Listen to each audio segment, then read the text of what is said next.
Hello, everyone, and good evening. I'll be just a second. I forgot something. Big surprise, I know.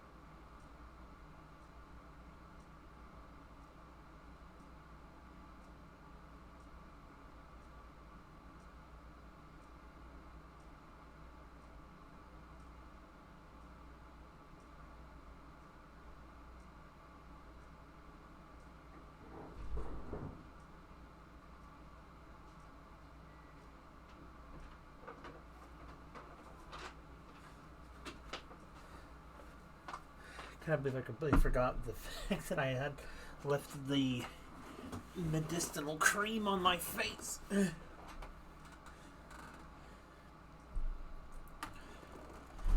Oh, you're going crazy, Sora? That's a shame.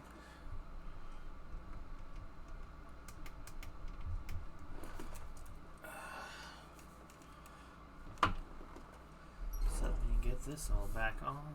There it is. How are friendos doing today? My friend Pons. Vibrate the phone so don't make a bunch of noise.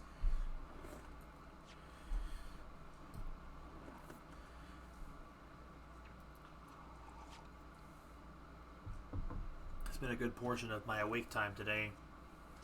Editing more of the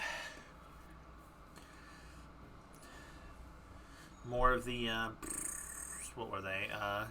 The Octopath videos. I'm finally almost done with editing Octopath videos. I've only got 2 more final chapters to edit. Then I gotta edit the in-game quest and then the in-game area. And then, once that's edited and all gone live and everything, that's when we'll finally do a stream of me attempting to do the finale of that game after almost 5 years later.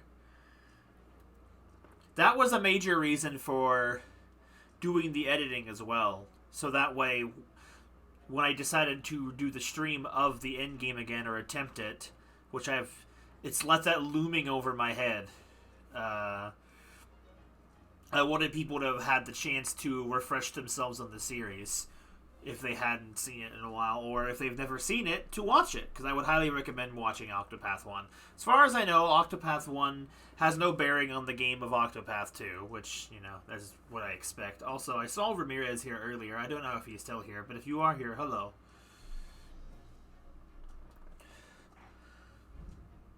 We finished our investigation period last time. If you did not see that, we have to give a brief recap, after a near-death experience with a bomb, we have captured the alleged phony scientist, illusionist dude or whatever that we were looking for last time, and he's been arrested.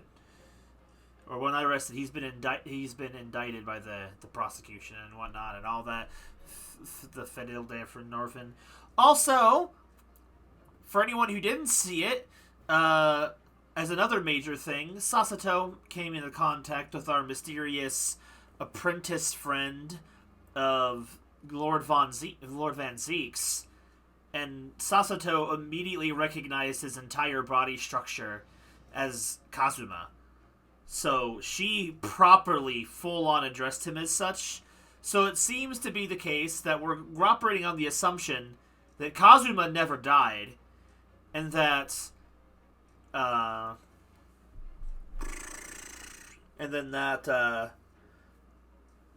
Sholmes has been lying to us about the fact that he declared him dead when he never was dead.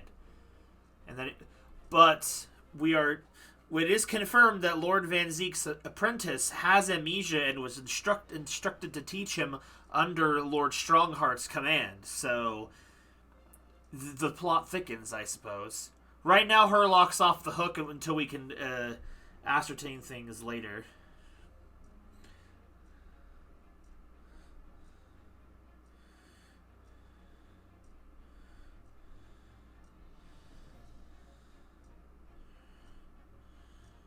A second.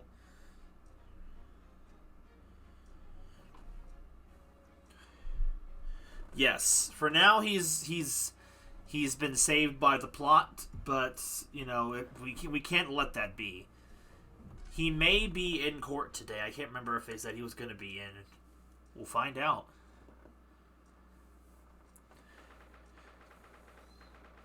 But man, Strongheart knows stuff too. I feel, but it's a complicated tale of everybody knows everybody. Herlock Sholmes apparently knows the lab doctor lady who showed up and kicked us all out of the secret lab, but not before we learned a lot of stuff. Also, the person who stole the wax body is also the same person who made the phony machine, so we don't know how that'll tie in yet. Good morning to you, Mr. Naruhado. I hope I have the voice right. Good morning, Professor. Ready for today's proceedings? I hope so. I should be. Even I, with nothing to left to... Good morning, my dear fellows! Hello. Oh, Mr. Sholmes, you're here. Why, naturally, a true gentleman stands shoulder to shoulder with his friends in a battle at all times. Thank you. I really appreciate it. I'll see you later, then. Wait, what? Now, Professor, I really need you to remain calm in the courtroom today. Yes, do try your hardest not to enter the witness stand uninvited again, please. Yes, I will. I realize it was a mistake, but My dear fellows, I must interject!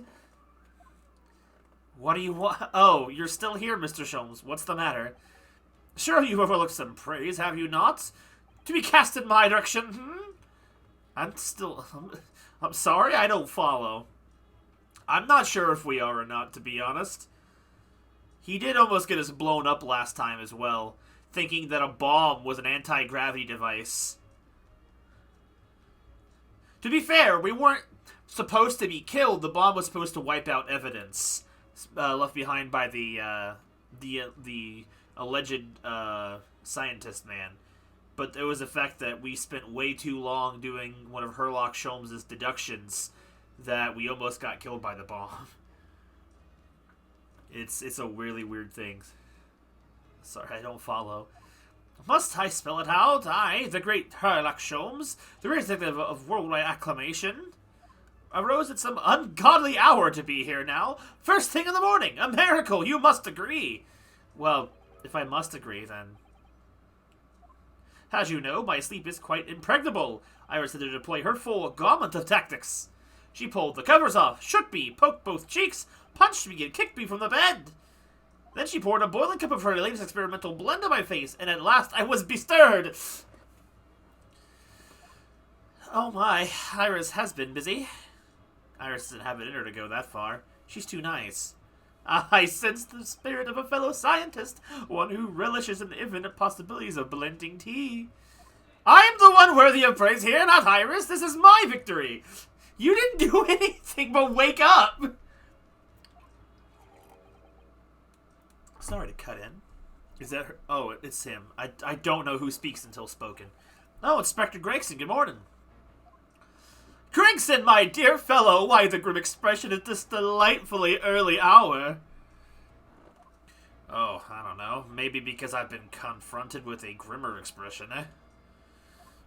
Oh, dear me. Are you going to take that insult lying down, Professor? What? I don't know! Poor Professor. Anyway, here's the paperwork you asked for. What paperwork? Yeah, exactly. I must not be reading the future. I took the liberty of requesting it yesterday. I have a feeling it may prove useful. You wouldn't believe the hoops I had to jump through to get this brought out of the archives. It's the professor's autopsy report. That mass murderers? Who killed 5 members of the aristocracy? He was found guilty in a closed trial 10 years ago now. It was all done under wraps. And he was quickly executed soon after the trial. It's all in here. The killer's autopsy report has been entered into the court record. I would like to have a look at that before we continue. I'm not exactly sure what that relevance is yet. So let's see. What do we got here? Condemned prisoner redacted for confidentiality. Pseudonym, the professor. Death by hanging, confirmed at midnight, 17th of June. Courtney Stevens. Courtney Stevens is the scientist lady, right? Courtney Sith. So who's Courtney Stevens? Is that going to be relevant later? I don't know. Oh, by the way, here's what our mysterious Psycho Man looks like, I guess. Eric Dribber, that's who his name was. Trickster who seems to be both an engineer and magician. He's constructed the machine for Harebrain's demonstration. I don't know what to say. Thank you, Professor. Yes, much obliged, Gregson.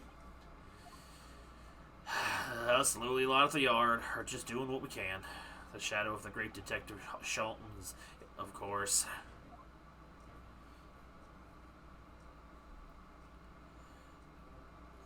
Well then, Professor Harebrain, this is it. Today we're going to lay all this to rest at last. I wish you the best of luck, Professor. I suppose he'll be in here today, won't he, Dribber? Yes, we expect the prosecution to summon him as a witness. I'm still amazed that you managed to find him in such one day. I really owe you both so much. Can't own defendant. Trial's about to resume. Make your way to the courtroom at once. Alright, it's time to go. This is it then. The final chapter. Funny, my heart's racing a little. I've not felt this before, actually. This strange foreboding. As if something's going to happen in this trial that I'm not ready for. But I can't let that distract me from the only thing that really matters. Finding the truth.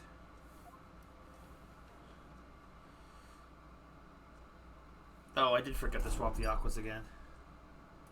Went through the whole last stream the other day with that on. The Bailey courtroom.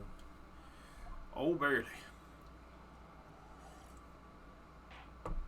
Uh-oh. In the name of Her Majesty the Queen, I hereby declare this court to be in session again. We resume the public hearing of Albert Harebrain, here present, who stands accused of murder. All the counsels for the prosecution and defense ready to proceed. Oh, there's this mysterious one. The prosecution is ready, my lord. Dude, it's just, it's a little crowded over there.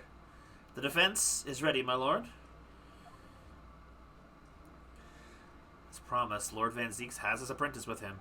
His apprentice with memory loss.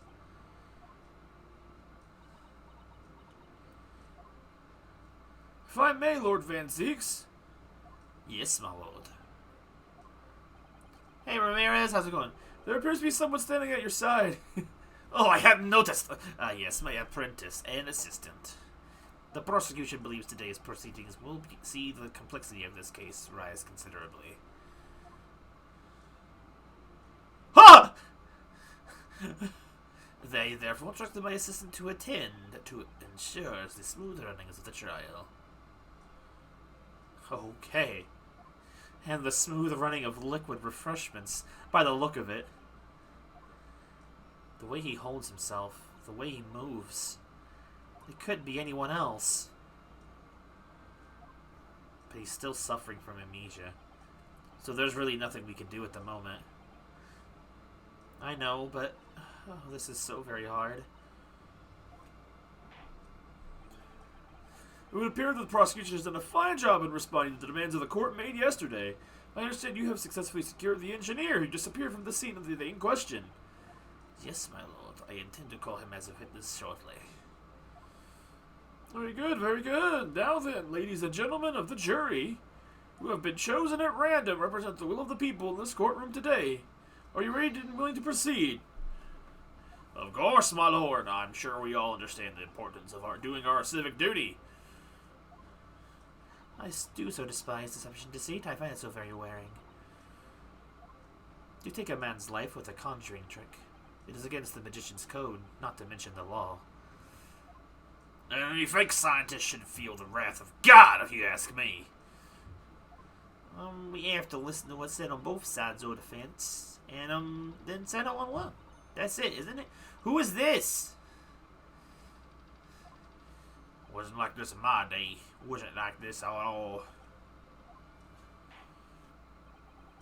Oh, Ramirez, it kind of reminds me. I saw something in my YouTube recommendations that made me think of you, and it was just a video titled "DK Oldies is the worst video game retailer like ever" or something like that. I'm like, bruh, Ramirez is a vendetta against DK Oldies, persisting strong. Honestly, whenever I see their prices posted online, they are just absolutely horrible. They are price gouged to the max. My boy Joe, you're right. If all parties are to proceed, you may begin, Lord Van Zieks. Before I do, my lord, there is a report I must read to the court. Yesterday, as the great exhibition grounds, the evidence of preliminary importance in this case.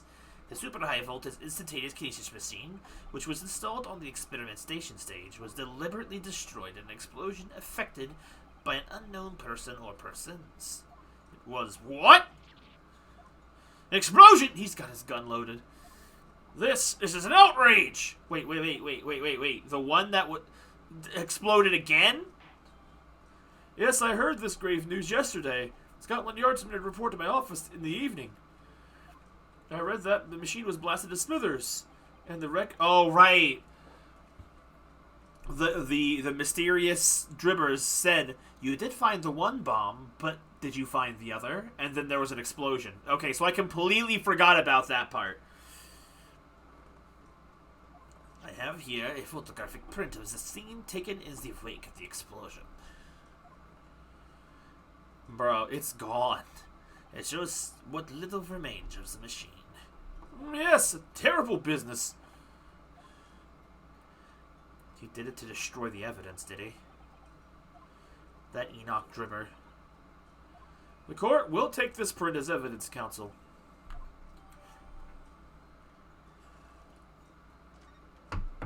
Late yesterday afternoon, the prosecution afforded to the machine by the Special Disposition for Scientific Equipment Act was revoked. However, before a thorough investigation could begin, the invention was obliterated from existence. As such, this will become a very different trial.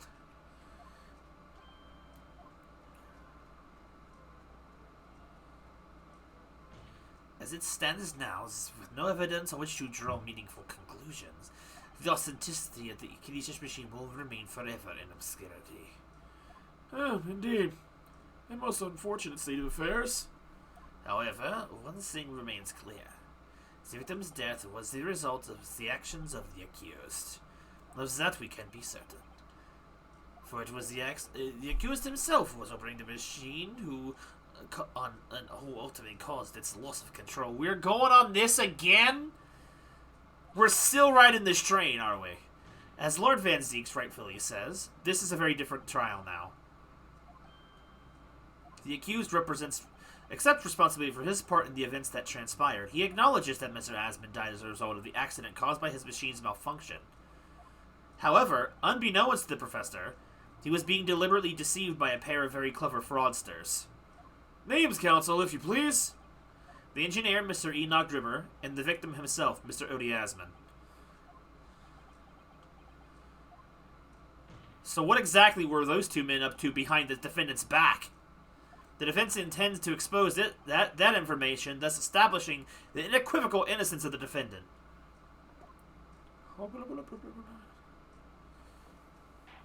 Thank you, counsels. The positions of the prosecution and the defense have been clearly stated.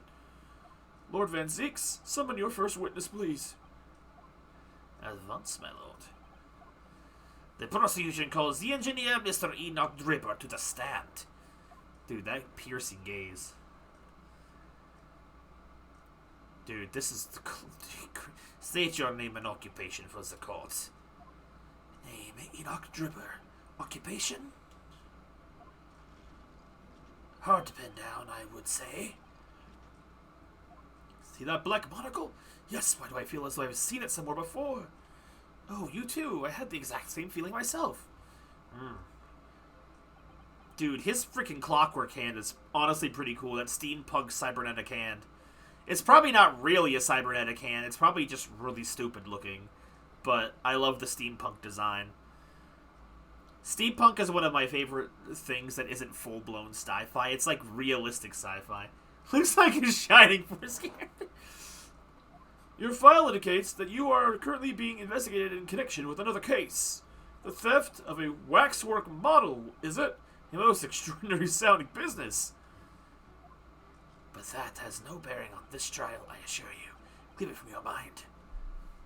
You are familiar with the public experiment carried out at the Great Exhibition some days ago. The accused super high voltage instantaneous kinesis demonstration. Yes, you could say that. I am aware of it. There was a terrible accident, wasn't there?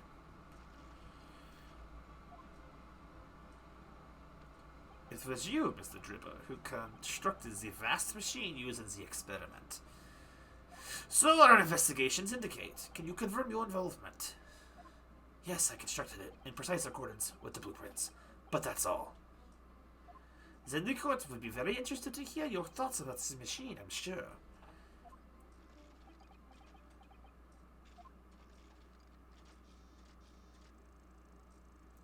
An amazing device, if you ask me.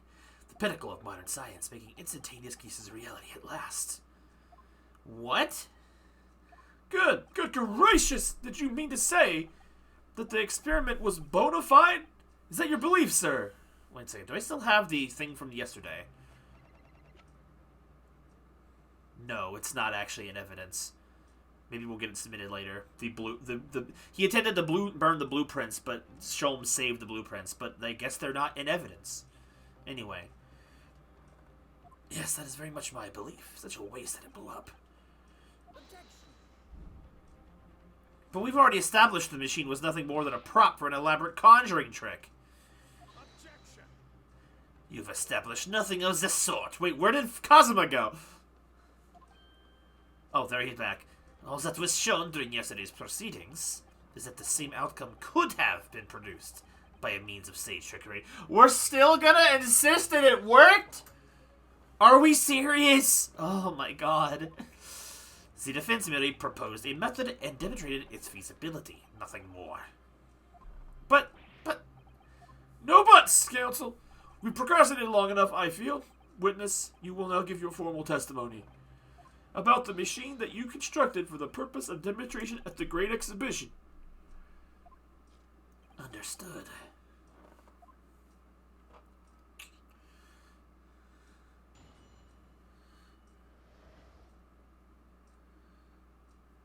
No buts allowed.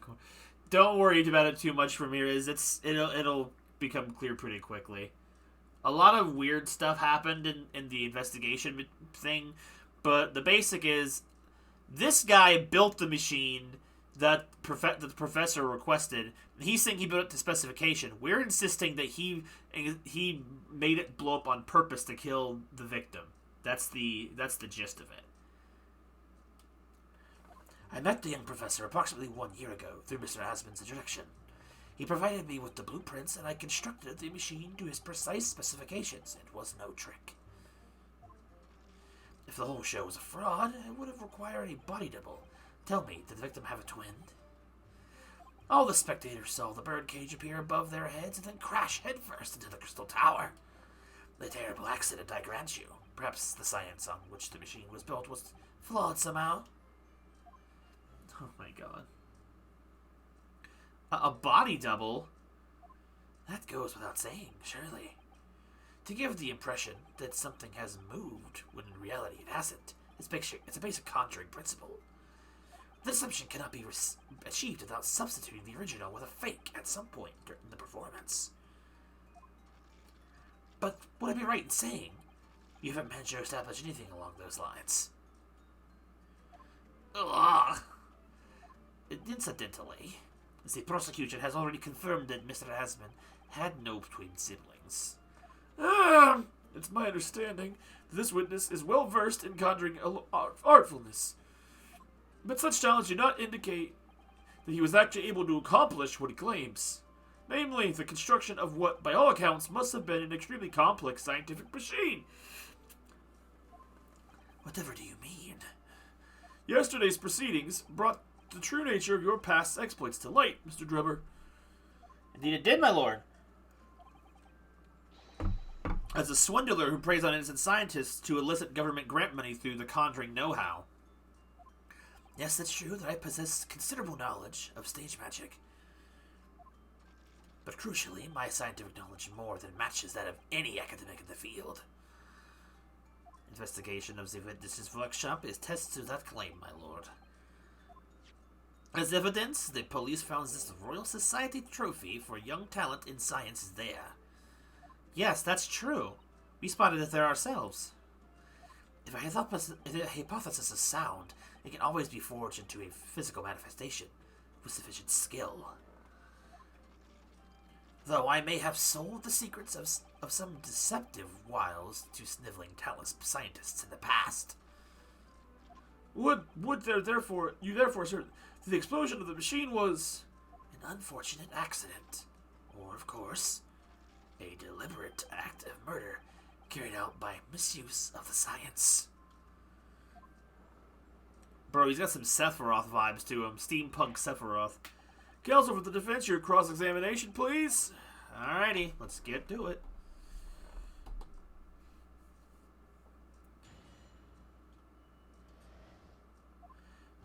Well, nothing stood out exactly, so we're going to have to press stuff and probably find some information hidden. So you were already acquainted with Mr. Asmund himself? Not really. By chance, I'd seen his name mentioned in the papers. That's all. I had no interest in his private affairs. If he was an unscrupulous investor, it was no concern of mine. As long as people pay their bills, I take up my tools and construct what they ask for. So why did Mr. Asmund approach you in particular, then? Who can say? I presume because my name is associated with excellence in engineering.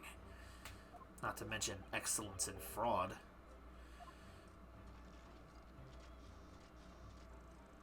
Hard to gauge, but the point is, all I did was construct a machine according to the blueprints I was given.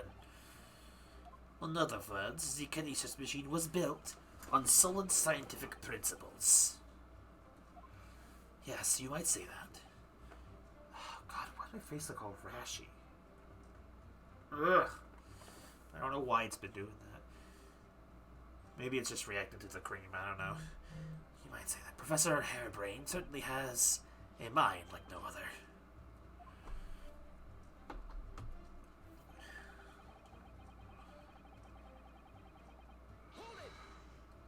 It's clear that you have both scientific knowledge and a knowledge of conjuring magic, however. The more knowledge you have, the better equipped you are to handle whatever comes along. But your implication is that I furnished the machine with some trickery, I think. It's a possibility that we have to explore. Unfortunately, though, the machine has been blown to Kingdom Come. So there's really nothing left to explore, is there? It appears that the Kinesis machine was fitted with a timed explosive device of some kind. And there's nothing left of that device either. Not a single shred of evidence remaining. I hear. He must have planned all of this from the outset. But in any case, it's abundantly clear that the experiment couldn't have been a trick.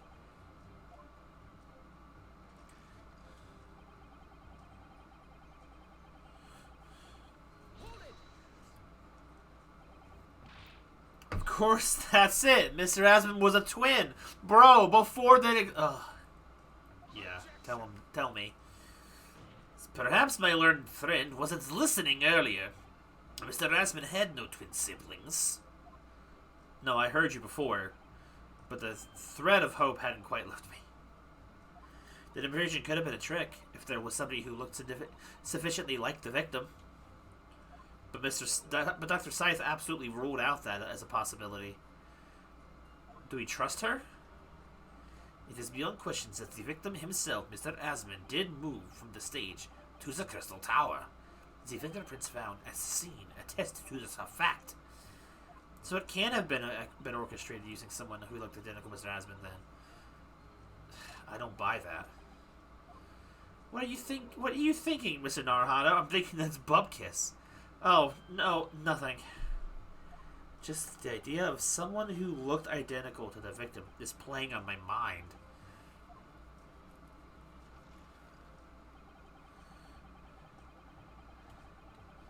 But we know it was in the balloon.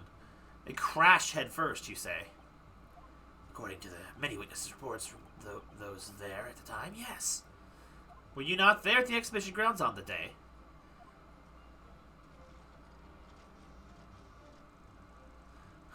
Unlikely. I rarely leave my workshop. Liar! Yet another of your unique inventions was found at the scene.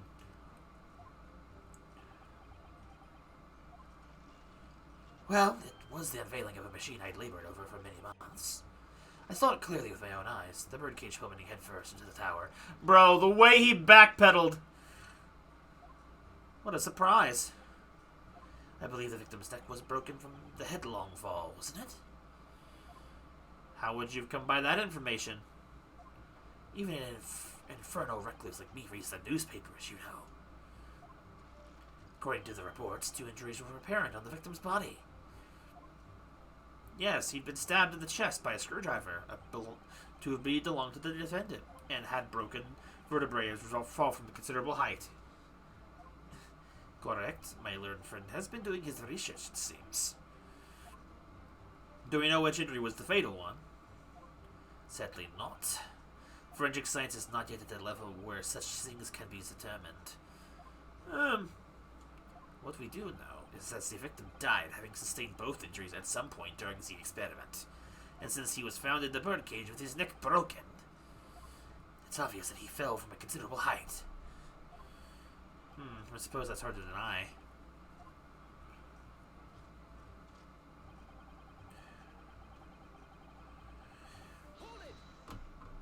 So you understood the science, did you? Not in the slightest. Oh, right. As I've said a number of times, I'm an engineer. My job is to manufacture according to the blueprints I'm given. I would be willing to manifold problems if... I would be inventing manifold problems if I foolishly allowed my brain to digest the ideas behind them. I could be accused of stealing those ideas, for example. But how is it possible to construct a machine without really understanding the principles that it relies on?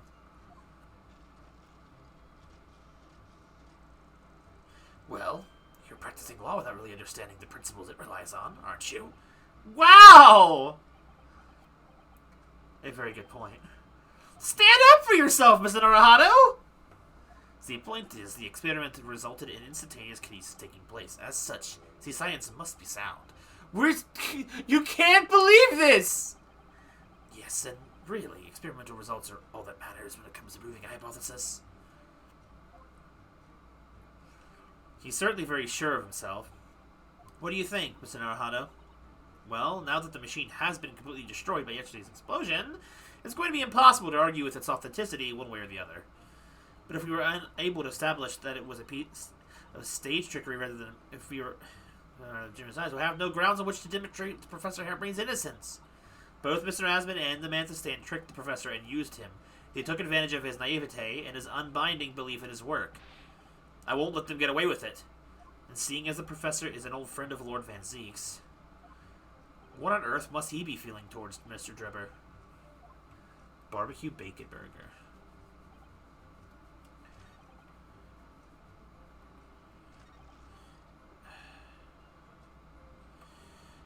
What angle were you attacking?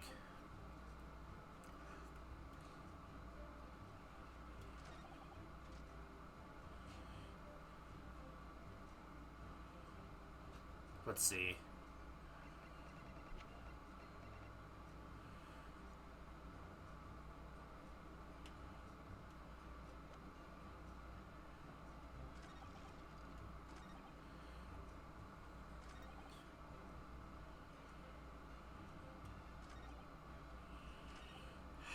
We have...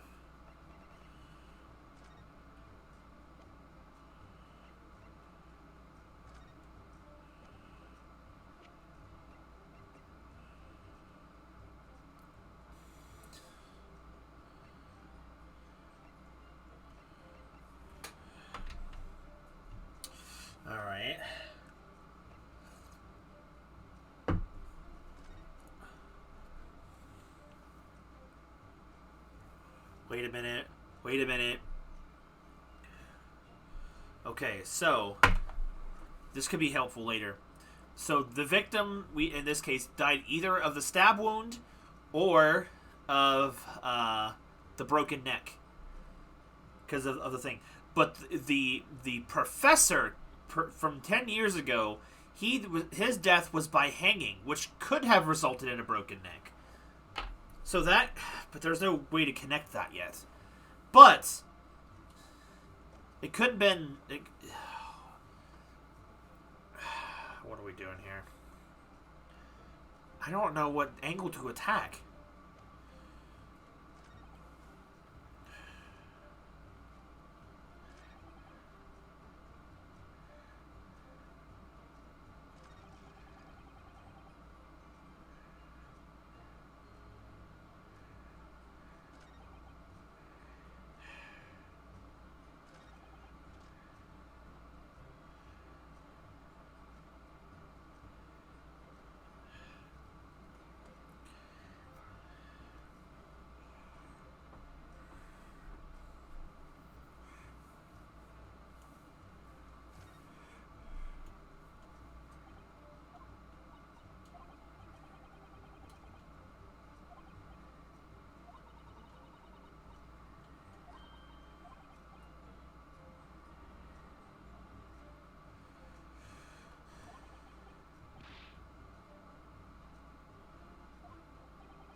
Okay. Obviously, they tricked him, but.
Well, let's save.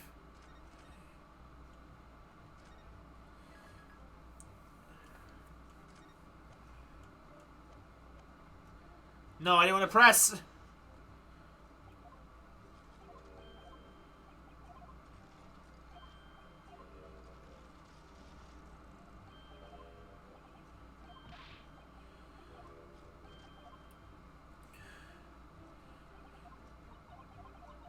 Okay.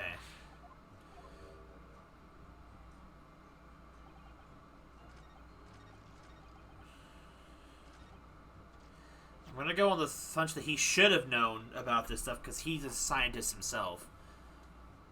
That's not the right answer.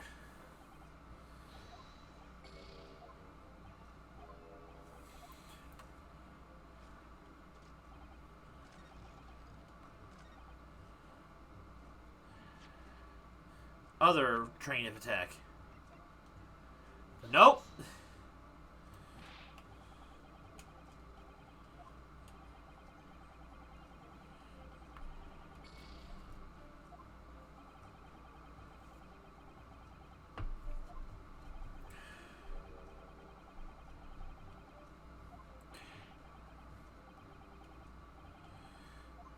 Okay, that didn't help. Okay.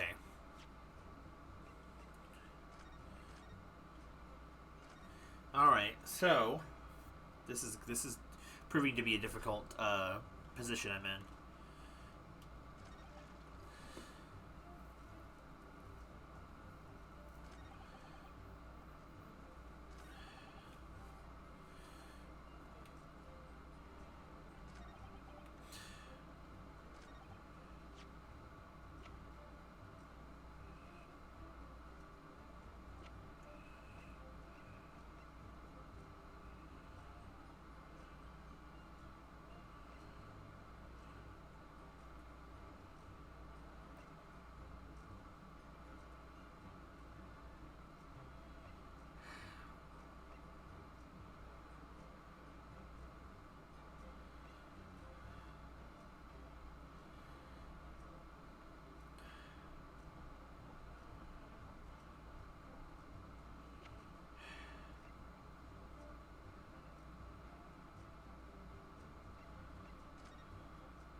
don't...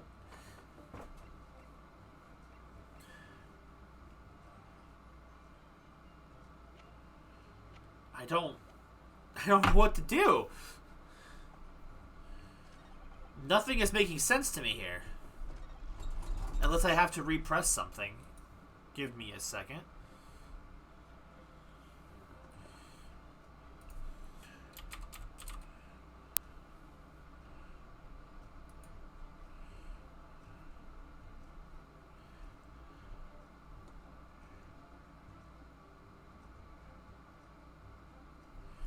Hold on a second.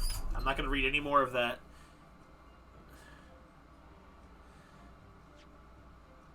Did I never examine this? What is this? Ah, look here, Miss Sasato. Oh yes, the wood's cracked and broken a little. Suppose because it fell from such a height? Yes, from the height at which the balloon was flying and down to the crystal tower below. A fall of about 30 feet, or 9 meters, leaving the man inside tragically dead.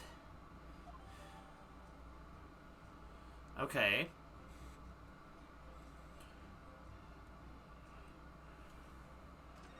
So...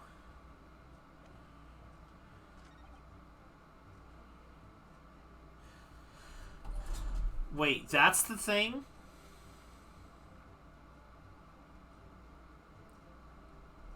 Okay, that was the problem I had here. Where's the stream tab? Alright, so at the very least we have another clue. So he didn't fall head first. The damage to the cage is on the bottom. He fell foot first. But I don't think that's going to be enough. We've examined the bird cage that crashed into the crystal tower ourselves. As you can see, the cage, which is wooden construction, has sustained damage on one particular spot. Following the explosion, if it fell some 30 feet from the glass tower, no damage to be expected, surely. I agree. The damage itself is entirely understandable. What doesn't make sense is the location of that damage. All the breakages in the wood are at the base of the bird cage, not on the top. What are you saying? That's the opposite of where they should be. That's right, my lord.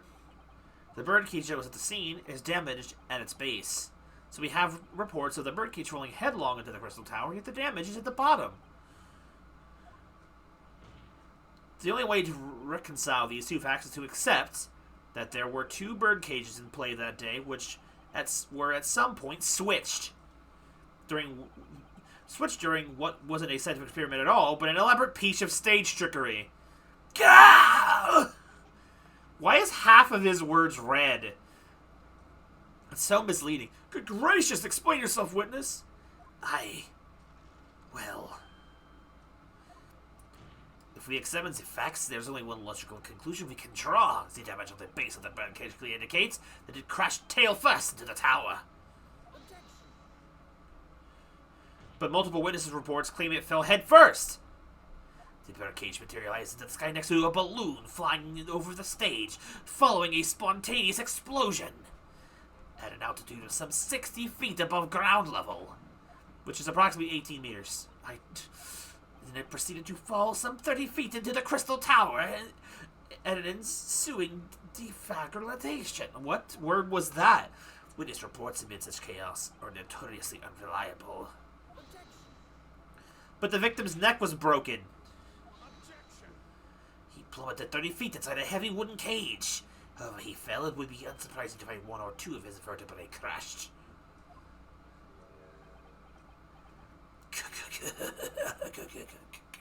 How do you laugh like that, verbally?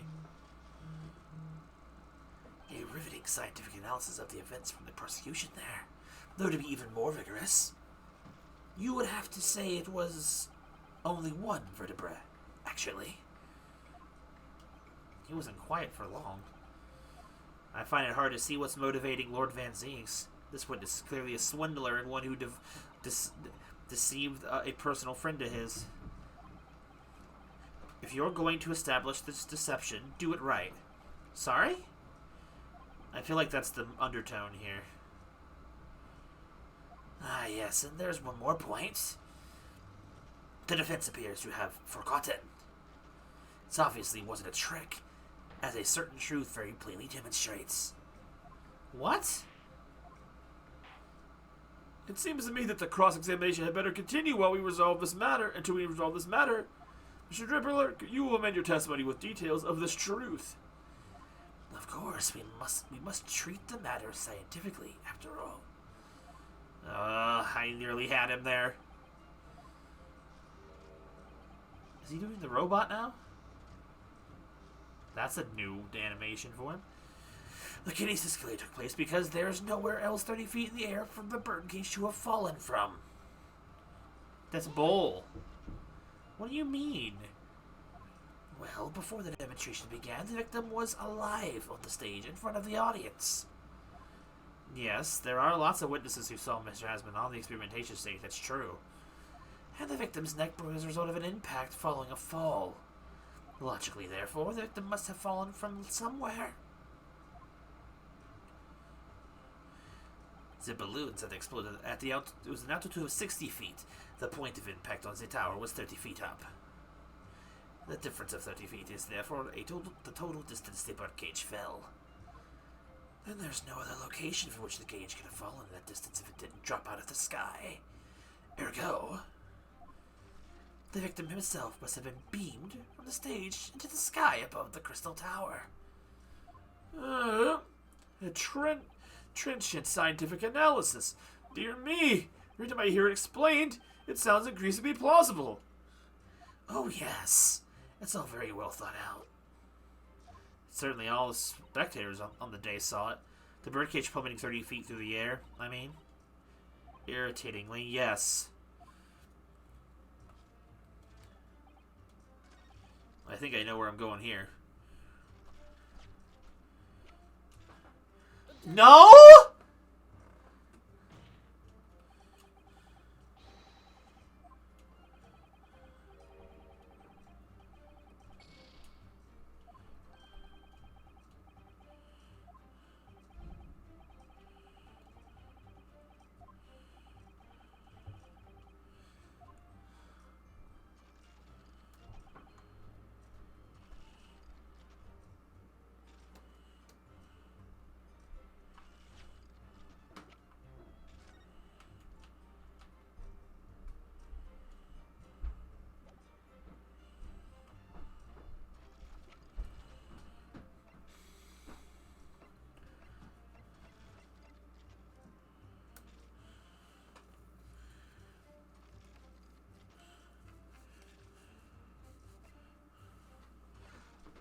Dude, he's annoying me with his freaking noises.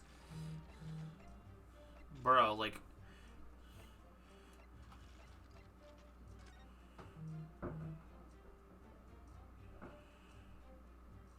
Okay, is it...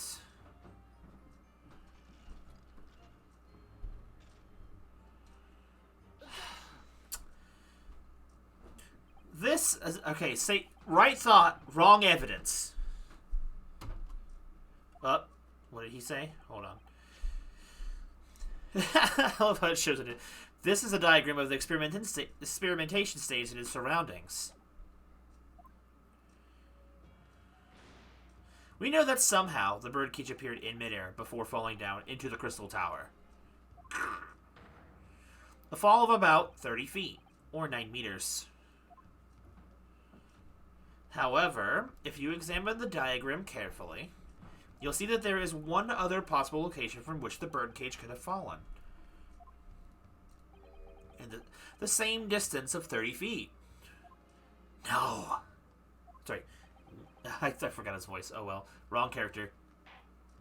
I'm not redoing that. Well, it appears the defense has a possible examination put forward. Go ahead, counsel. Yes, my lord. Of course.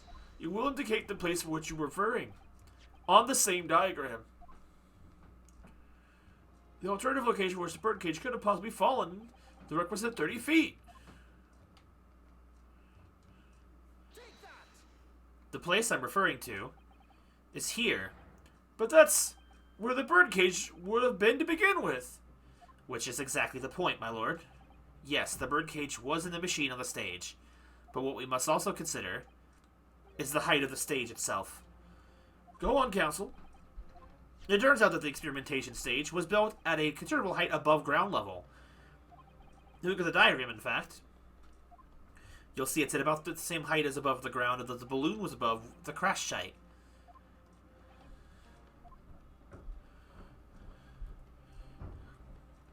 When the experiment got underway, the machine and the birdcage were engulfed in steam.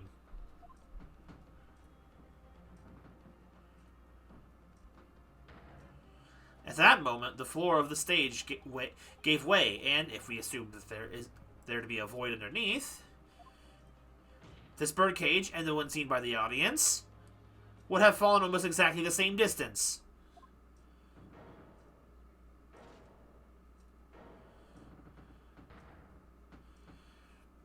Once again, my lord, this all points to the fact that there was not one birdcage, but two. Objection. My learned friend has no evidence that the stage had a contrivance in its design. Someone is responsible for the criminal destruction of the kinesis machine itself, it's true. However, the stage still stands. And take a moment to look at the photographic print of the scene following yesterday's explosion. This is what I was thinking, the giant hole. Good lord, the metal grill that formed the floor of the machine is undone. Yes, most likely blown open by the force of the explosion that destroyed the rest of the machine. The defense calls for the space below the stage to be investigated immediately.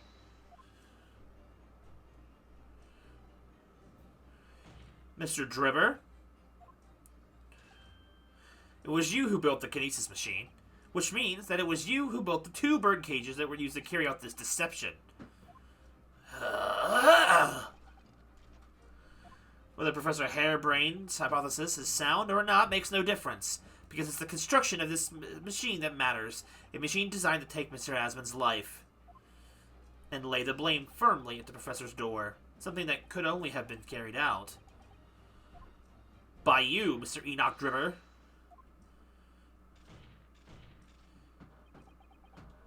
Objection.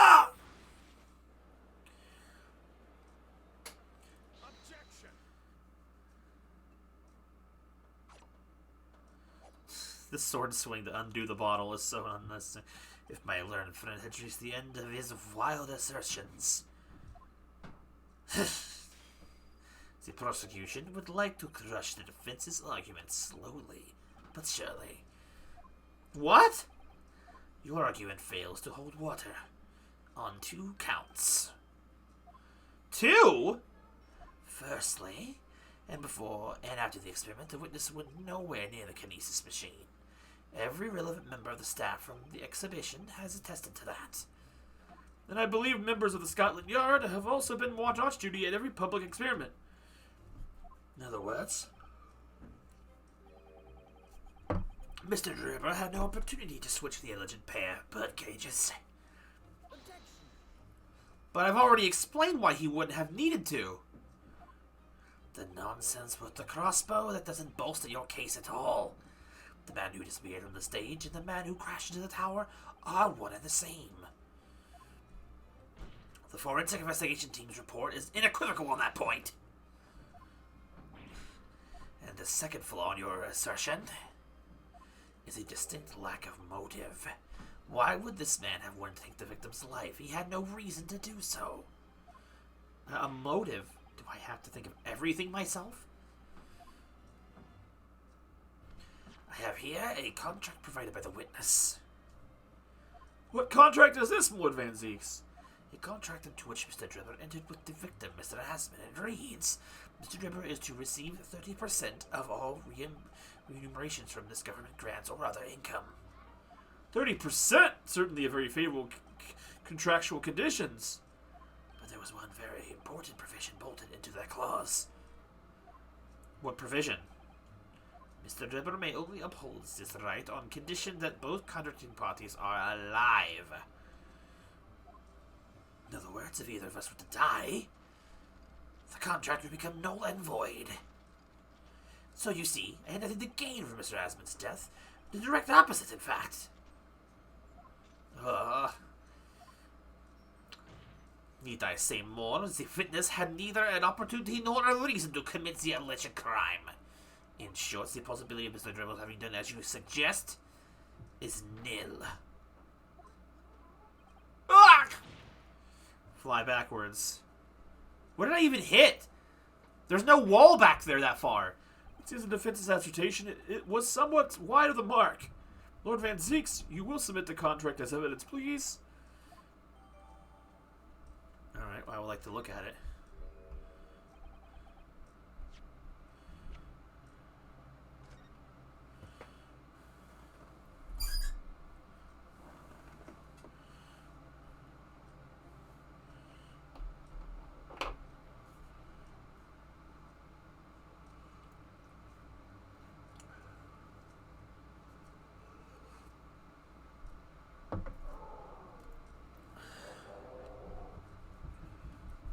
Okay. It's true. Dribber had no opportunity to switch the birdcage into the stage with the one in the Crystal Tower. He couldn't have done it. In any case, I have no idea what his motive might have been. There is one aspect to your argument that still holds true, however. There were 2 birdcages. The prosecution is unable to deny that. Ah, so I'm sure you're on the right lines, Mr. Naruhado, and I have no doubt that there are other aspects of your assertion that are undeniable truths too. Well, it would seem that the defense has no rejoinder to offer. What is that?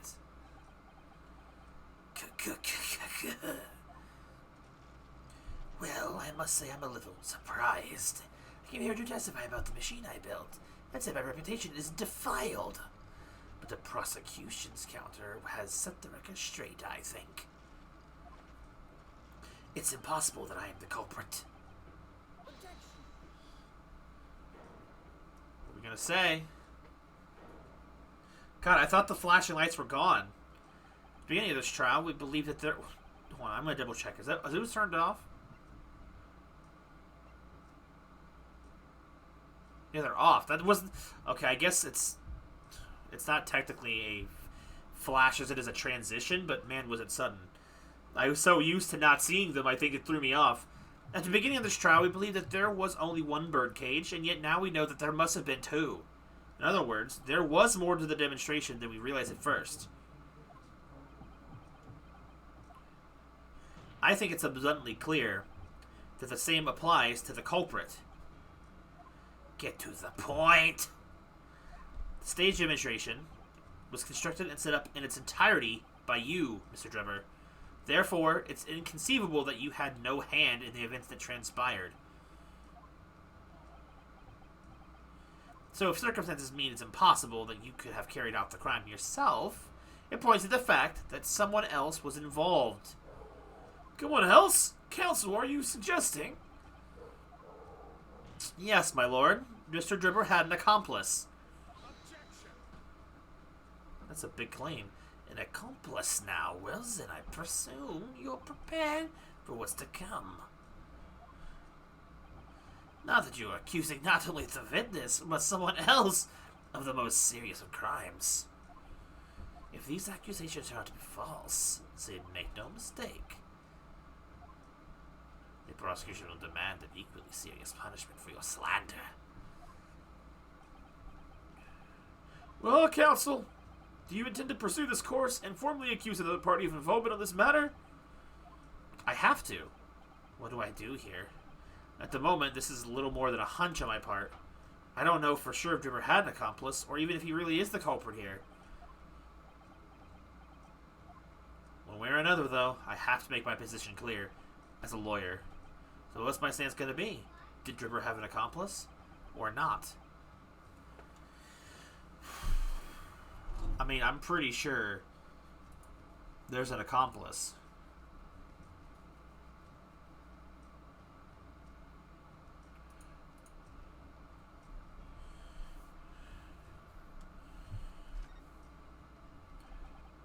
The defense is ready to name Mr. Dribber's accomplice. Somehow the 2 birdcages must have been switched. Everything points to that. Yet according to the coroner's report, that's not a possibility. But that inconsistency itself is a clue. Counsel? Oh, my lord. You have received a stark warning already. If you are nevertheless determined, then I must now ask you to identify this alleged accomplice by name. So, your answer, please. Who do you claim to have been Mr. Drimmer's accomplice?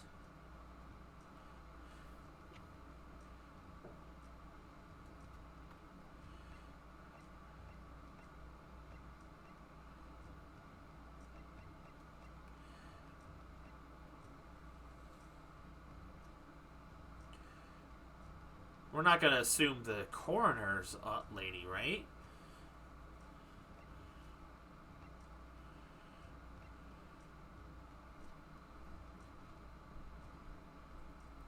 Would it be the waxwork lady? We have to somehow tie this back.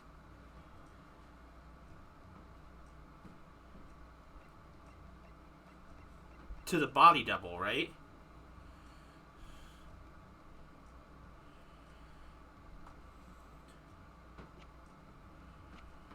So, is she truly an accomplice in willing, or is it more so just an unwitting accomplice because of the waxwork? Because we know he stole the waxwork. We know he did because he has that he brought. Not only did he bring it back, but he also still had the head in the balloon in his office. Does that make sense? If we have to pick a person, this is the only logical one to do, even if we're not even necessarily incriminating her as we are involving her craft. Because I have to pick a person, not an object.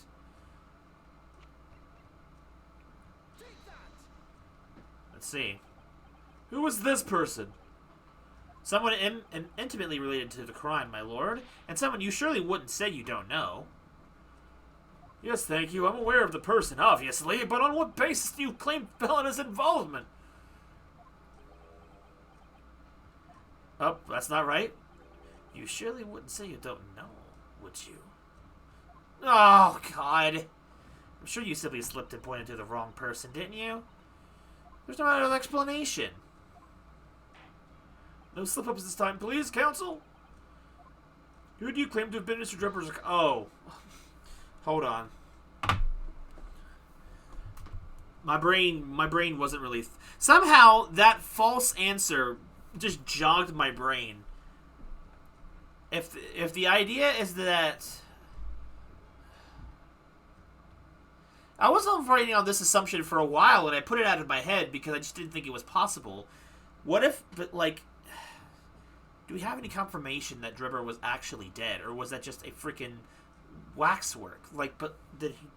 Maybe the thing is that he died later and then was somehow switched later. I didn't choose her on that regard. She's very pretty, but that's not the point.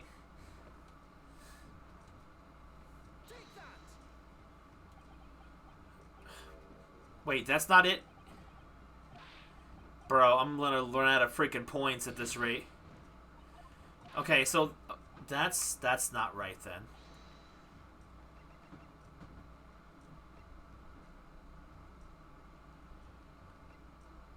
I'm running out of people to pick.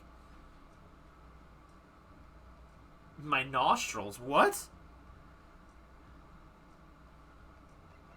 Well, then who could it be?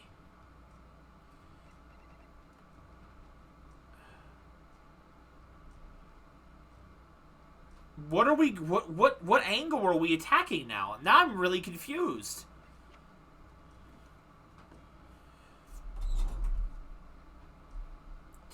I have like a guide on hand here because I'm just like, bro, I'm not understanding what I'm making the difference of.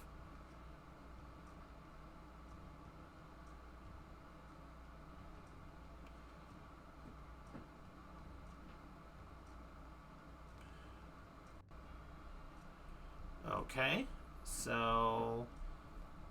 Alright, that was That was not the direction I thought that we were leaning here. But to be fair, it makes sense. It is apparently Courtney, the coroner. But I guess that makes sense if the fact that we were trying to say that the person crashing through that died, when they said died through the window. God, see that kind of still goes back to my other thing, where it's like thinking that he didn't technically die and that he kind of slipped away or something, and what died was like a body double or something. But we're over here insinuating the body double could be a fake, which would be a wax. This is super confusing. I don't think I would. I mean, it would have been a situation where I would have saved beforehand and then just ran through all the options. That made sense. That didn't make sense to me at first, but I'm also thinking, will we have any reason to accuse this woman? But I see what I mean. It's the times when I don't understand the logic, the train logic over here. The person in question is, what's wrong, my Japanese friend? Surely fear doesn't bind your tongue now. It's a little late for that. Of course, I'm afraid. After all, naming her capacity is definitely going to make waves. A lot of waves. It could very well turn every single person in this court back against me. I'm sure it'll be alright, Mr. Naruhado. Thank you, Miss Asato. The enemy always appears larger than life, but you'll appear exactly the same to the enemy. Alright then, here goes. You've kept us waiting long enough. Your answer, Counsel, now. The person who colluded with Mr. Dribber in order to carry out this wicked crime is Scotland Yard's coroner, Dr. Courtney Sith. What in the blazes are you talking about, Dr. Sith? The head of the forensic investigations team and the coroner who conducted the autopsy on the victim? That would be the person who could cover up the inconsistencies of the death. We know there were 2 bird cages, so who could have carried out the switch to complete the illusion? The accident happened in front of a huge crowd of spectators. The area was immediately sealed off. Okay, yeah, makes sense. She's the only person who had access to the body. Then everyone, police officers included, were banished to make way for the forensic investigations team. That's right. My brain wasn't thinking in that aspect. There was too many angles. When else could the switch have occurred? It could only have been in that team's presence. It's essential that the court determines exactly what happened following the incident. The defense commands that Dr. Sith be summoned to the witness stand wants to testify.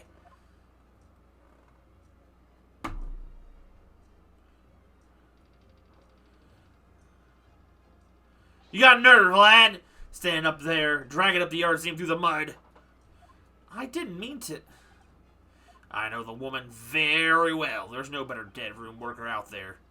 How dare you call her a criminal?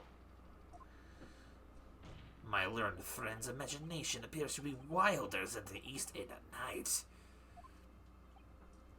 But the recklessness of your accusation aside, there's another grave problem with your argument. One which the prosecution demands you address at once. A grave problem? Oh my word. Who do you claim acted as the victim's doppelganger? What? Yeah, get on with it. Well, this is where the wax comes in. Certainly, if the birdcage containing the body of the victim was exchanged for another, that cage must also have contained a body. And yet, no missing persons or accidental deaths of anyone, even remotely resembling the victim, have been reported. Which means there was no one, dead or alive, who could have fulfilled the role of a body double for Mr. Asman. That's true. Argument, but see, this is where the wax body comes in. Those should have been saying from the beginning. My argument is that there were 2 bird cages, then there must have also been one person inside each. I don't know if I've got an answer to this yet. Have I?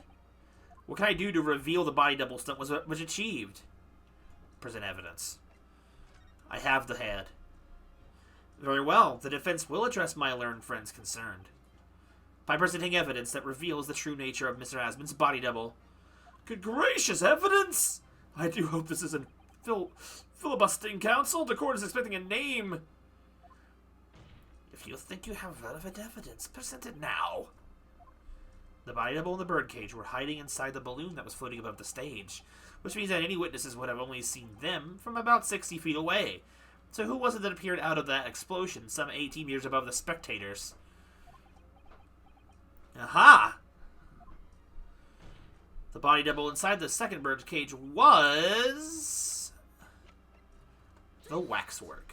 We know that the victim, Mr. Asman, was in the birdcage that was situated inside the kinesis machine on the stage, and therefore he couldn't have been inside the second birdcage. Instead, that contained something else. What's been described as a body double, which is what fell from the sky and crashed into the Crystal Tower.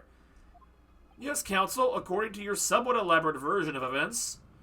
And that body double inside the second birdcage was, in fact... Just say it! It's alright, Mr. Naruhado. You're ready for this. Just steel yourself. And come out with it. Bro, Sasato, his own hype squad. Thank you, Miss Sasato. I needed that. As I was saying, the body double inside the second birdcage was, as unbelievable it may seem, that thing there. Where did it come from?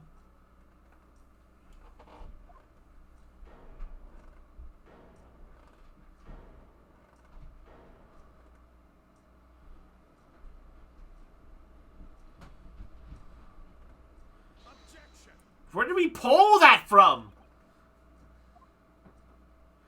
Open your eyes and look into mine, Viennese friend. Now tell me, what are you playing at? Stand firm now, Runosuke. This is time for you to show your Japanese spirit. As the court will observe, this is a waxwork model. A model, in fact, of the infamous London murderer from 10 years ago, the Professor. Objection.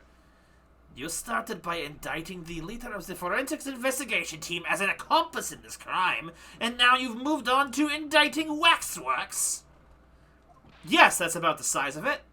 But why? And why is this waxwork? It looks nothing like the victim. In fact, it could hardly resemble him less. What possible justification can you give? If you want to know why, ask Mr. Drebber. What? Just days before the Professor Harebrained performed his public demonstration, Mr. Drebber abducted this model from Madame Tuspells. Did you say abducted? And 2 days after the incident of the Great Exhibition, he returned it to the museum. Send the timing. Is this true, Mr. Drebber? At first, I couldn't see why Mr. Drebber would have stolen the waxwork and then given it back again. But now the reason is clear. He took it so that he could put it inside the second birdcage as a body double for Mr. Asman. Gah!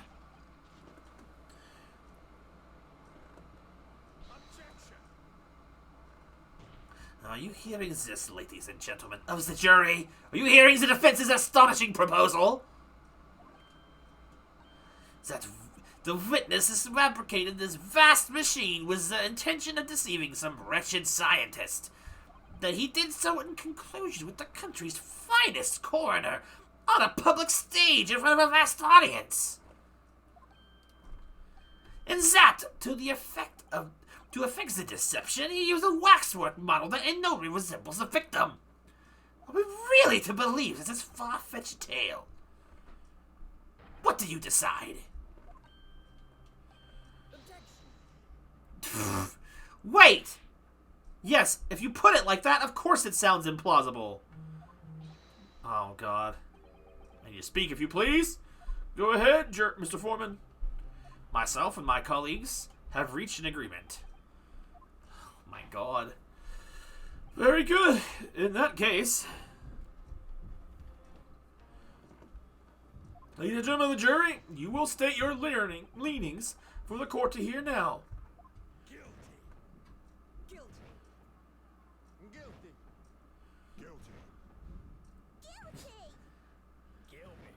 I'm not going to remember how to do their voices. It's too many characters. So, as indicated by the foreman, the jury has reached a consensus. I knew that was going to happen. It hasn't happened yet. We shall get through this, Mr. Naruhito, as we always do. And uncover some new truths along the way, I'm quite sure. Yes, I agree. I'm going to have to appeal to the jurors as usual and see if I can persuade them to change their minds. The defense will now embark on a summonation examination. He knew! I didn't even have to ask! Are you and your fellows ready to proceed, Mr. Foreman? We are, my lord. Very well. In that case, I ask you now to state clearly, for all present to hear, the grounds on which each of you has decided that the defendant is guilty of the crime of which he is charged. Pursue the truth. We must string together the truth. That girl loves her corn, Bran. I've known that woman for years. She'd never be an accomplice to anything. Such a nonsense to think those two would ever be conniving with each other. Oh dear, this is most troubling. But surely the waxwork man, the man stole, has nothing to do with the coroner, is it? I've had my own problems with the members of the police. I do not trust them much. I've seen no rigorous proof that this waxwork was ever inside the Bird case. It's conjecture. I have something to prove that. Accusing someone outright evidence? It's no proper job, is he? I won't have it. Somewhat unsurprisingly, it seems that the introduction of this waxwork model to the proceedings has polarized opinion. Given that its face is obscured, its build is in no way resembles that of the victim. I can only applaud my learned friend's temperamentality at suggesting that Mr. Asmund's body double. Yes, the applause is deafening, and yes, I know it seems extraordinary, but that's the point. That's why I have a strong feeling it's actually a greater clue than anyone yet realizes. What are you thinking, Mr. Naruhito? I can't explain why at the moment, but I feel as though there's a specific reason why it was used, why it had to be this model. Really? A reason why? A reason why nothing else would, you mean? It's the broken neck. Yes, and I'm convinced. It's something far more significant than whether or not the model looked like the victim. Well, if that's the case, we must prevent the trial from ending prematurely at all costs. Yes, agreed. I have to find a way out of this. If you're ready, counsel, you may proceed. Proceed, counsel, if you dare.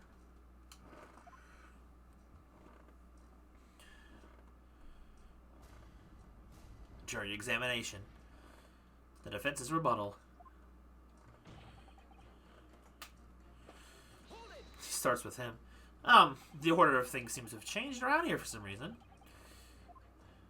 I'm a copper, lad. It's a copper's discretion to bend the rules sometimes, when needs must. What's wrong with that? Where do I start? I've been working at the yard for 40-odd years. That's even more than I thought. We've only had a metropolitan police service in town for 70 years, you know. Of course, times have changed. The public didn't trust coppers back when I started. It was rough. We had to fight crime, and we had to fight to win the public's trust as well. And when we did, forensic science was in its infancy too, even more than it is now. And she spearheaded the revolution. Dr. Sith, you mean?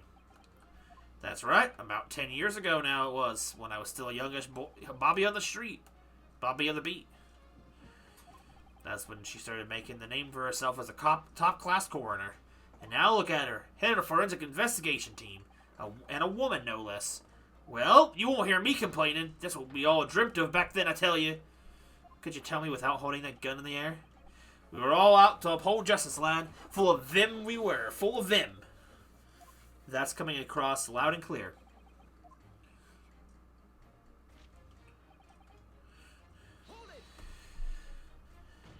But we're only just starting to understand this case. What are you reading there, sir? The man behind those murders on the Polar San Street was caught in 2 days flat. Show police for you. That's really not relevant to this case, is it? You're wrong there. Because it was Dr. Sith in charge of examining the bodies. And it was evidence arising from her work that led to the arrest of the scoundrel responsible. Oh. That's right. Oh, that woman is at the forefront of this country's fight against crime. The idea that she's somehow involved in this murky business is a load of tosh. I thought it was up to me to press the jurors, not the other way around.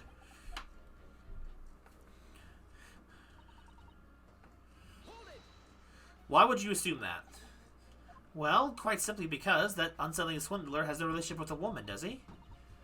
True. As it stands, we don't know of any connection. Oh gosh, but it would be delightfully romantic if they were somehow to have a mutual interest in the waxwork. Romantic? Women of society such as myself use everything in terms of relationships, you know. Well, you learn something new every day, even if you don't want to. One might wonder about a possible relationship between the defendant and his coroner woman. Or perhaps between the defendant and the handsome prosecutor there. Excuse you? This woman may be more astute than I've been giving her credit for. If that's the woman's stance, then perhaps demonstrating some connection between the waxwork and Mr. Sith would be enough. Yes, I agree. As soon as we have even a whiff of a connection, we shall be the first to know.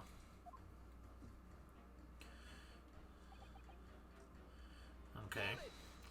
What sort of problems? Let's just say we have run into each other on numerous occasions while I've been performing on the street. Right, I see. Obviously, artists such as myself cannot appear on stage as we work in close proximity to our audiences. So we perform our great magic in parks, on street corners, and the like. But the police use any excuse to make our lives difficult.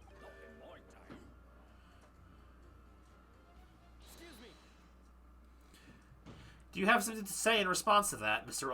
Otter Mole? What are you calling a mass murderer? Sorry, my mistake? I got confused because I heard you look like him. I don't look anything like the man! You want to be locked up, Sonny? Thanks, Mr. Sholmes. Perhaps we could move on. I was really wondering if you had something you wanted to add in response to what the jury number 3 just said. And clearly you do. Back in my day, back in the good old days. It wasn't like this! What was it like, sir? We worked our fingers to the bone to earn the public's trust we did. By Jove, we earned it. People respected us back then. Respected you? Huh. No one would have called a coroner into question in them days. Coroner's report was the hallmark of an investigation done right, especially when Dr. Courtney Stevens put her name into it. She was the best of the best and an apple of the Force's eye. Hold on a minute. What are you talking about? Who's Courtney Stevens? Ah, sorry. Got a bit carried away there. Stevens is Dr. Sith's maiden name. Oh, she's married. That's her maiden name, so that's before she was married. Of course, yes. Silly me. It's Sith now, isn't it? Stevens? I'm sure I've seen that name somewhere recently. Yep. Anyway, the point is, those were the great days of policing, not like now. Sorry to interrupt, sir.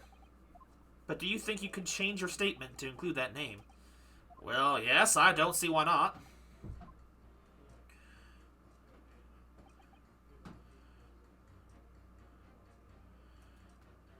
Okay. She was legendary, was she? What did you say? That woman is still the best coroner in the land. Head of the forensic investigation team. Legendary was your description, sir. Not mine. Rubbish, that word never passed my lips. I never described anybody that way, ever. Not if they were still in the game. I think the point you're trying to make is that Dr. Sith is a tribute to the coroner. Would that be fair? It would! If it weren't for the fact that you're trying to drag that legendary woman's reputation to the mud. I'm going to pretend I didn't hear that legendary.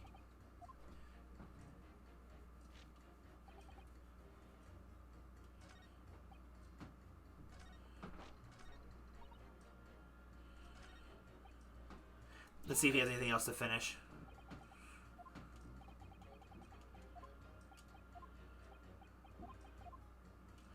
Please use it's not that difficult. Sometimes they even cook up a story to exert monies from the poor. Well, it's definitely not right. Yes, and it's why I say that if you trust the police, you will have trouble. But here you are, challenging this waxwork model was stolen to star in Illusionary Spectacular. The idea is so wild, I think I will take my chances and believe the authorities on this occasion. This is how the public at large views Scotland Yard, is it? Our own police force in Tokyo is not even 20 years old yet, is it? Perhaps we should view what's happened here in London as a measure of what may happen at home. Yeah, it's like a Scotland Yard stick. I wonder how a policeman would feel listening to the way the jury speaks about the force. Sure, he'd have a word or two to say in response. We already did that, though. Okay. But you claimed the whole instantaneous kinesis demonstration was a trick. That I did. But there's more than one way to pull a rabbit out of a hat, isn't there? Sorry. I grant you, given that this cage appeared from a mist and explosion, there had been no need to use a real person. But if a waxwork had been used, the culprit could at least have the decency to make it look like the victim. I'm not sure exactly how much criminals are governed by decency. The point is, if you're gonna make a claim about that waxwork being inside the bird cage, you need to give us some evidence. Without that, it's just not science! Suppose we should expect nothing less from a fellow of the Royal Society. Perhaps his mind could be changed if we can manage to present suitable evidence. Evidence that Professor Wax was inside the birdcage. Can I produce that or not? I have evidence. Actually, I have something I'd like to see, sir. Oh, I must warn you that I firmly believe it's only wise to trust men with white coats.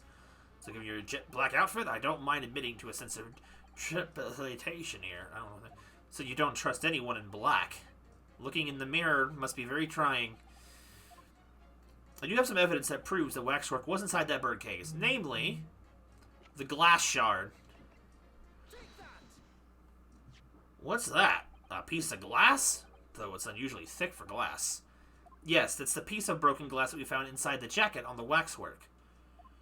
As you say, it's not ordinary glass, though. It's very thick and clearly made for extra strength. Much like the special glass that was developed for the construction of the Crystal Tower. The Crystal Tower? Holy smoke! Exactly, the centerpiece of the Great Exhibition, where the very incident we're talking about took place. On the day in question, the birdcage fell from above and smashed through the window of that special glass. From the whence this small piece originated. Is that it? Precisely. So, what do you say? Now that the clearance and support of the assertion has been placed before you. Well, as I said, I only trust men in white coats as a rule. However, when the reasoning is sound, it's fair to say color shouldn't come into it. In light of what you've shown me here, yes, I feel obliged to change my position on the matter. In that case, juror number 4, you will amend your statement now, please. The presence of that piece of glass leaves me in a little doubt that the waxwork was indeed inside the birdcage. Okay.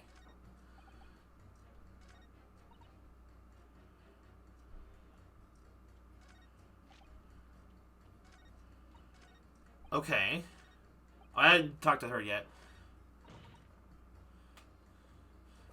Okay. I got to ask, why have you brought that corn into court with you? Colonel Cobb? He'd been growing back from the farm. Picked him up on my way here to town. A proper nibbler he is. Yes, that nibbling seems to be taking quite a while. Maybe you could wait until after the trial? Oh, I don't like the sound of that. You need colonels at times like these. Whenever I've something big decided, Colonel will always put me in the right direction, say. You're talking about your cob of corn. Nibble, nibble, nobody guilty. Bobble, nibble, not guilty. Out. Nibble, nobody guilty, bobble. Nibble, not guilty, bobble. What? Oh my god, please stop. This is not helpful. It's going forever! Perhaps it's akin to fortune-telling with flower petals like people do back home. So Professor Harebrain's fate is to be decided by a cup of corn. Could you not at least wait till we've had more time to find people for any of the villain's guilt? Oh, I don't know about that. I mean, Tum's awfully full already. Amazing. I know it seems a little far-fetched to think that the magic bottle of the professor was in that birdcage. But on the other hand, it explains a lot. There really is a reason why that particular waxwork had to be used as Asmon's double. We must do everything we can to make the jurors understand it. The truth is, I'm sure that's the key to this, but it's the most puzzling part of it, too. In that case, you should see what additional information you can glean from whilst trying to change the jurors' minds. You read a book while reading Rice Cracker, Mr. Naruhado. I'm sure you can do this. Is there anything left I need to check?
Right, yes.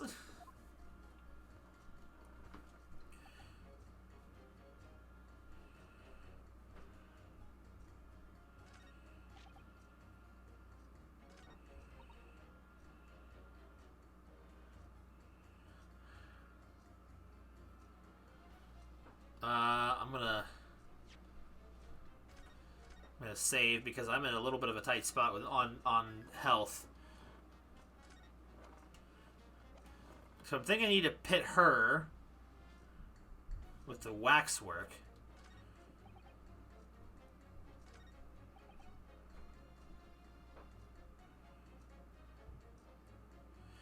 Let me see if I press this again. Thank you for reaching your persistence, sure. Your words are misplaced, boy. My opinion is governed by logic and science and nothing else. Yes, science is where you should direct your words of gratitude. Ah.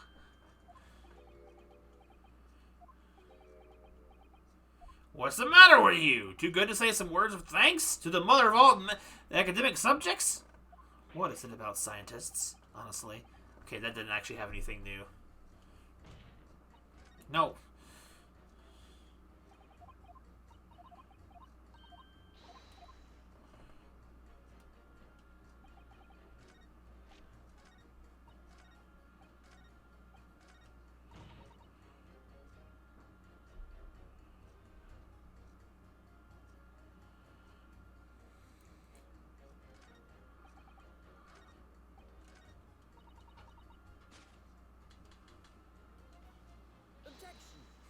Okay. Those statements clearly contradict each other. Is this a good one? Good gracious! Who said you refer, counsel? So, juror number 2. Oh gosh, me? What can I do for you? I presume that you heard what juror number 6 said in his statement. It's brought out to light the maiden name of coroner Dr. Scythe, which in turn has revealed a connection that wasn't apparent before. Well, naturally, as a woman of society, I find such connections and relationships irresistible. Oh, but oh golly, I'm afraid I fail to see what you mean. Dr. Sith's maiden name is Stevens, and through that name, the coroner is very definitely linked to the waxwork of the killer. The defense has evidence to prove it. Oh my goodness, evidence, you say? How utterly enthralling. Counsel, the court cannot overlook that last remark. I very much hope there is some substance to your claim. Of course, my lord, I would ask the court to look at this. Evidence that clearly links us to the masked murderer known as the Professor. I have here a certain autopsy report from 10 years ago. A 10-year-old autopsy report? What relevance does that have? It is, of course, from the autopsy of the person portrayed in the waxwork, the killer known as the Professor. The Professor's... But the man was a capital offender, so... That's right. This is the certification of death that was drawn up after the convict's execution. The identity of the killer was never made public, so the report gives few details, but what's important is the name of the coroner who wrote it. Courtney Stevens. Oh my, Courtney Stevens? Strike a light! It appears that the professor's autopsy was conducted by Dr. Sith 10 years ago. And a few days ago, Mr. Dribber very deliberately stole the waxwork of the professor from the Madame Tuspels. A waxwork that doesn't, in fact, resemble the victim, Master Asmund, at all. And do you suppose there's some unsavory relationship between those events? Absolutely, I'm sure of it. There's no doubt in my mind that the Professor case is at the heart of a is the heart of a link we have yet to uncover between Dr. Courtney Scythe and Mr. Enoch Dribber. Hidden links, mysterious connections, secret relationships. This is all most extraordinary. We're surely obliged now to explore this further.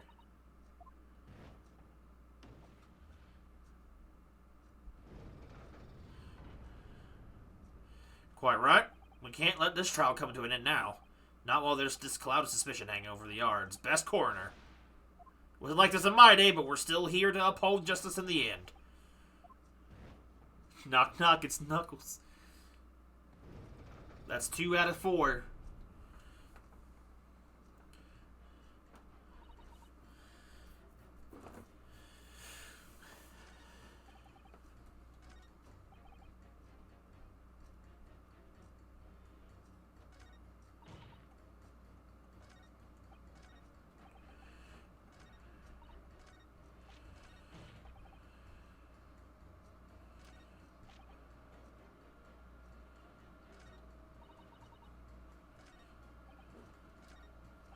Alright, I gotta save again, because I don't want to die.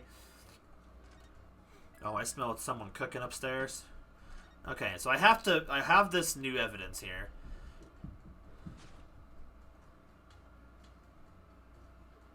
The evidence.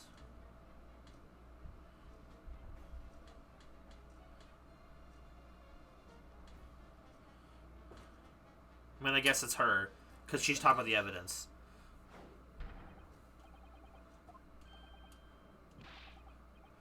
If you could put down your corn for a moment, juror number 5. Oh, you mean me? You pointed out that it's wrong to make an accusation without evidence. But the accusation that the waxwork model was inside the second bird cage on the day in question is not without supporting evidence, as the defense demonstrated to jurors sitting beside you. Oh, is that right?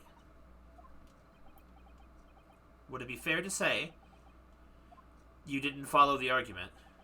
I don't understand much besides Colonel Cobb, to be honest. Oh my god.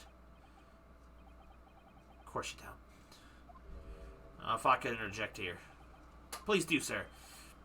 Now that this assertion of yours about the waxwork has been backed up by some solid evidence, it would be wrong of me, as a man of science, not to pursue the matter further. All that corn chopping. Oh, well, me too, then. Sorry? If this brainy gentleman says he's right, then he must be. See, I wouldn't dream of going against Colonel Cobb or anyone who's got stuff in between the ears. Whatever works, I guess. Success! If you can call it that.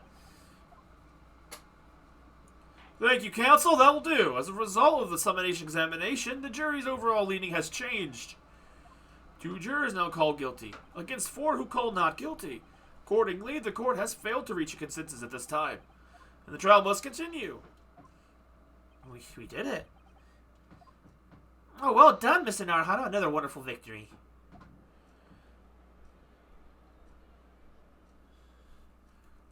Ba-ba-da-ba. Well, a waxwork of the despicable professor uses a body double for this victim is quite an extraordinary case.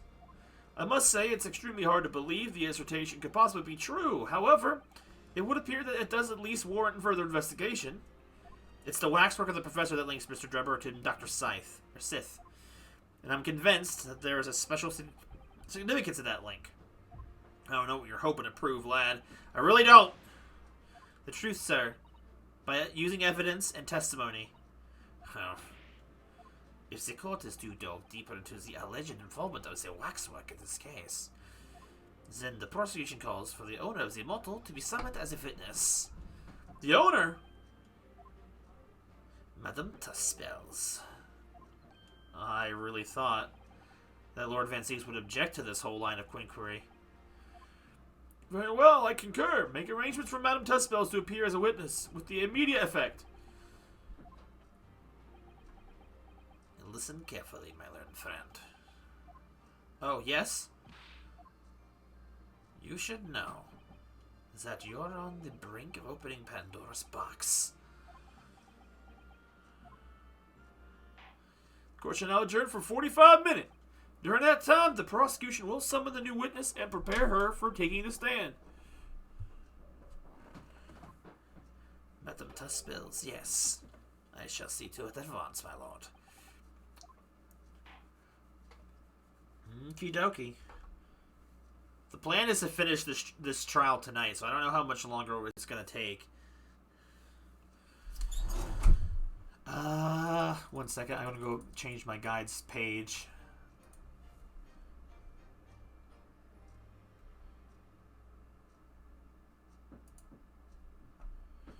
Is this the final part? I'm going to double check.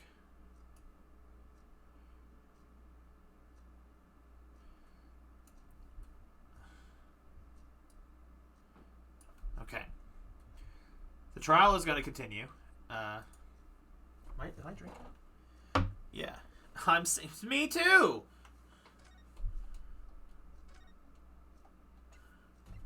Good, we needed a health refill too, so, I mean...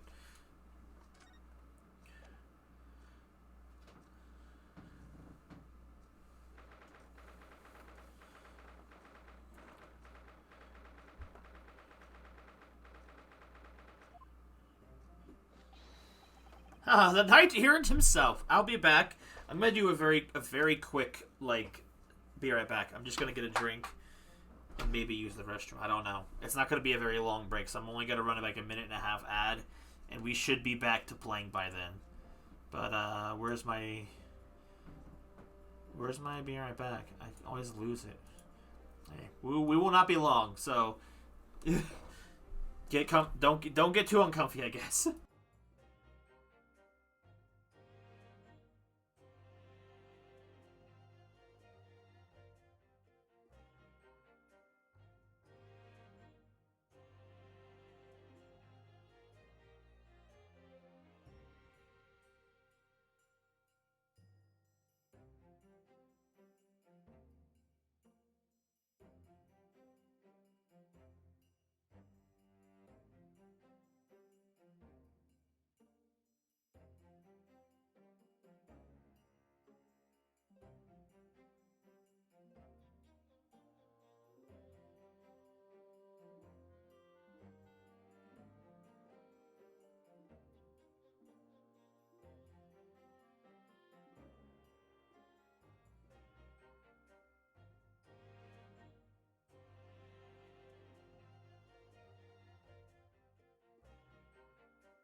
So we're back.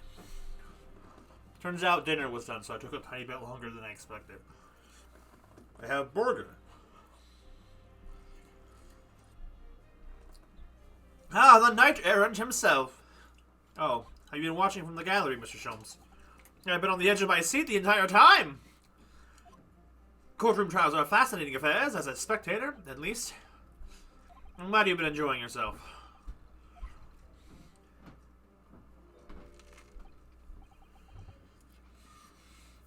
I have to ask. What on earth is going on? It makes no sense. What is this professor business all about? Doesn't look anything like any professor I've ever met before. Who even is he? And of course, you were in Germany already 10 years ago. Yes, the professor.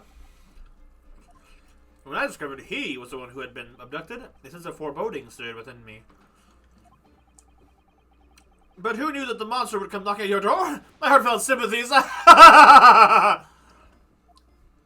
As it turns out, Lord Van Ziek is even more intimately tied to this case than any of us realize, isn't he?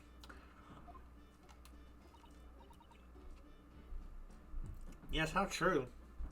His great friend from university in the dock. And now Roderick of the killer who took his esteemed brother's life makes an appearance too. I imagine even the shrewd Mr. Reaper failed to foresee that kick in the teeth. An extraordinary move on your part, my dear fellow, to throw that in from the front of the man. You make it sound deliberate. I can't help feeling that this professor case is really very puzzling. Oh yes, in what particular manner? Well, here's Mr. Drubber, Dr. Sith, and Lord Van Zieks. It seems everybody in the trial has a link to the case somehow. Yes, in fact, I alone am not a member of the set. Though that leaves me as an empty seat. Sat hollow with no intersection to any other. Excuse me. Uh-oh. Dr. Sith? Ah, Dr. Courtney Sith. Nay, Stevens. Good day to you. Hello, Sholmes. That was very shrewd of you. And what in particular, pray? You requested a 10-year-old autopsy report from Gregson, didn't you? And why would you assume such a thing? Because Gregson told me. Dude, her eyes look like they're dead.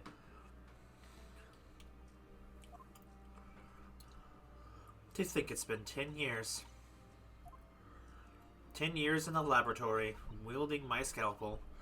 I smell of nothing but corpses and disinfectant. The policeman on the jury had a lot to say about you as it happens, Dr. Seth. And I've accused you of being complicit in what happened. I'm hoping that you'll take the stand and tell the truth about what really happened. That certainty won't be possible. Certainly. Lord Van Zieks won't be summoning me as a witness. Lord Strongheart has forbidden it. Lord Strongheart? The Pandora's box you were warned about is a professor's case. But please don't make the mistake of thinking you'll get any information out of it out of me. But attempting to hide from the truth, that's cowardice! I've always fought crime in the way that I see fit. I have no regrets. None at all. And that's all I came here to say. So, good day to you.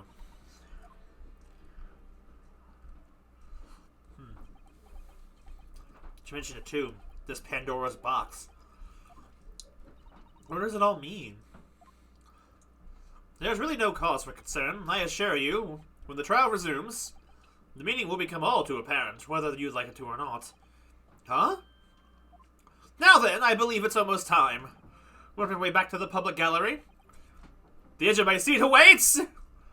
I think maybe you're enjoying yourself a little too much. How old is she? She's old enough to be a wife, but how old is she? 39? Okay. I was just curious of how old she was when she was did the doctor's case, but the professor's case. She was 29 years old then. I mean, if we can get to the truth without her testimony, then we'll be fine. But if the prosecution won't call her as a witness, doesn't the defense have a right to call people to the witness stand? Without the prosecution's compliance? Sometimes you can't wait for the prosecution to comply. They're not going to. They have their own agenda all the time anyway. Ah, yes, one word of warning before I go.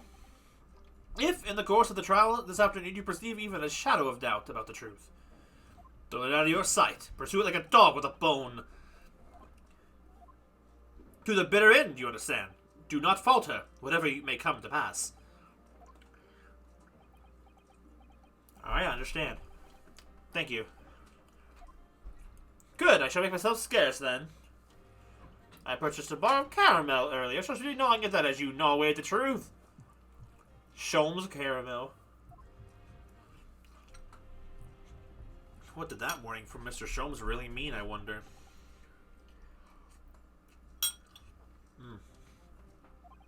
Maybe a bit about whatever may come to pass.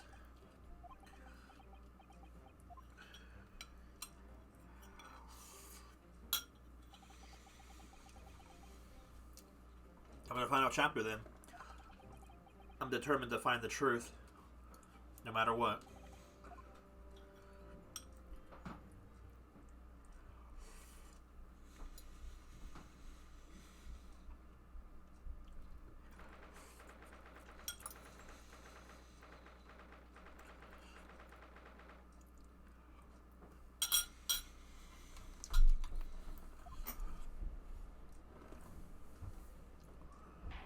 In the name of Her Majesty the Queen, I hereby reconvene the proceedings of this court.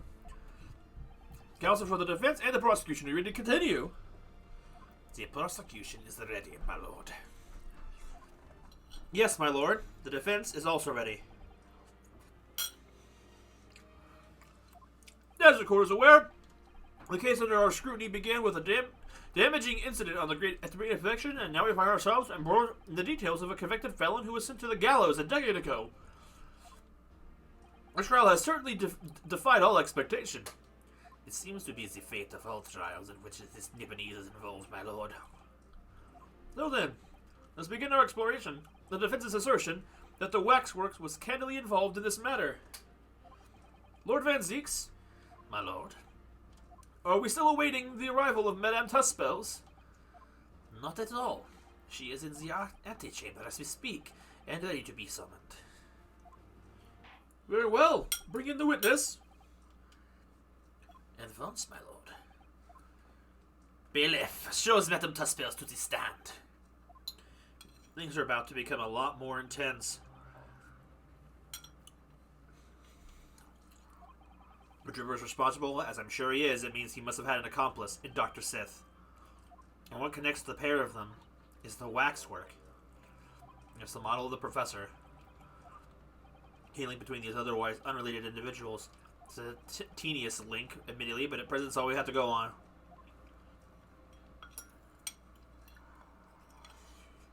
Ah! State your name and occupation for the court, please. My name is Madame Esmeralda Tuspels. I am a waxwork artisan. And the proprietress of the Madame Tuspels Museum of Waxwork. You will have to pardon me for working as I testify. My exhibit must open very soon. She finds herself guilty. Oh, wait, what? Alright, have a good one, Sora. Oh, so he finally gets a statue, does he? Now there are two of them in the world. Oh my, what an expression is she carving onto that face?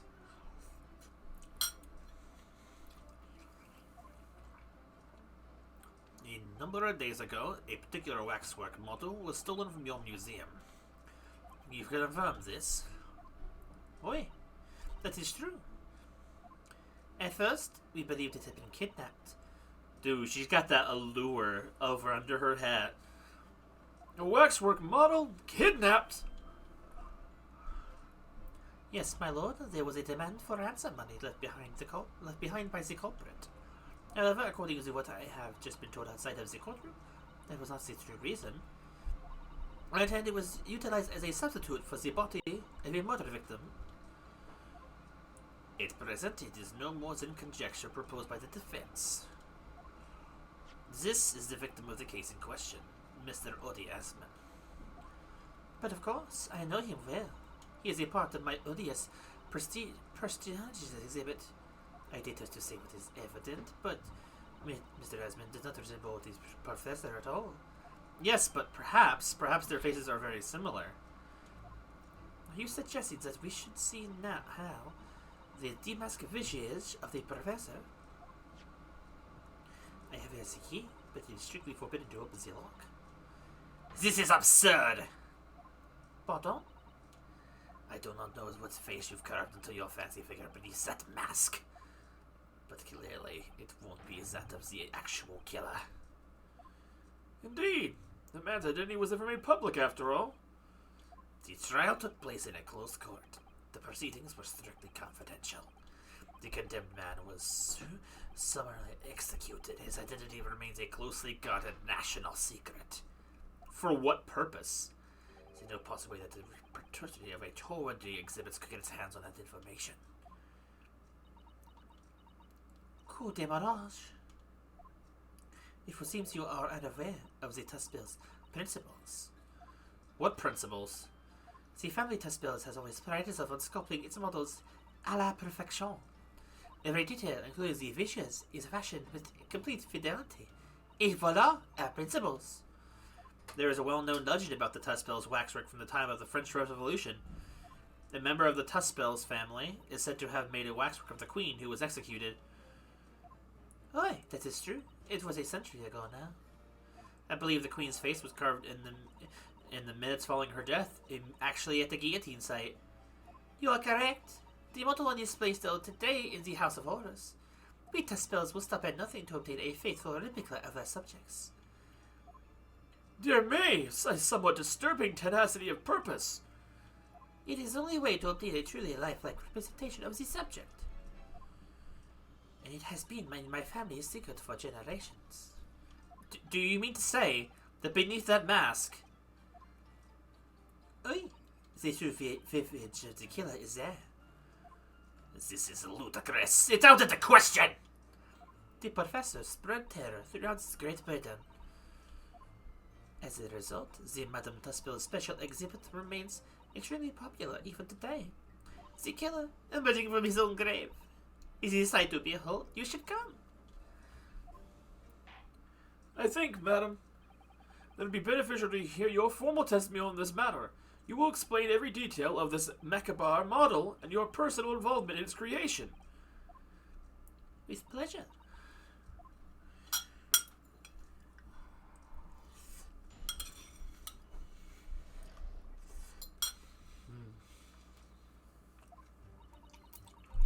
The special exhibit in the House of Horrors is based on a rumor that shocked society in London. An impression of the visage was taken directly from the corpse, in accordance with the Tuspil's family principles. I enlisted the aid of the gravedigger and created a mold for the head in the cemetery just before the interment.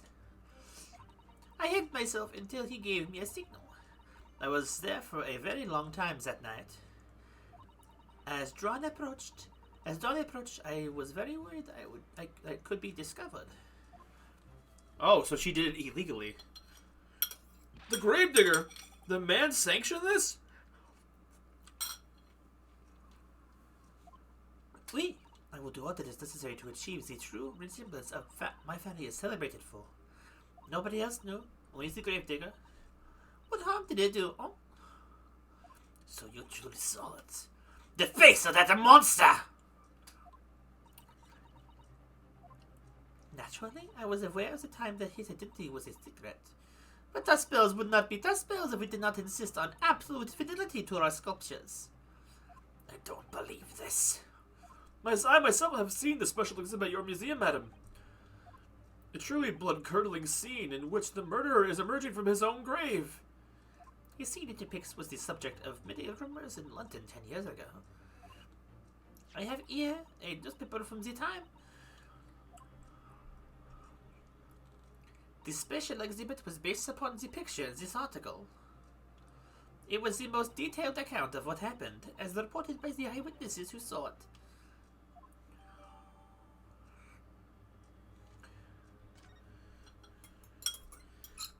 Man rises from the grave. He's too upset for words.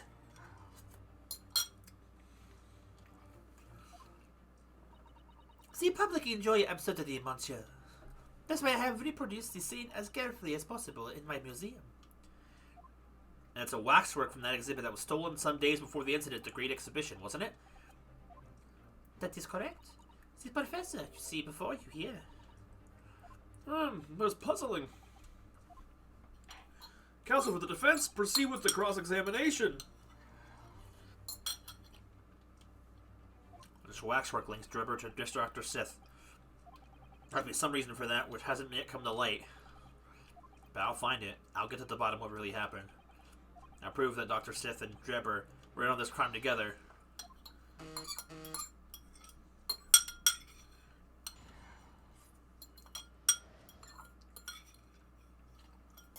Okay, that's all gone.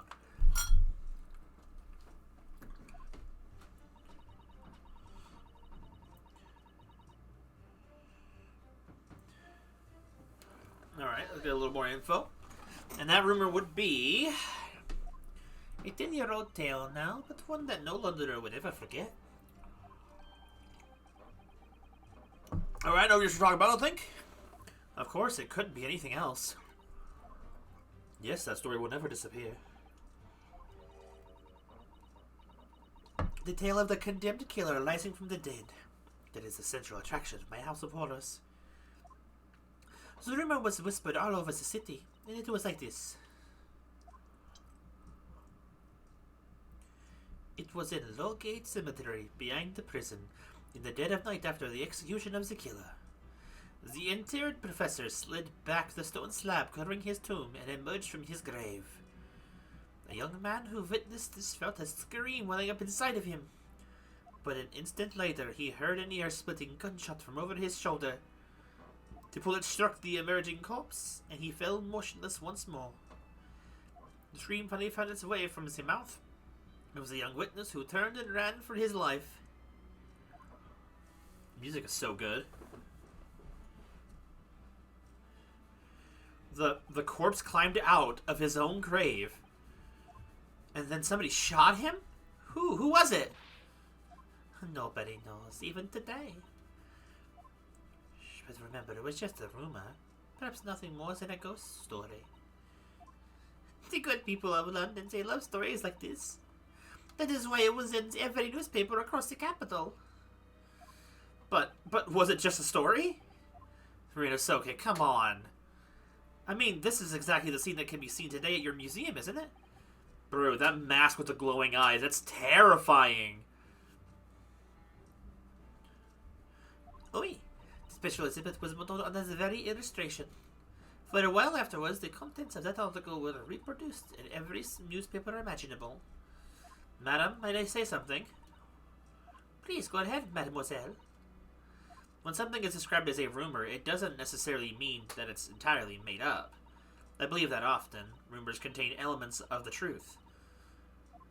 Ah, I see that people from the East can be just as astute as the people of Europe. Can we be sure, for instance, that the professor's execution was successful? It is not possible for the dead to come back to life. Sorry? 10 years ago, I was there in Lowgate Cemetery. After the criminal, the professor was killed by hanging. I took a wax impression of his visions from the corpse just before it was interred. So I can assure you, the man was dead. I see. Well, it would certainly appear that the condemned man suffered the intended fate.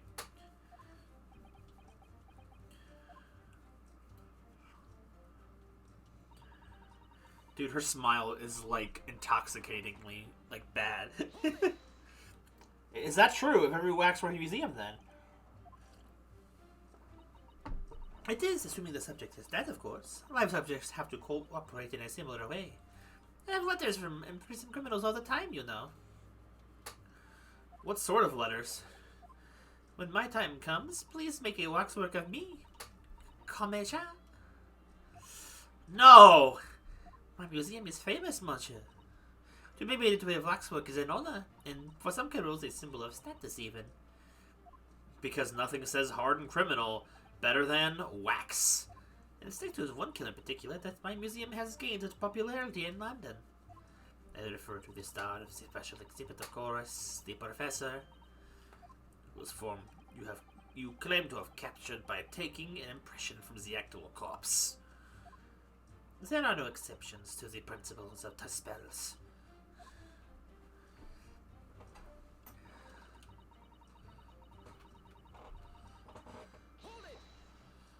Surely that's illegal, isn't it? It would seem that proprietus in this repository of novelties was blinded by a monetary greed. It had nothing to do with money. The man is part of London's criminal history. That's why I had to sculpt him, to record his history.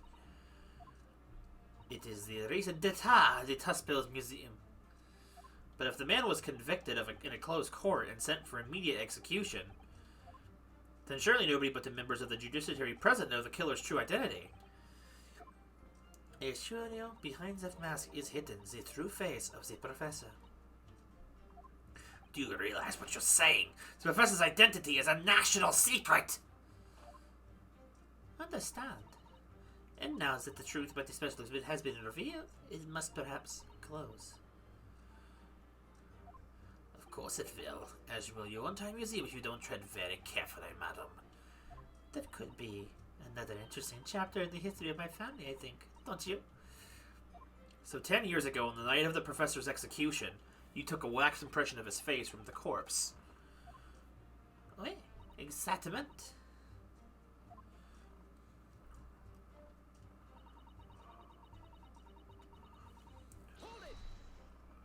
You were there longer than you expected to be? I had some difficulties capturing the subject's form correctly. As I removed the mask, the mouth of the cadaver fell open. I had some problems with the chin. Dare I ask? Ben had been dead for a short while already, you see. His muscles were relaxing, and consequently his chin would not align itself correctly. Oh dear, what a horrible thought. Under normal circumstances, I would have an assistant with me. However, that night I was alone, and as a consequence, I missed my preferred window of time. What do you mean? When I take the impression of the visions of the cadaver, I always wait until 3 hours after the death. Why 3 hours? Is that amount of time significant? It is because of rigor mortis. Rigor mortis? No, rigor mortis. It's the name given to a phenomenon that occurs in recently deceased bodies. As a rule, 3 hours post-death, the muscles in the body begin to stiffen. By approximately 10 hours post-death, the entire body is completely rigid and inflexible. And then from that point on, the muscles slowly start to revert to their relaxed state. The effect is often used to estimate the time of death when a body is discovered. I love these two. Well, that was an education, if a slightly scary one. As the mademoiselle says, the rigor mortis commences 3 hours after death, and it struts in the jaw. I see, so that's why you wait. Before that time, the mouth falls open, and it is very difficult to do my work. Ugh, it's getting hard for me to do my work with all this talk of corpses. I wonder about the information the courts heard from Madame Tuspells. It's significant, I think. The information about the rigor mortis that you just shared with us. You mind including it in your formal testimony? I believe it could be significant, you see. Of course, I do not mind at all. I can't help feeling that after this latest topic, the atmosphere in the courtroom has become extremely grave. This is no time for jokes, Miss Sasito. Madam, can I amend your testimony? Ben, sir? It took me a very long time because it was before this onset of rigor mortis. Rigor mortis being the phenomenon you described whereby the corpse becomes stiff after death. I think you said that it starts at the jaw about 3 hours post-death, is that right? Oui, yes, of course. The exact duration depends a little on the season. I didn't realize a waxwork artisan would be so well versed in the subject. No, no, that is only elementary knowledge in the field of legal medicine. Well, I had no idea about it, but maybe I won't admit to my ignorance about forensic science. I can ask my father to give you a very simple primer if you'd like. I think corpses should be your domain. I'm not good with them. Oh dear. I'll do my very best.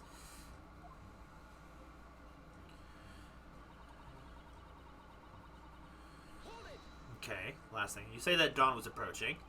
What was the time of day then, approximately? Well, I could not say. But when I left the cemetery with my utensils and facts, the morning light was becoming visible. The execution took place on June 17th, which had the earliest sunrise of that year. Indeed it did. First light would have been at around 4:40 in the morning. That really is early. The fact is I had a very little time, so I finished my work in half an hour. It was necessary to complete the impression and bury the body before daybreak, of course. If somebody had discovered me there, it would have been a catastrophe, so I had to hurry.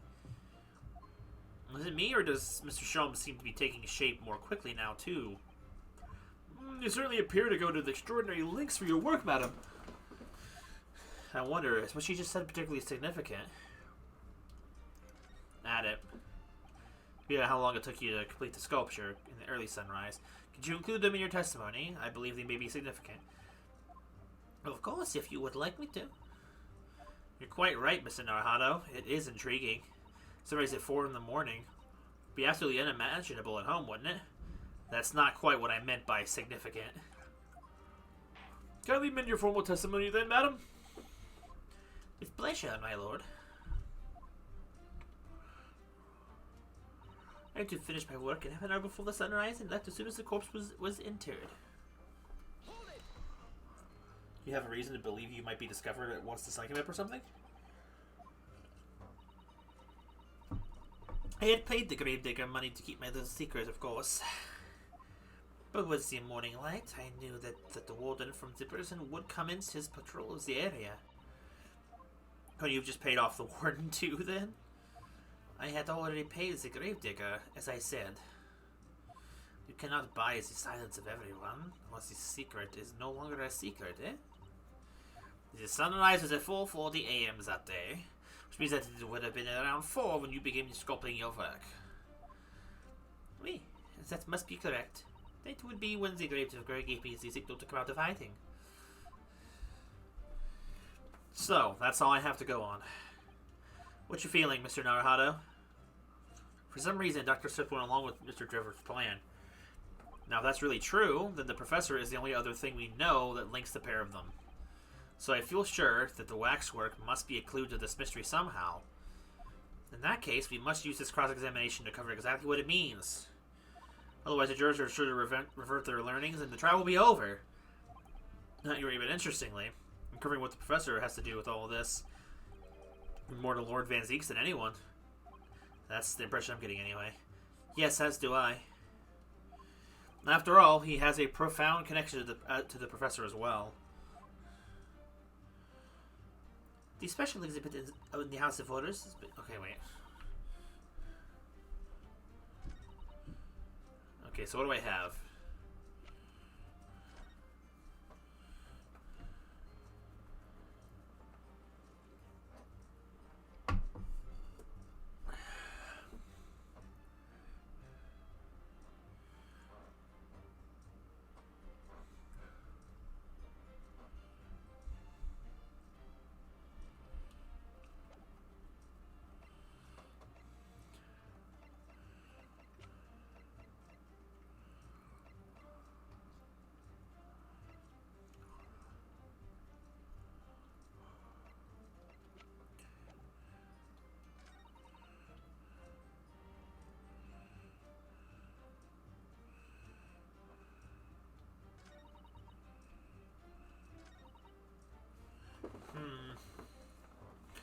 Let's see.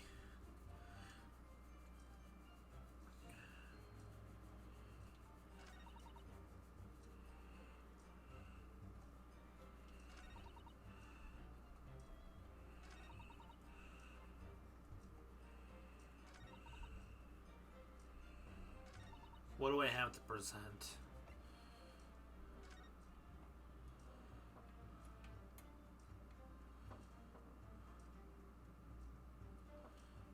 Lost cat.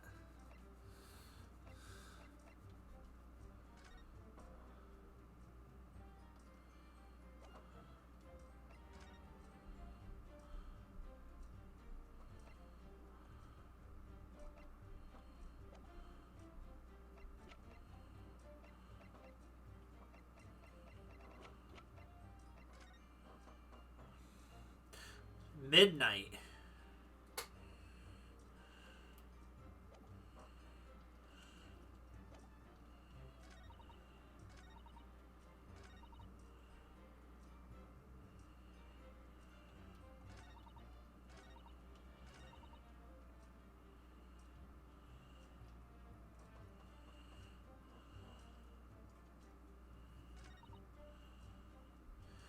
Okay. It's on one of those two statements.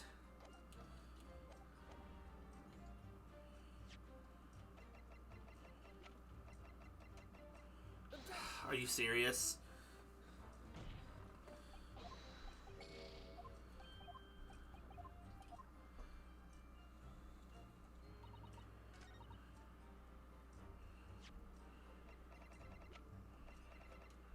There we go. Madam Tuspels, I have here an autopsy report that was filled 10 years ago now, confirms the death of the professor following his execution at the gallows. And is that the problem? I believe it is, because your testimony and a particular detail in the report completely contradict one another. Quit? Are you going to explain yourself, my Nipponese friend?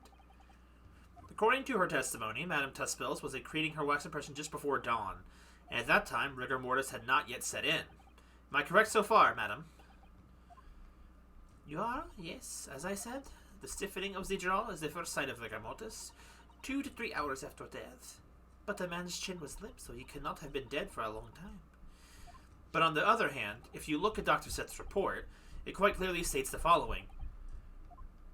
Death by hanging confirmed at midnight, June 17th. No! If the professor indeed died at midnight that day, then by the time you were sculpting his face, rigor mortis would have already set in. Oi, yes, you're right. The chin, it would have been completely stiff. In other words, this report is wrong. No coroner makes mistakes when recording the time of death. The very idea is absurd. In that case, there's only one possible conclusion. The execution didn't actually take place at the stated time. Impossible! Okay. Order! Counsel, this is beyond folly! Not only do you indict the author of the report, Dr. Sith, but you also implicate members of the staff of Barclay Prison where the execution took place. Bayek? Extraordinary! Not my day! Let me speak. My learned friend appears to have overlooked one very crucial fact. What fact? The professor died that night, without question. He did, of course he did. I moved the man's limp jaw with my own hands. There was no... Yes, the professor died that night. But what if he didn't die at the gallows? Didn't die at... Are you insane? What exactly are you suggesting did happen in that case? It's almost impossible to believe, but it would explain the link. The link between Dr. Sith and the professor, and that one other person of interest. I have evidence that will explain exactly what I'm suggesting happened that night. Wait, what? Counsel present the evidence at once. What am I suggesting? Evidence that allegedly explains what really happened the night of the professor's execution. Wait, what?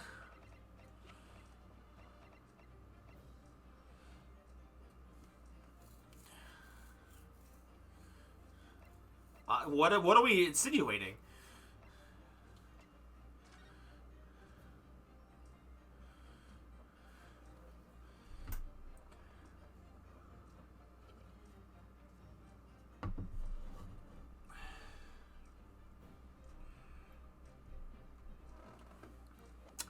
Are we gonna go with the fact that he really did resurrect because he didn't actually die? Is that what we're going with? What happened that night is written very plainly in this newspaper article. Executed criminal returns in the dead of night at local cemetery. You're suggesting it was a corpse coming back from the dead now? Well, if this article is to be believed, yes. The professor, assumed dead following his execution, emerged from his grave and was killed again. Objection. Don't be a fool! That's simply a rumor published by the gutter press! Can you be certain of that? Are you serious? The point is, as the article says, there was a witness to what happened. My word, yes indeed! Mesmo? Mesmo, the man who stole into the cemetery by the chance that night. Objection. Of course there was a witness. The story didn't write itself, but obviously the man made it all up. In any case, this was 10 years ago now. There would surely be no hope of finding him. Except it says it right in the book, bro. On the contrary, my lord, we all know this witness well. What? Are you suggesting, counsel, that you've identified the person in question? That you know who claims to have seen these utterly incredible events take place? Yes, my lord. In fact, you could say that he's right here, before my very eyes. You will substantiate your latest claim now, then, counsel. Who was the alleged witness of the staggering scene from the cemetery 10 years ago? Bro, why is this a question I have to answer? The man in question is Mr. Enoch Dribber. Dribber? The previous witness? The special exhibit in the House of Horrors at Madame Tussauds Museum of Waxwork recreates that decade-old scene in great detail. The condemned criminal emerging from the grave, and beside the tomb, a young man with a lantern stumbling upon the terrifying sight. And that young man is a 10-year younger Mr. Enoch Dribber. Dribber, not Dribbler. Shouldn't she have known that? Order, order, order! Surely not, counsel. Dribber was there in Lowgate Cemetery. What is all this talk about Mr. Dribbler? Is the name significant? Of course, Madame Tussauds doesn't know, does she? Yes, it's extremely significant, madam. To your situation as well, in fact. What situation? The theft of the Professor Waxwork from your museum some days ago was perpetrated by the very same man. No! But that would mean... Madame Tussauds. It would appear you know the name Enoch Dribber. Oui, yes, I know it. But from long ago, in the past. What? Oh my. Good gracious! Explain yourself. Tell us everything you know. Yes, of course.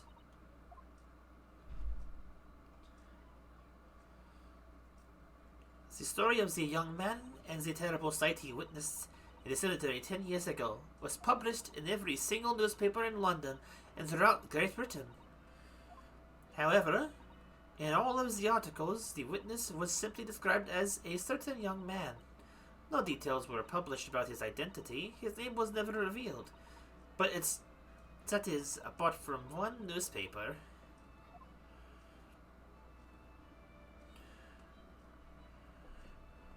The Daily Circus. It is the paper from which comes the article I have already shown the court. You're saying that his full name was only publicized in that article. Goodness me, yes, here it is!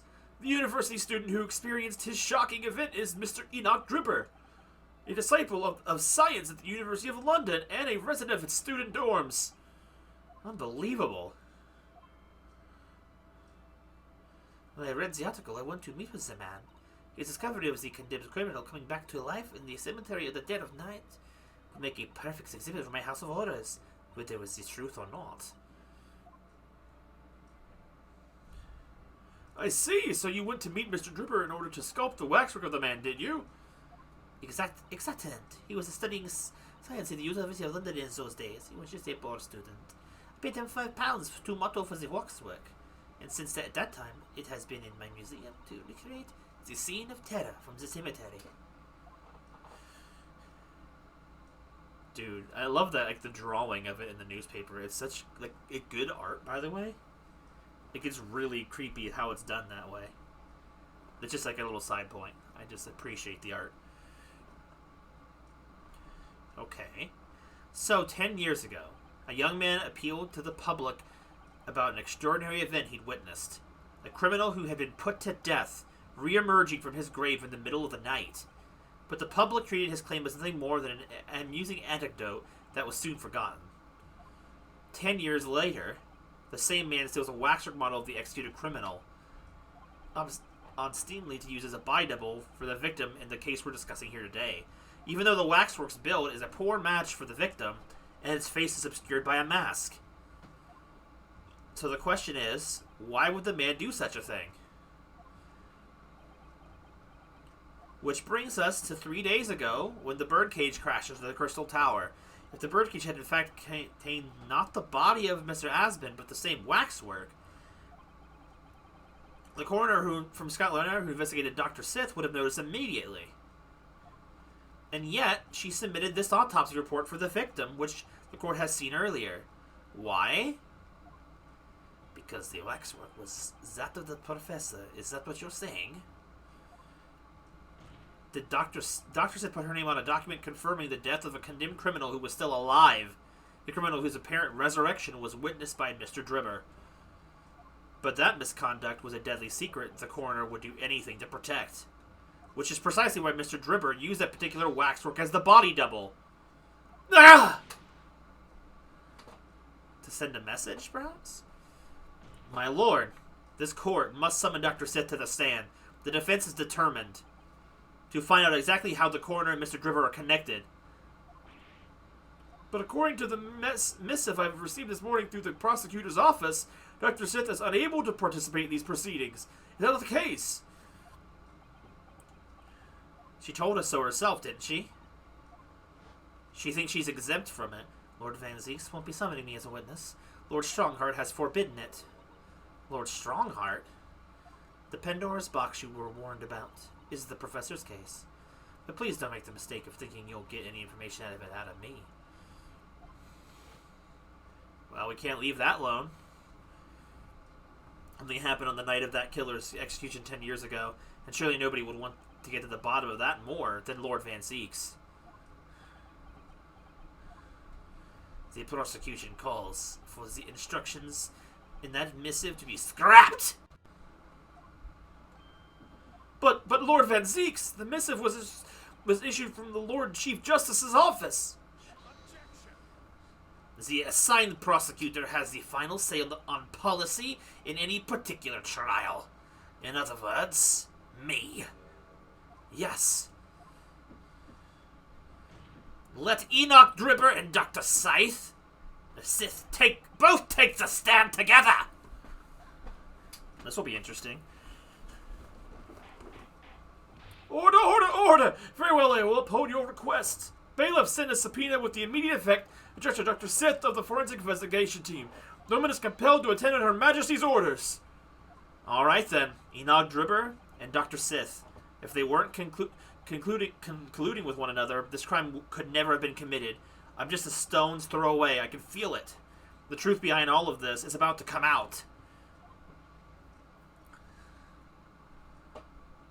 Well. Oh, she's here too! Thank you for your attendance at such short notice, Dr. Sith. I'm disappointed in you, Lord Van Zieks. You've completely betrayed the agreed policy of both Scotland Yard and the prosecutor's office. Betrayal is not in my nature, as long as the truth isn't compromised. If it is, there's even a hint of wrongdoings, and no matter whom it concerns or disgruntles. I will pursue the matter to the bitter end, as would any prosecutor worth his salt. Mr. Dribber, you took the victim's life by means of a machine that you constructed in your workshop. He won't admit to that. And Dr. Sith, as the investigating coroner, you were the first on the scene to examine the victim's body.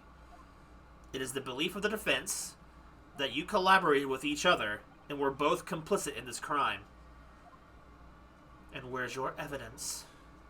At present, we have no definitive evidence, but we do have a very significant clue. What are you talking about? I'm talking, of course, about the waxwork.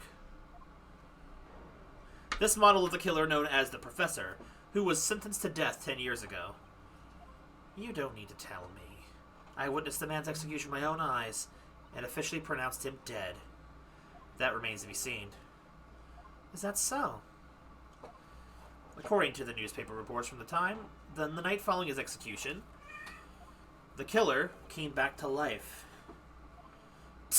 Don't waste my time. And the sole witness to that mysterious event was you, Mr. Drebber, wasn't it? If what you saw in the graveyard that night 10 years ago wasn't some chilling fiction but reality, it would make you privy to a very great secret of Dr. Sith's. A secret so profound it could compel the coroner to agree to collaborate in your evil scheme, in fact. Mr. Drebber, tell the court.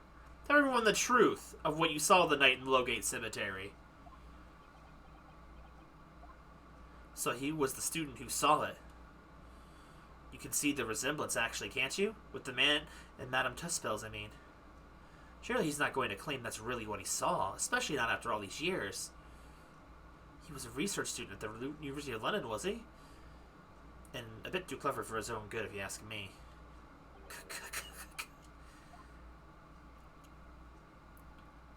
What an interesting twist. When at the time, not one person would take me seriously. Yet now, here we are, 10 years later, and suddenly my story matters. And in a court of law, too.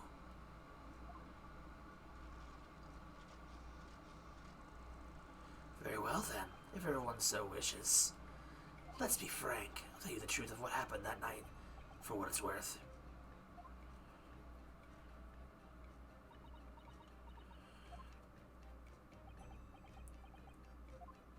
Dude, I love this tension in the air. So, Mr. Drebber, your testimony, please, about the events of that night 10 years ago. You will tell the court exactly what you stumbled across at Lowgate Cemetery. Yes, of course. As you wish.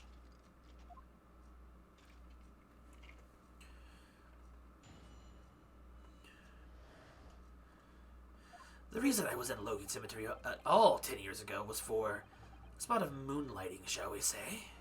Yes, the illustration in that newspaper article was based on what I witnessed that night. But thinking back now, I realize I never actually saw the professor. Soon afterwards, I was visited by a young woman who sculpted a model of me from wax.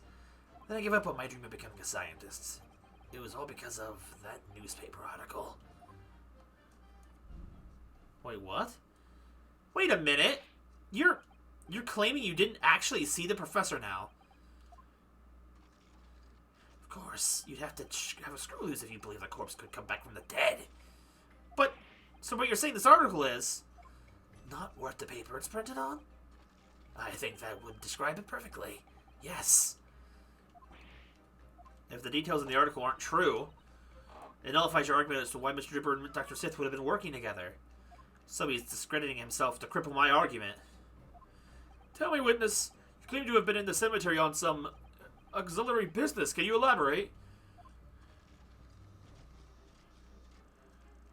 That's right. Grave robbing, to be precise. As you know, Lowgate Cemetery is at the rear of Barclay Prison. So among the students in the university, it had a reputation for being haunted by the ghosts of the condemned convicts. Grave robbing, you say? Yes, exhumating fresh corpses to sell is reasonably lucrative. Wait, what? Of course, I never laid a finger on any valuables buried with the dead. So you are one of the so-called resurrectionists, a particularly unpleasant scourge on society. Actually, my fellows, I went by another name. The Repurposers. That is quite beyond the pale. You would invite divine retribution, sir. Yes, well, I think I suffered retribution enough. The Daily Circus eventually unearthed my name and put it in print. It caused me a great many headaches. In the end, I had to leave the university. That was the only paper with the bad grades to identify me unambiguously, I might add. I see. Out of interest, who drew the illustration for this article? Ah, yes, that was the reporter who exposed me.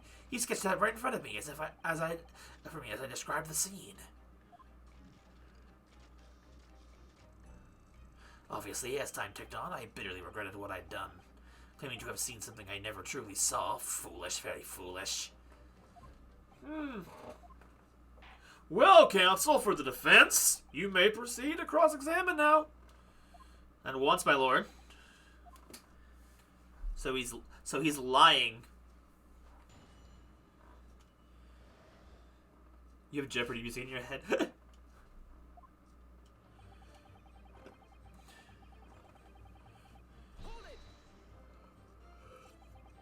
By moonlighting, you mean grave robbing, do you? Oh, surely you only need to look at the graveyard scene and my appearance to gauge the answer of that. It's the lantern and the spade. But who on earth would want to buy a dead body? Any major hospital. A hospital? In order to better understand the human's body, the study of anatomy is crucial to medical science. But there isn't a hospital in the world that has enough specimens to work with. Though obviously they can't openly express an interest in obtaining more by dubious means. As aspiring scientists, we young research students had no money to work with, as I'm sure you can imagine. So we made surreptitious arrangements with a hospital via some of our medical student acquaintances. We would never take anything of value from the graves. That was all for the furtherance of science. This was all for the furtherance of science, you see. That's what we were all told ourselves every time we stole into the graveyard at night, spade in hand. You'll realize body snatching is a serious crime. If you were caught, you could expect the gravest of consequences. We students were caught between the hammer and the anvil. We need funds for research. Professor Harebrain said exactly the same. I'm quite speechless at the apparent levity of which you revealed this abhorrent behavior.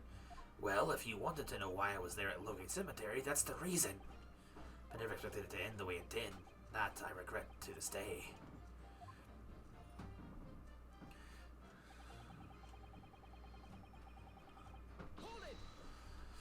The strange happening at Logate Cemetery, which you now deny. Not entirely. I ran in to fetch the police at the time, you know. I was shaking like a leaf. But they didn't believe a word of it. In fact, I was very nearly arrested myself. So you went to the papers instead? I started big with the London News, but unsurprisingly they didn't want to know either. In the end, though, it was reporters from the gossip rags and the gutter press that came to get my story. And it spread like the plague through the capital as gossip-hungry Londoners lapped up the tale. The story was in every single paper at the time, with the exception of some broadsheets. And yet only 2 or 3 of them actually interviewed me personally. Most of the accounts turned out to be very interpretive ghost stories. What about the article in the Daily Circus? That particular journalist found me at my dormitory. I don't know how, but he discovered my name. So I recounted to him exactly what had happened that night. And from your description, he drew this illustration. Precisely. That's how I learned the condemned man was the infamous professor. Because the reporter told me so. I had no idea myself, you see. Newspaper reporters are wont to snoop around in matters that don't concern them. So the scene portrayed in the illustration is accurate, then? Well...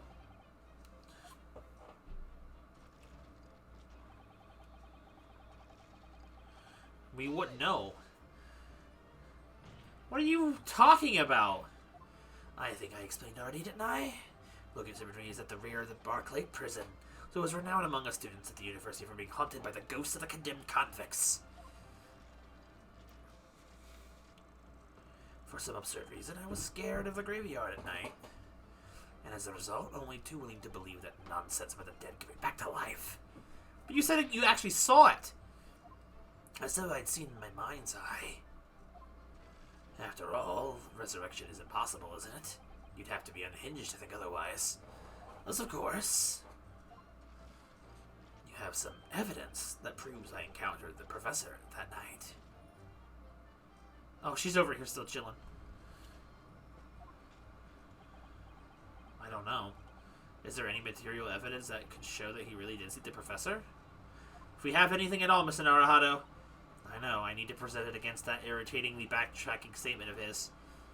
Point is, that it was a pivotal moment in my life. Soon after... Oh.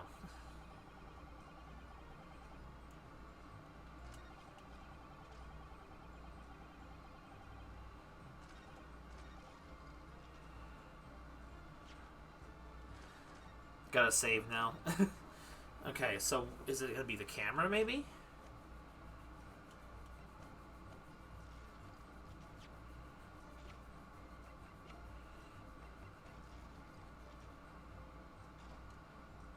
Nope.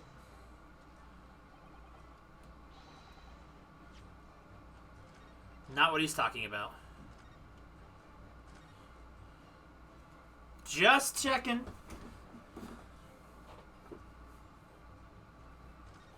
Okay. That young woman being Madame Tuspels, of course. Precisely. I must say, I didn't expect to run into her again like this after 10 years later. As I have explained, I went by the name published in the article in... Kamesa? I found the man. Yes, the article in the Daily Circus, I think you said. I was a poor student with barely a penny to my name at the time. And the young lady put £5 in front of me. So you readily consented to having a waxworks of yourself made, and gave permission for it to be put on display. I did. I should sell what little I had to sell, I concluded. Oui, I remember now. I purchased something else from you that day. Necessita pass.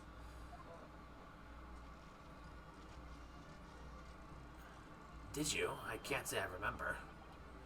What was it, madam? His camera. Ah. Oh yes, I made a point of taking it with me whenever I made excursion into any cemetery. You took a camera with you, sir? To what end? To record the details of the bodies I had disinherited. But I had no intention of ever visiting a graveyard again after that night, so I sold it. I see. But I still have it, monsieur. It is part of the special exhibit in my House of Horrors. I am very meticulous about such details. It is the Tuspel's way. It would seem, then, that this is the very same camera Mr. Drebber took with him on the Lowgate Cemetery on the night of question. Yes, interesting. Details updated. Oh, so it was that! I'll just press it to hear what he has to say, I guess. This article, you mean? Published in the Daily Circus.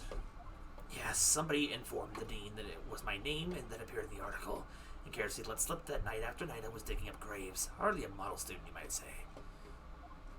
And the university's reputation was extremely defiled, and I was expelled as a result. Mon Dieu, I had no idea. And having been run out of the university, you found employment in a somewhat specialist trade. You combine your knowledge of science with knowledge of stage magic to create various experimental machines intended to generate never-before-seen technology, and then use those deceptive machines to trick the government and private investors into giving you money.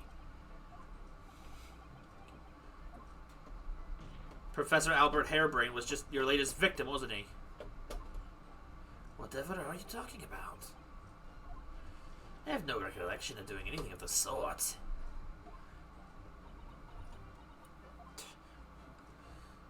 What's Drebber up to? Why would he suddenly change his tune and recant his story? I wonder if perhaps it's because his circumstances have changed now. What circumstances? Well, if he admits to having seen the professor emerging from life from his grave 10 years ago, it will expose a secret in Dr. Sith's paths that she would desperately want to hide.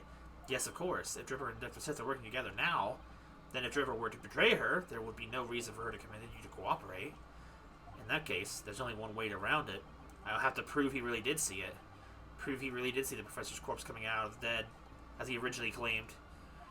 Yes, Mr. Naruhado, exactly!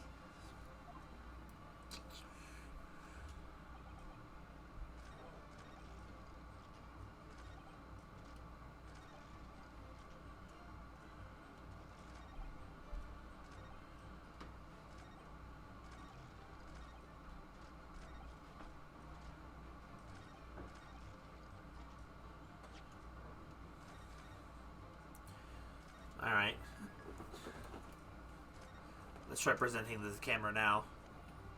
Now that the information has been updated. Is this the... Wait, okay.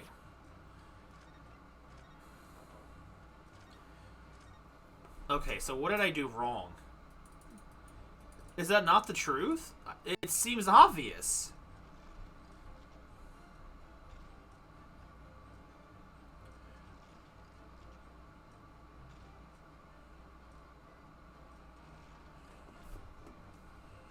Wait, I have to present the article here? This doesn't make any sense. I thought I did that already. Okay.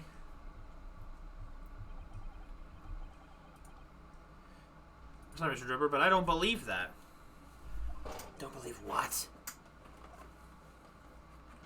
Your latest claim. You did see the professor on that night 10 years ago. Oh dear. We seem to be at odds, but I was there, and you were not. I know what I didn't see.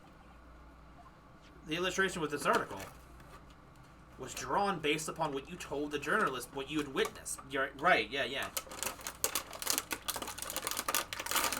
A figure emerging from a tomb wearing an iron mask.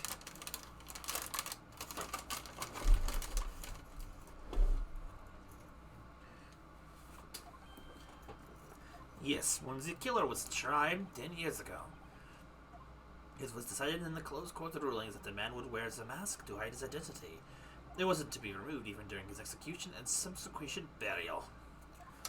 Not even the prison wardens were to see the man's face. But obviously, the provision of the mask was not public knowledge. Mr. Drebber, as you've just heard, a lowly student of the University of London certainly wouldn't have known about the condemned man's mask. So unless you actually seen the professor that night, it's inconceivable the artist would have included the mask in that illustration. Oh no! Well, Mr. Drebber.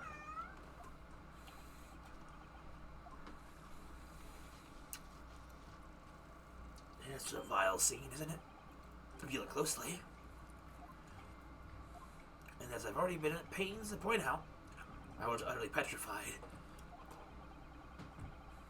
So I had set my head I'd seen such a blood-curdling sight, but afterwards I came to my senses and realized that I'd been mistaken.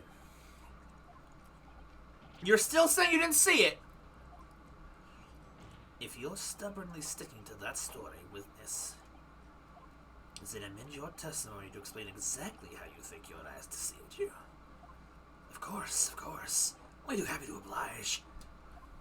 I can't believe he's still not going to concede the point.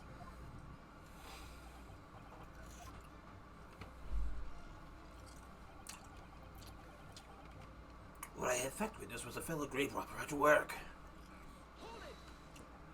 A fellow grave robber? What are you talking about? Well, I only been in the cemetery that night, you know. Other body snatchers were at work. Of course, when I saw one emerging from the hole he dug, my heart very nearly stopped. Though that's the terrifying sight I actually saw, you see. It was just another... You're claiming it was just another student on equally insalubrious business as yourself. Many other medical students would wear metal masks to protect them from the bacteria during dissections. Hey, the fellow using the mask to protect his anonymity, would you say? There's more to the story, isn't there? The article goes on to say, in the next second, a gunshot rang out suddenly from behind.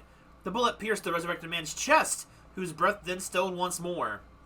You might assume that the sexton delivered the mercuryants at work, perhaps, and fired upon one of them. If a gravedigger had shot someone in the cemetery, I think it might have been a rather big news, my lord. Ah, well, yes, well. You can only assume it was an embellishment bolted on later by the reporter. Strange. God, her French is good. Madame Tuspels, don't take it out on Mr. Sholmes. Oh la la, pardon. I was lost in my thoughts.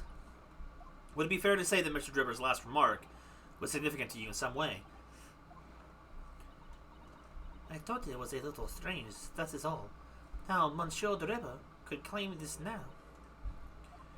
If you don't mind me saying, madam, what are you talking about? Well, when I met you 10 years ago at your university dormitory, you recounted to me about your adventures in the cemetery, no? Including the gunshot. Stop! You might want to watch your tongue, you know. Evacare, Dribber, there's no way to speak to a lady. Please, Madam Tuspels, carry on. Of course. According to what Monsieur Dribber told me at the time, he did hear a gunshot from behind him, and the bullet hit the condemned man. I said nothing of the sort! Non, you were very explicit about the details, about the mask that the figure was wearing, and the blood that splattered over you when he was shot. Enough! Shut up, woman! You're making all this up! That will do! Mr. Dribber? Yes. You refute the account just given by Madame Tuspels. I have no recollection of ever saying those things. Come on, do you really expect us to believe you? Control yourself, counsel. I will not permit baseless accusations in my courtroom. Right. Under the circumstances, I think it best that you supplement your testimony with a statement to clarify your position on this witness. Very well.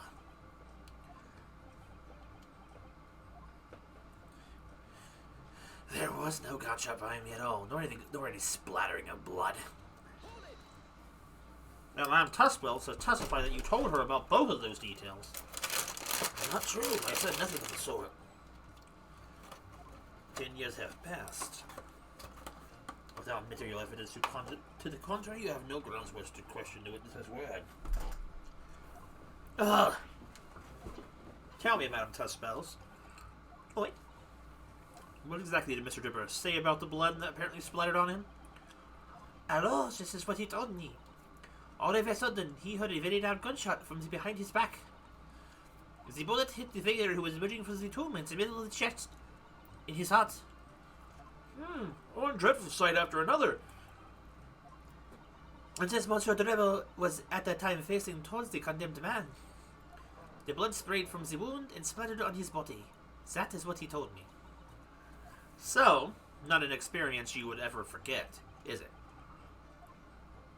Precisely, and I didn't forget it, because, as I've already said, it never happened in the first place. He's clearly lying. If only I had some evidence to prove it. I do. You can't let him win, Mr. Naruhito. You mustn't overlook a single detail, no matter how small.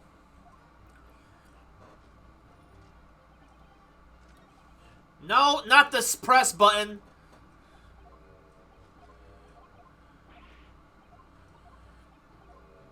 At least Madame Tuspels isn't evil.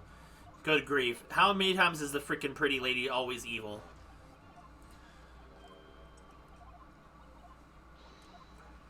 God, what a...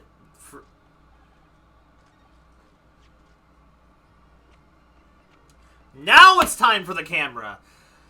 Now that the path is clear, Mr. Dribber, do you remember this camera? But that is the camera from the fateful night. Yes, we borrowed it from the House of Horrors. It's the camera you took with you to the cemetery that night, Mr. Dribber. And is supposed to be significant? This kind of camera is rarely seen in our homeland, so my colleague and I were keen to examine it closely. We noticed that the lens extends forward on the end of some bellows. Like this. What's that? There, just on the bellows. It looks like a dark red stain. That's right. It's a rather conspicuous mark here on the bellows, in fact. Good lord, are you suggesting?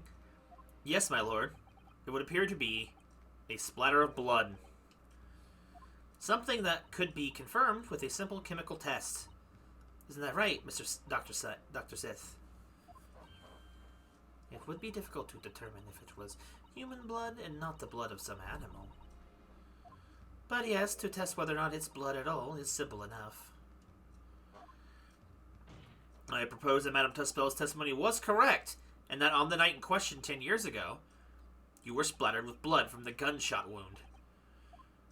Well, And that, furthermore, you really did witness the condemned professor emerging from his tomb. Van Zedix I look over to the chat mirrors and I see you just suddenly living up out of nowhere. There's simply no way you could have forgotten such a traumatic experience. In other words, the only explanation is that you're trying to hide the fact you saw the professor that night. Objection. But why? Why would he want to do that? Well, not for his own gain, it would seem. For whose then? Who could benefit? Mr. Dribber is obviously lying in order to protect somebody. My goodness, he's shielding someone? Yes, my lord, and clearly it's someone who doesn't want the truth about the professor's coming back to life to be exposed. Well, counsel, who is it then? Who was this witness trying to protect by lying about what he saw that night? It's Sith. The obvious answer is Dr. Sith. Sith? Whatever do you mean? Imagine if the convict who'd been sentenced to death was not in fact killed. Imagine if that was to come to light. What are you insinuating? And imagine if the convict in question was the country's most hated mass murderer. If it was the professor. That would have been an unprecedented scandal. Objection. This is beyond a joke. Need I point out that the dead cannot come back to life? What you're suggesting would mean that the execution never actually happened. Yes, that's exactly what it would mean. Objection. As once a man is sent to the gallows, he hangs. No one could escape, not in Great Britain. But the fact is, there was a witness of the fact that the man did escape his hanging. If that were really true, counsel, the implications of the misconduct would not stop at a supervising coroner. It would taint the honor of the entire judiciary from the ground up.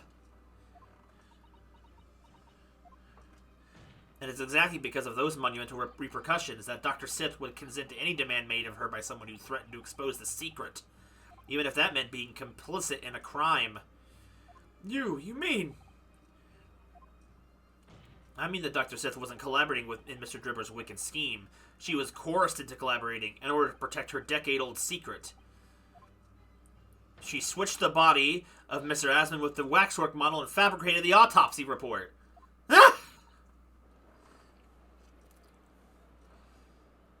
Okay, leg time. Lord Van Zeeks? Pray forgive my freshly filled hallowed chalice and a whole raft of other discourtesies now. Goodness me! It's just the sort of tall tale Londoners would enjoy, I grant you. An executed killer rising from the dead. A Scotland Yard cover-up, a conspiracy at the highest levels. So let me ask you one thing. What's that? If the condemned man really did emerge from his tombs that night only to be shot in the chest, who pulled the trigger and dispose of him forever? Well, we have too little information to work that out at present, I think. I couldn't agree more. The Old Bailey is no place for wild fantasies. And have you considered this, my Nipponese friend? Consider what? Do you realize just what a dangerous endeavor it would be to coerce this woman to such criminal activity? It's tantamount to declaring war on the entire British police force and judiciary. Quite hard to imagine the sum of money being offered for research would warrant it. To rely on some strange stage deception when so much is at stake would be madness. Well, I suppose. And this was no petty crime either. The victim was murdered. A man who'd already invested money in the venture and would be instrumental in future profits too. Yes, I had no reason to kill Mr. Asman at all. Or are you forgetting that his death results in me receiving not a single penny? The court is already aware of the contract between myself and the victim, no? There is the contract. That's very true. The motive for this case runs deep, though. I can feel it. Using threats to force the hand of the Forensic Investigation Team Incorporated is extreme, especially for a government grant he had no guarantee of receiving in the first place. The research grant was the aim. Taking Asman's life would have made no sense anyway. Which means Mr. Dribber's motive wasn't money at all. He was just trying to kill Mr. Asman. But why? What was his motive then? Your time is up, my learned friend. I'd say you have one last chance before the jury lose their patience with this charade. Let's see if you can back up your hardy proposal, shall we? Fire! How do you explain why this engineer would throw all caution to the wind and threaten his own country? Dude, I love how freaking Kazuma back there like, whoa! He had to dodge it. I was waiting for when that was gonna happen. I was waiting for the fire. Oh, God. At this point, I'm not prepared to listen to more of this outlandish conjecture without proof. So, counsel, present your evidence. Alright, who exactly was Mr. Asman to Dribber? There's a connection there that no one's seen yet. And I'm going to have to present 2 pieces of evidence to show what it is.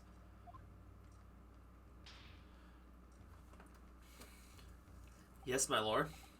The evidence establishes motives and explains why the victim wanted the dead.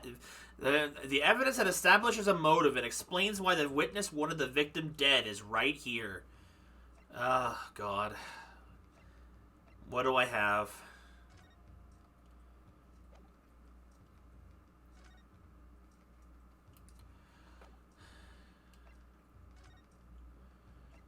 I haven't thought this far ahead.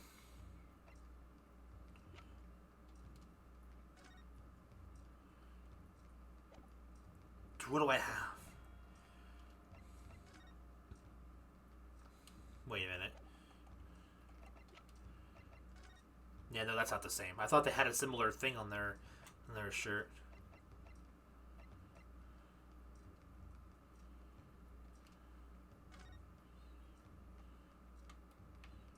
What's that saying? I wish I could see it.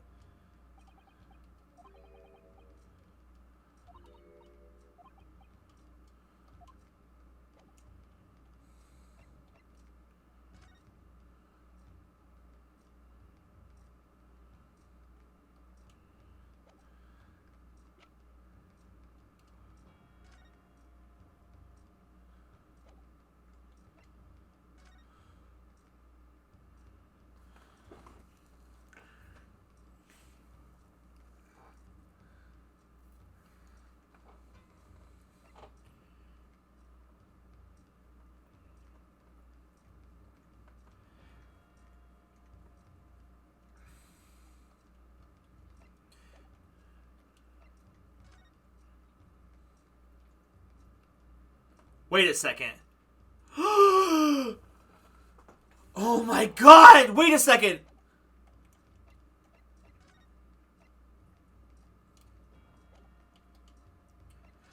Odie Asman was the reporter! Oh my... I didn't even see it! And then suddenly the signature just popped out of nowhere on me. So Odie Asman ruined his life as a scientist. He didn't want the money, he just wanted him dead as revenge. Oh my God.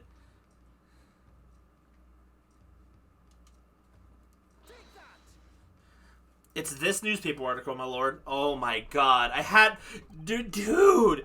That was written 10 years ago and every detail has been examined already. What can it possibly tell us? That your info should never have been written. This typical gutter press nonsense that means nothing. Yes, on its own, it isn't particularly significant. However, when considered alongside another piece of evidence, It will completely explain your motive for wanting Mr. Asmund dead. On what other evidence? Counsel, you will present your supplementary evidence without delay. The evidence, which then cross-referenced with the newspaper article, establishes a motive for the deed. The contract. It's this contract, my lord. Mr. Drebber, this is the contract you signed with Mr. Asmund. Yes, that's right. The very document. That's the very document, in fact. That proves I had no reason to kill the man. No, I'm afraid not. What? There's something very significant on this newspaper article and the contract have in common. Really? And it's that common link that shows very clearly why you were determined to kill Mr. Odi Asmund. It seems the defense has uncovered something the rest of us have missed. So, my learned friend, point out what these two pieces of evidence have in common. Where exactly is the link between this newspaper article and the contract? And the music silencing. What these two pieces of evidence have in common is a signature. A signature? Is a signature on the illustration that accompanies the 10-year-old article and the signature on the contract belong to the same person. What? As the court has heard, this illustration was drawn 10 years ago by the newspaper reporter who found Mr. Drebber and interviewed him about his ordeal. If you look closely, the reporter's signature can be seen in the bottom right corner of the drawing.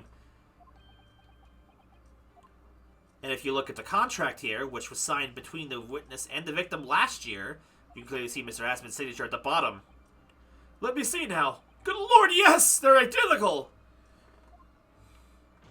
In short, the journalist who drew the illustration and wrote the article published about Mr. Drebber 10 years ago was the victim of this case, Mr. Odi Asmund. He's on the ground now. But explain to the court why! Why was that constituted as a motive for the witness to murder Asmund? Well, if you think back, you'll remember what Mr. Drebber talked about that article in his testimony. Good grave robbery, you say? Yes, exhuming fresh corpses to sell is reasonably lucrative. That's quite beyond the pale. You would invite divine retribution, sir. Yes, well, I think I suffered retribution enough. The Daily Circus eventually unearthed my name and put it in print. Caused me a great many headaches. In the end, I had to leave the university. That was the only paper with the bad grades, so identified me unambiguously, I might add. And then I gave up on my dream of becoming a scientist, and it was all because of that newspaper article. It ruined his life.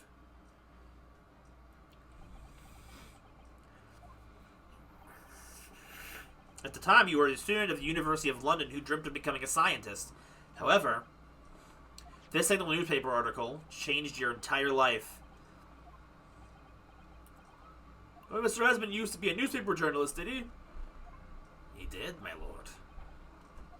In fact, it's a widely held belief that Asmund managed to position himself at the heart of his criminal network, thanks to the many dubious connections he made during his time as a reporter.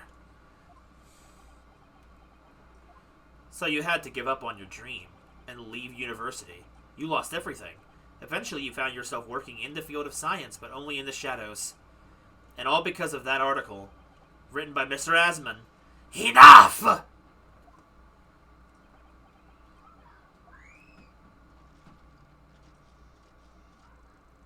Stop this endless drivel about my life. What? Explain yourself, Mr. Drebber. Yes, it's true. I had to leave the university as a result of that article. But it was just the straw that broke the camel's back. What do you mean? Almost every student of science in the faculty was too poor to actually conduct any research. But they struggled with their hypotheses.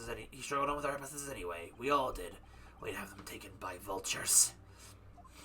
Sooner or later, you knew your ideas would be stolen and patented by some wretch or other, after all. Good gracious. Making a name for yourself as a scientist in a climate like that was a miracle only a select few geniuses could ever hope to achieve. Personally, I wasn't one of those geniuses, so it was hardly a wrench. Being forced out of the university because of Lowgate was the best thing that could have happened to me. Mr. Drebber, do you genuinely believe that? Of course I do. Who's better placed to know whether or not I possess a talent for science than me? I'm sorry to say that your words don't ring true at all. How dare you! And I have evidence to prove it. How are you in a position to say anything about me? I don't know you from Adam. Fine, if you think you have evidence, go ahead. Show it. What could you possibly have to disprove the idea that I was happy to leave the university because I lacked talent? The trophy. Do you remember this, Mr. Drebber? We found it in your workshop. Is that a Royal Society trophy for excellence in science? What exactly is this trophy, Counsel? It's the greatest honor that can be bestowed on a young scientist, my lord. There's no higher accolade. It recognizes emerging talent and promises a bright future. Good gracious! Your prospects for the future were excellent, weren't you, Mr. Drebber? Man, have a drinking game. Take a shot every time the judge says good gracious, because, man, he says it a lot. Because even then, you were a genius in your field. But you lost everything. You had no more future. Your talents would go to waste. All as a result of this one newspaper article. I don't know when you realized who Mr. Asman was, but when it dawned on you that he was the same journalist who 10 years ago ruined your life, it's abundantly clear that you had no intention of forgiving the man. He's probably Italian. The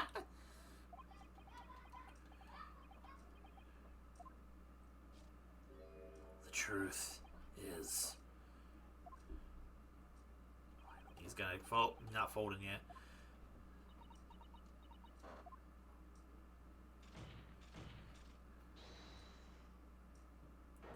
It's Sith speaking. He's looking over at her.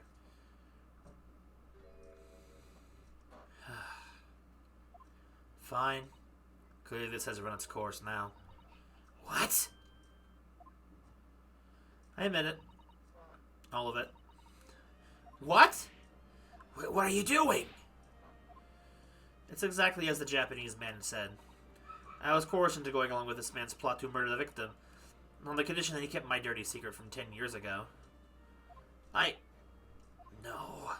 Good Lord!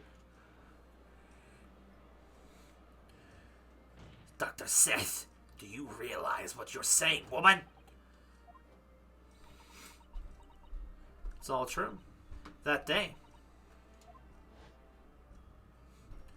when I arrived at the Crystal Tower and saw the birdcage, my heart nearly stopped beating. That memory from a decade ago that I'd done my best to bury deep inside myself was the professor again, staring me in the face. And then, before I had a chance to react, I noticed something else. There was a note tucked inside the model's jacket. Dr. Sith, you will go along with my plan. From someone who knows the truth about what really happened that night 10 years ago.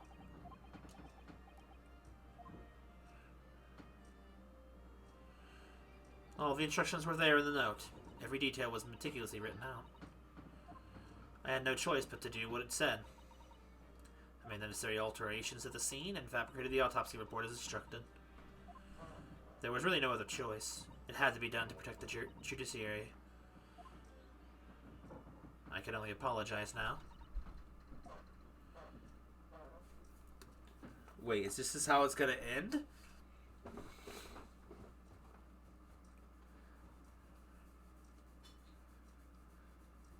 Why on earth would you buckle now? Well, there's no point in trying to hide it anymore, is there? I would have done everything to stop it from coming out, even collaborate in a murder. But the great lie about that execution 10 years ago has been exposed. Whatever happens, I'm finished. So then, Mr. Drebber, what do you say to that? Your accomplice has admitted everything. Surely it goes without saying. You admit your partner too, then? I admit nothing at all. Have you forgotten that the kinesis machine was ripped to shreds by an explosion? Short of me admitting to a crime, there's really no possible way for you to prove I did anything wrong. No!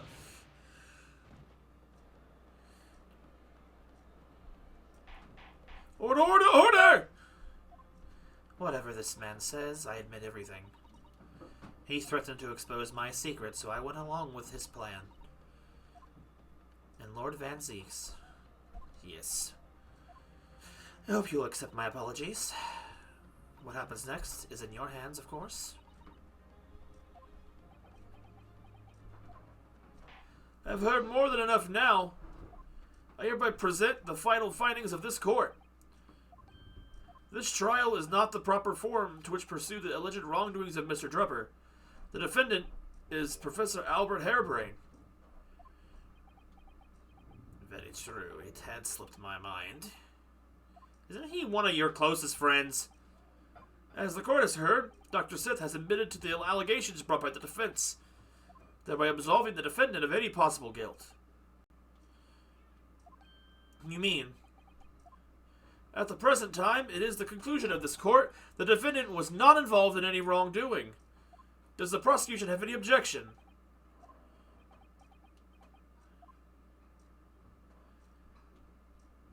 None, my lord. Well, congratulations, Mr. Naruhado. Wait for the proof of Professor Harebrain's innocence. Without further ado, then, the adjudication? Unless the prosecution or defense have any other matters to discuss. 48 hours of court. Nope, just stay quiet. I don't know. This doesn't feel quite right. Might have Mr. Sith, Dr. Sith suddenly admit to it like that. Is everything alright, Mr. Naruhado? Like you said before, the way the trial is set to end now, the judge will certainly deliver a verdict if not guilty.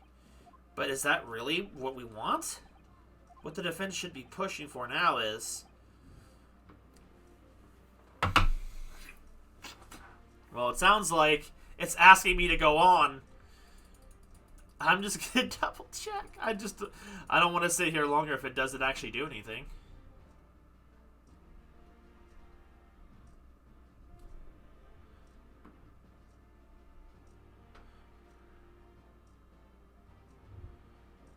Okay, we don't have a choice. If we don't, we're just gonna flash back to what Mr. Sholmes said earlier about if you see a shadow in this trial, you take it. And that's what I was thinking.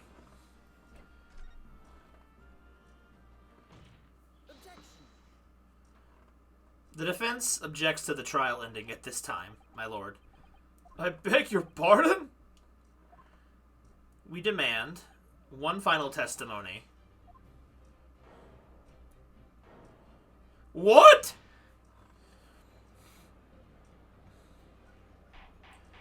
You do realize I'm about to agitate in favor of your decline, I presume?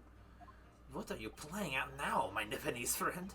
Why would you want to obstruct the conclusion of the trial at this point?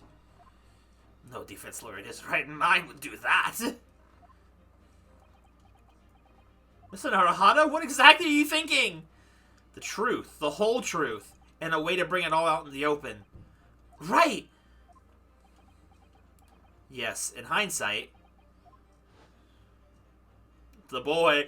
Ah, yes, one word of warning before I go. If, in the course of the trial this afternoon, you perceive even a shadow of doubt about the truth, don't let it out of your sight. Pursue it like a dog with a bone. To the bitter end, you understand. Do not falter, whatever may come to pass. It's all according to plan. I'm sure Mr. Sholmes knew. He must have deduced this would happen. He's smarter than he looks. Yes, I'm here in court to advocate for my client and to obscure an acquittal. Obviously. But that's not all. I believe I have a duty to the court to pursue the whole truth of the case until every last detail is laid bare. And that is why the defense calls for further testimony from Dr. Sith. Testimony from me? About what? About the nature of your collaboration with Mr. Enoch Drubber. In case it escaped your attention, I've already admitted to everything I did. The whole truth has already been revealed. Stop wasting everyone's time. As his lordship made very plain, your client will get the acquittal you wanted for him. There's simply no point in protracting this business further with another tedious cross-examination. Yeet!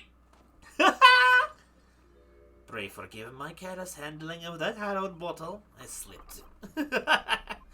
That's what you call it? A slip? What is your objection, Lord Van Zieks? The prosecution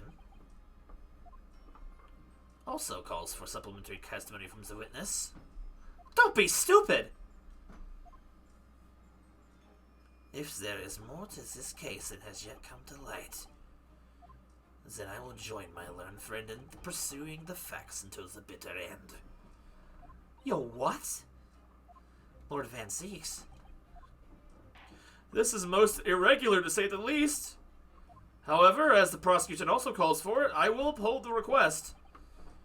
Dr. Sith, you will testify for the court, explaining the full extent of your involvement in the murder apparently committed by Dr. Drubber. Very well. Here we go. Our finale, I think. This has got to be the last testimony. It all began at the scene when I saw the waxwork and the note tucked inside its jacket. The actual body of the victim, as indicated in the note's instructions, was beneath the experimentation stage. The body had to be arranged in certain ways to implicate the defendant, which was my job. I enlisted the help of the entire forensic investigation team to dress the scene appropriately. The truth about the execution 10 years ago is a state secret at the highest level. I had to protect it.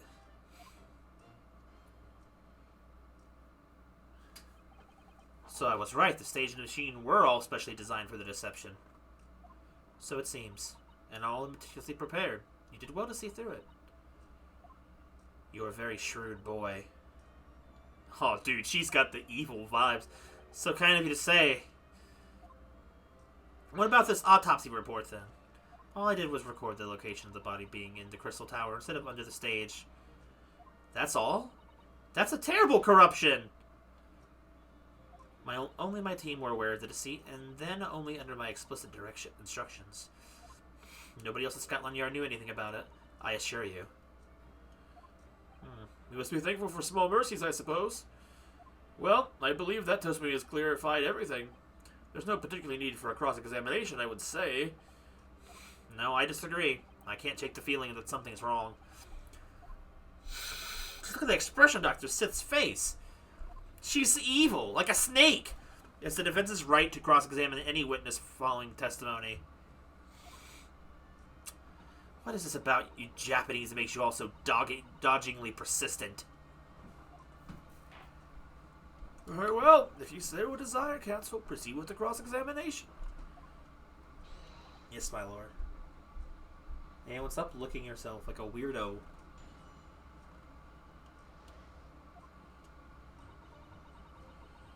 Alright.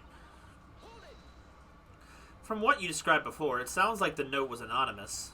Did you have any idea of who it was behind it? There are very few people I know in this world. There are very few people in the know. There are very few people in the know about what really happened 10 years ago to start with. It's just the two of them. The waxtress has disappeared. But anyway. I never heard of this engineer, so no, I had no idea. Yet, despite not knowing who was behind the plan, you went along with it. I had no choice. Protecting the professor's secret was my only concern. But the horse has bolted now, and the stable door will never shut again. Scotland Yard's reputation will be immeasurably damaged as a result of all this. Yes, thank you, Lord Van Zieks. I'm well aware of that. So, as I understand it, what you found in the birdcage was the waxwork model. Where, then, was the victim's body?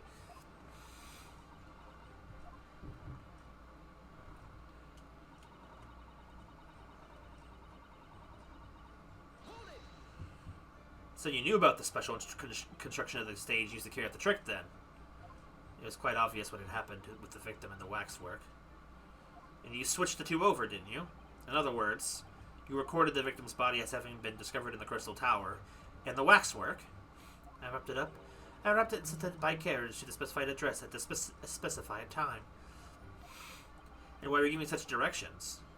Presumably, so it could be recovered by Drebber and returned to Madame Tuspel's. I see, and then you put the birdcage back on the experimentation stage. Yes, although someone obviously made a mistake about which cage should go where. I thought I'd made it perfectly clear to the team, but still. I suppose you were focused on the victim's body, that being more important detail.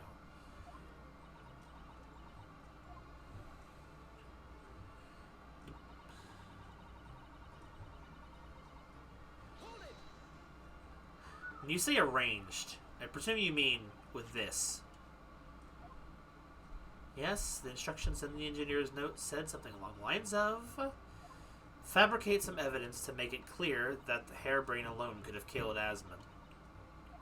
So, you mean that was your doing? I fetched Harebrain's ridiculous screwdriver from the stage and took it with me, alone, to the abyss under the stage where the birdcage had fallen. Alone, Doctor?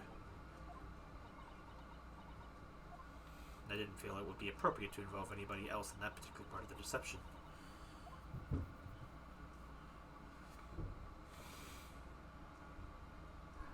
There was a void underneath the stage where I found the birdcage lying in the dirt.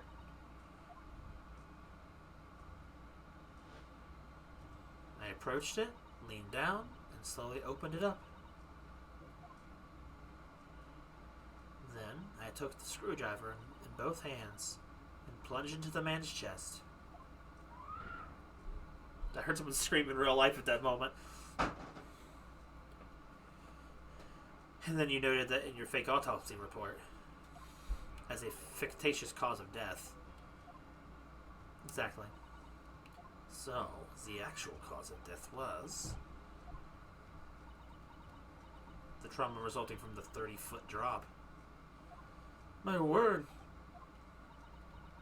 What is it, Miss Sato? Something about Dr. Sith's last statement is playing on my mind, that's all. She murdered him. She thought he was dead. Yes, mine too. Dr. Sith? There's really no need to shout. I can hear you perfectly well. The defense calls for you to add what you just said to your formal testimony. Oh. Which part? What I wanted to supplement her testimony with is...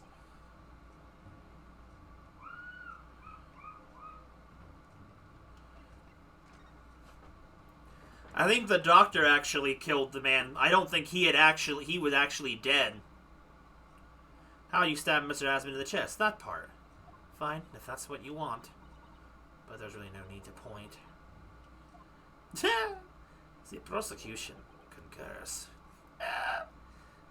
They're both pointing at her. So I think what we're going here is it might have turned out, I'm thinking, that Asmund wasn't actually dead. And when she went to make sure to stab him, that actually did kill him. Which would make her the murderer and not Dribber. Even though Dribber had intended of murdering him, it wouldn't be his murder. If you wish, my lord.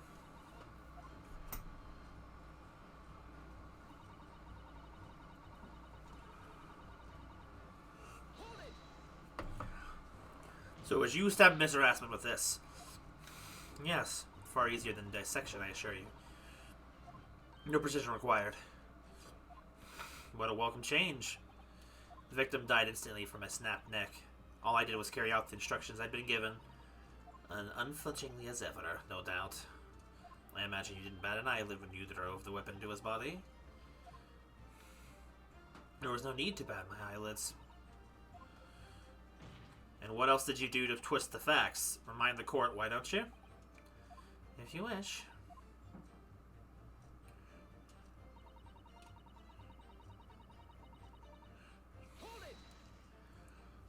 entire team, bringing the course of justice. My team consists of the very best investigators there are. I demand loyalty from all members. We operate on a code of chivalry of sorts. You aid and abet a murderer, commit perjury, and dare talk of chivalry?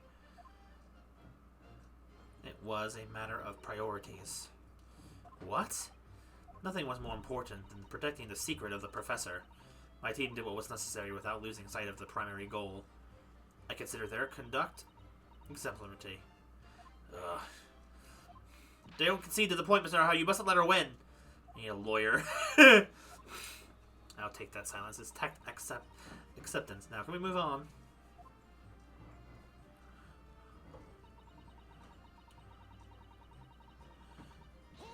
Okay. But at what cost? Faith in Scotland Yard is going to suffer a terrible blow as a result of this. And your precious secret is now out anyway. Yes, as you say. And I take full responsibility. Blow me down, Dr. Says! Sure, there was some other way you could have protected the secret. No, there really wasn't. I've done my utmost, believe me. In many ways, I respect your determination. Phew, I nearly froze under that cold stare as she said that. I do believe she was being genuine, though, Mr. Arahado. Okay. So that's her story. She's admitted everything and revealed her full involvement in the crime. I do wonder if there really could be much more to it. I don't know, but I just have a feeling. Do you, Mr. Arahado? The truth is, I find it strange, too. How are those two reacting to this in completely opposite ways, I mean? Yes, exactly. For some reason, I feel sure they're still trying to hide something.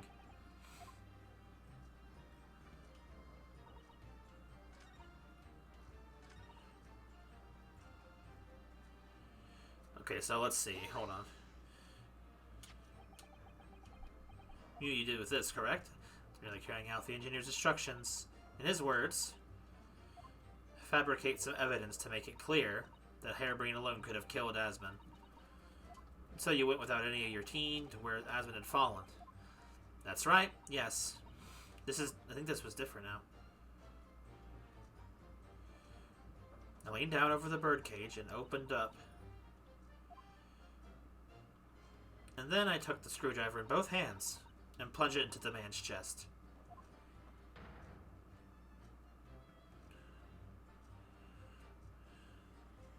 After that, it was simply a matter of recording the stab wound as the cause of death in the autopsy report. The cause of death being the fall, of course. Yeah, if you think that would be appropriate, I'm sure you could ask Dr. to change the supplementary testimony she gave before. Yeah, I need to get that information.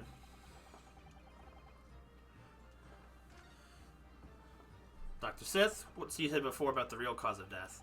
I believe that may be significant, so could you change your supplementary statement to explain that instead? Very well. The actual cause of death was the neck trauma Asmund suffered from the 30-foot fall. You're quite sure of that? It was a result of a broken neck? Yes, as a professional, that was more than apparent. You never noticed by looking at the photograph of the victim, though, would you? No, that's very true. Obviously not. Which is precisely why coroners are needed to determine the actual facts. Yes, assuming they can be trusted. Because there's no point in calling her assessment a question without evidence. Let's get back to the testimony. Very well. Okay, so hang on. What do we have?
What's the trick?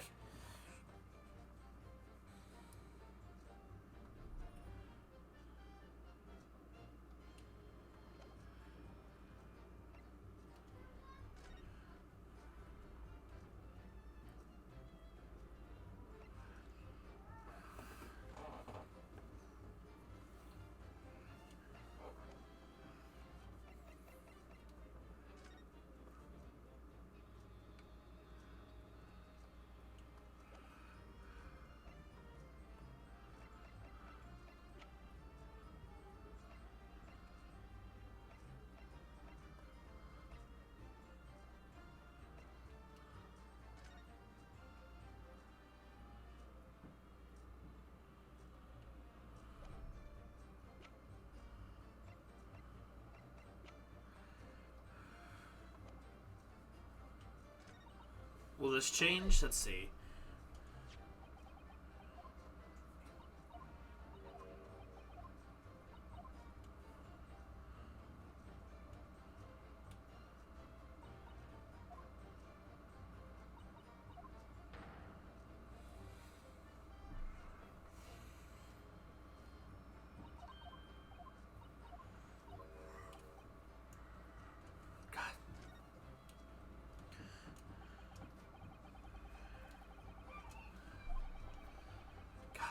This is so difficult.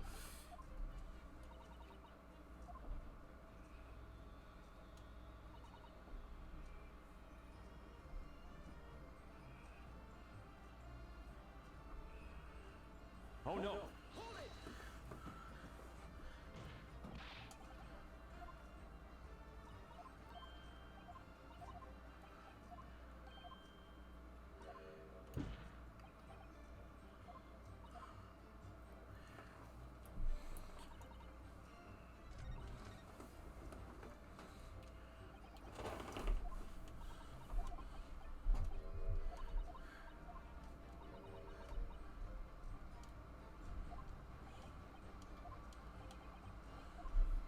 What do they say?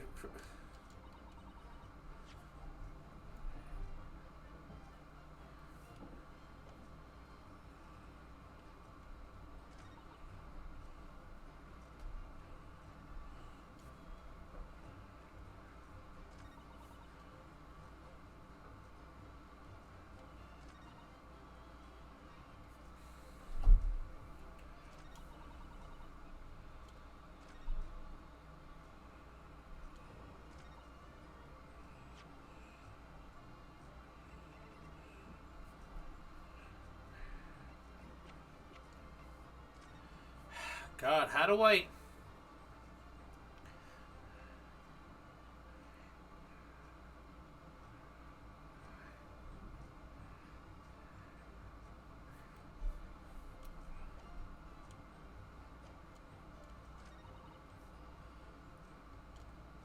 Okay, so what I'm going to try...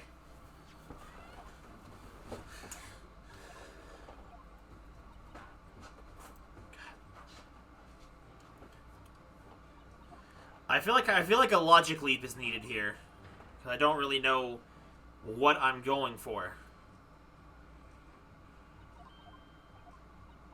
I'm going to have her change it back.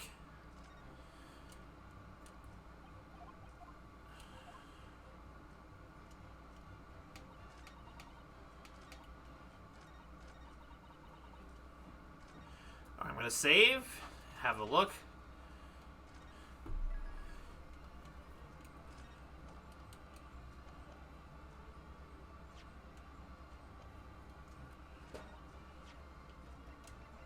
Nope, that's not what it is.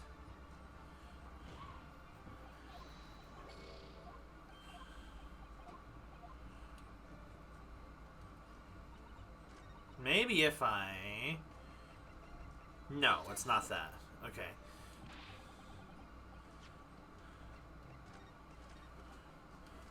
Okay, so...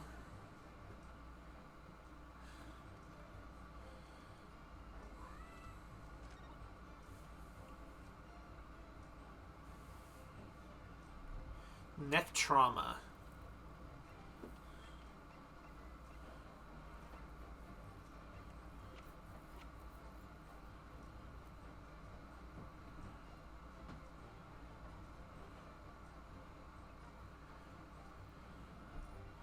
Okay, wait a second. I have an idea. Gotta go through this part again.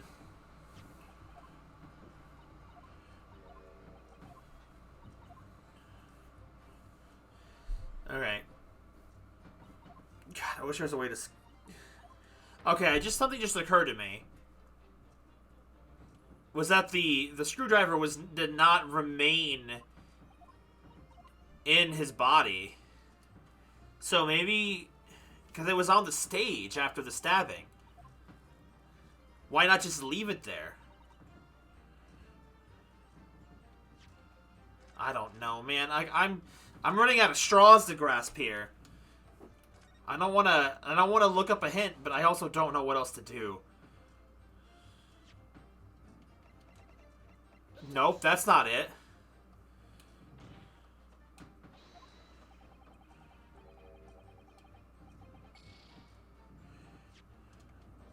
Bro, what?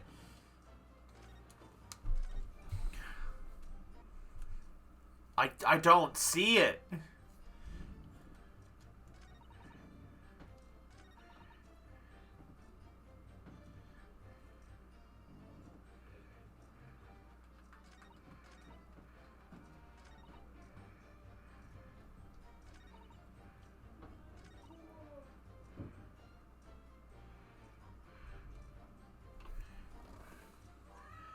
Bro, I don't know. I feel like I'm gonna have to look and see. I hate to, but like I don't know. I'm running out of ideas to check. Normally I play these games with a friend of mine who usually gives me a hint at them, but like...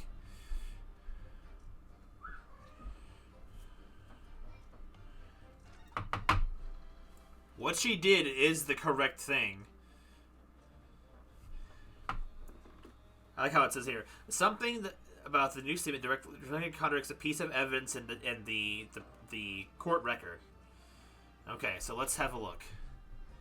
That wasn't a spoiler, that was a hint. I'll take the hint before I look at the exact thing. Okay, so...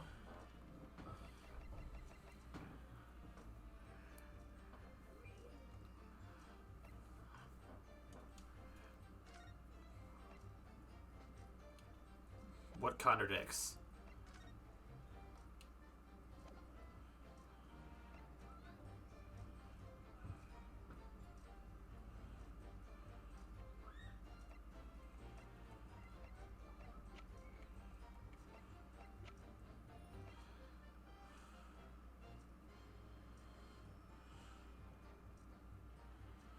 Uh...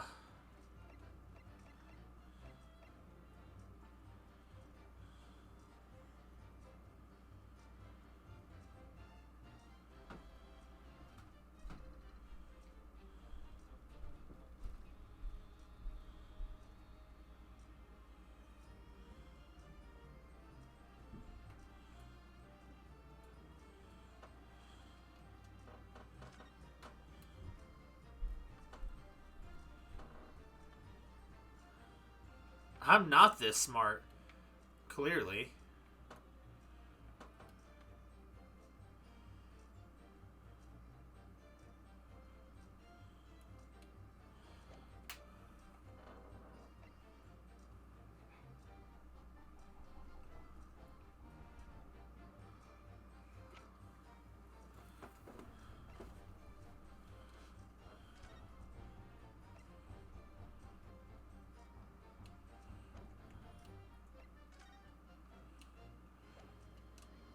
Wait, what?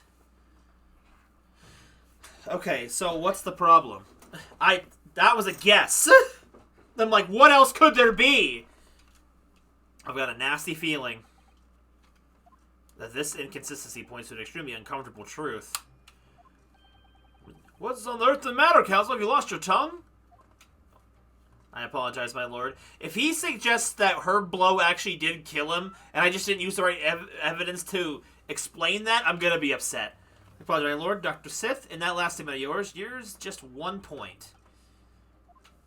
That seems to defy explanation. Out with it, my learned friend. There's an obvious inconsistency between your description and this photograph, which shows the victim in the birdcage following the events that led to his death. Okay, well, what is it? The court has already examined that photograph in depth. There's nothing new we can learn from it.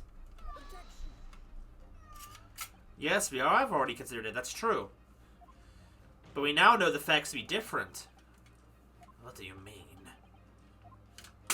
Oops. I believe we should let the defense explain. Where in this photograph would we see the alleged inconsistency of the witness's statement? You want outside? Yeah, you dummy. It's cold outside.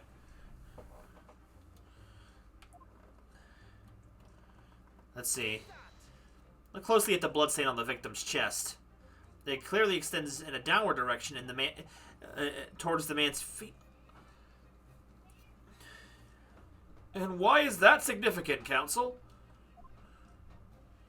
If the victim was stabbed moments before the kinesis machine was set in motion, that's entirely expected. Ah, of course. No, that's not what happened. Exactly, my lord. Dr. Smith made it very clear in her testimony just now that the point of which she stole Professor Harebrain's screwdriver and stabbed the victim was after it toppled. Was after the grand deception was set in motion when the birdcage had fallen below the stage out of sight. From the shape of it, it's clear that the birdcage would have fallen on its side after a 30-foot drop. And if the victim had been stabbed with inside the birdcage in that position, the blood from the wound would have spread out equally in all directions. Yeah. For it to have formed a long individual appearance we see in the pictures is inconceivable. Huh.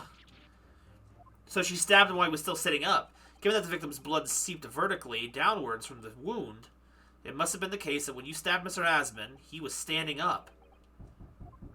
In short, Dr. Sith, your latest testimony was a total fabrication. Ah!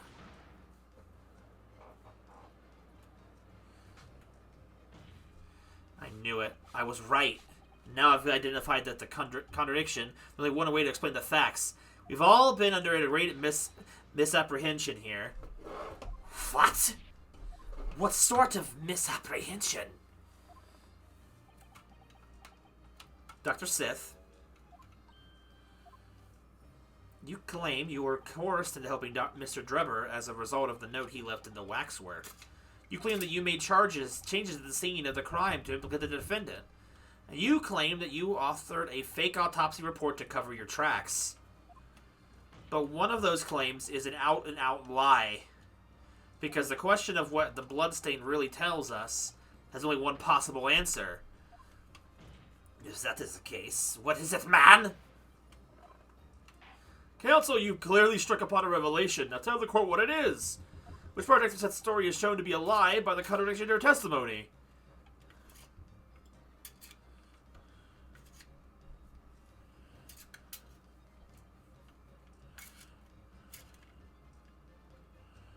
The stabbing of the victim, right? The answer is very simple if you consider the sequence of events.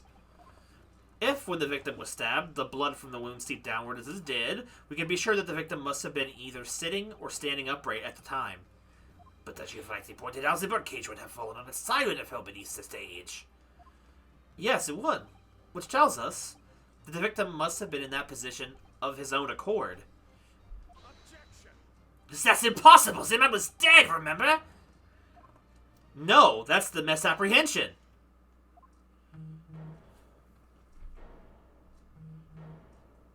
When the birdcage fell from the stage into the void below, it must have hit the ground with considerable force.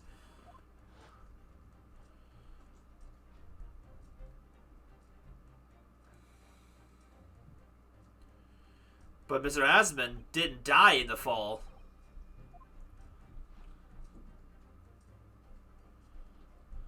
He probably lost consciousness for a while, but when he came around, he got to his feet and climbed out of the cage. Just as Dr. Sith appeared. So she did murder him. That is what I was thinking. I just didn't know how to get to that point.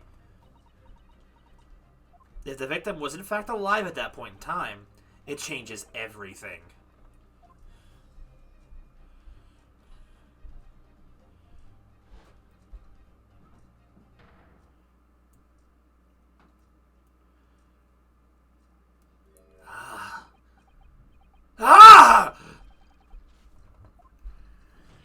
Mr. Odie Asmon's killer wasn't the defendant, Professor Albert Harebrain, nor was it the mastermind behind the stage trickery, Mr. Enoch Dribber. It was you, Dr. Courtney Sith.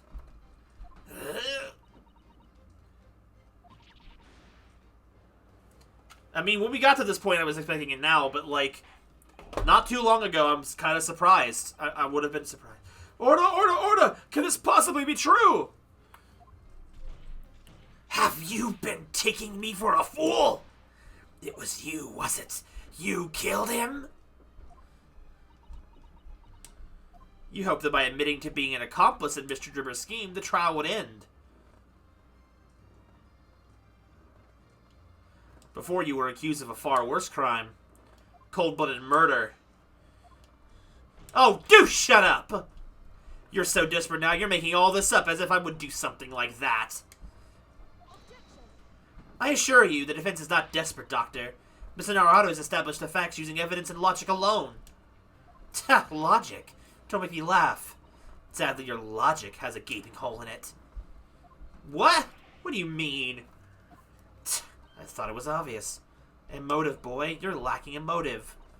What possible reason would I have to kill Mr. Asmon? Asmon was involved in a number of criminal activities, from the corrosion to theft to murder. But there's no known connection, Dr. Sith, there. I'm rather relieved to say it does seem somewhat far-fetched. True, there's no obvious motive, but there's still something in the back of my mind. I feel sure I've seen something somewhere that hints to why the coroner might have done this. Yes, I might have tampered with the crime scene and concocted a fake report, but murdering someone for no reason is a very different story.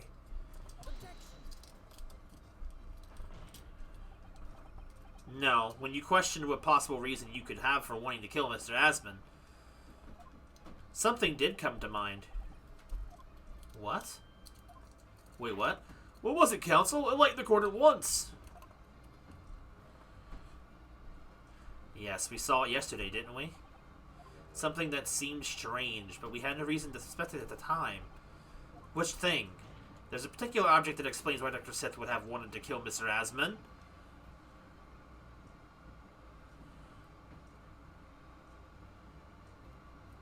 The scalpels! We were talking about those for, there was, like, she had an unusually high amount of scalpels. Like, the office was buying, like, what, 50 plus something scalpels a month? Which is insanely high. But what does that mean? Maybe? It's a scalpel. Or rather, scalpels. Did you say scalpels? Huh? It would appear that the word has struck a chord, Doctor.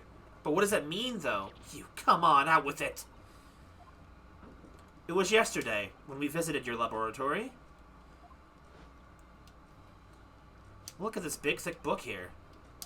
Ah, it appears to be an accounting ledger. It's a record of forensic investigation team spending, I think. Oh. What is it? It's clear that the team purchases various equipment and supplies on a monthly basis, but, well, one entry seems rather strange. Really? In what way? They're buying 500 scalpels every month. 500! That's what it was, not 50! But what does that mean? Did she kill him with a scalpel instead? Not the screwdriver? But again, what does that matter? 500 scalpels a month? At first I wondered what on earth you could be using that many scalpels for. But actually, I realize now it's not the scalpels themselves that are significant. It's the money for them. Disappearing every month from the department's accounts. Asmon's criminal organization relied heavily on extortation for its funding. Tracing the money from the forensics investigation team's account to find out where it was going would be extremely straightforward.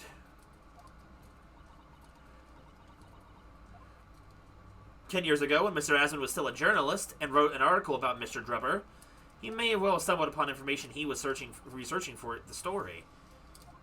Information relating to Dr. Sith's darkest secret that he would use to rack money from her for the next decade." Oh! Her darkest secret? Good lord, you mean... I don't know what happened on the night of that execution 10 years ago.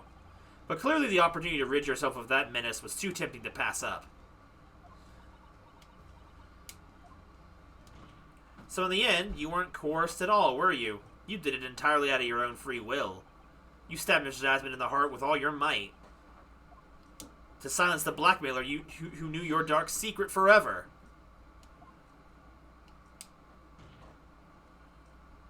You'll never understand. None of you. What we've had to keep covered up all these long years.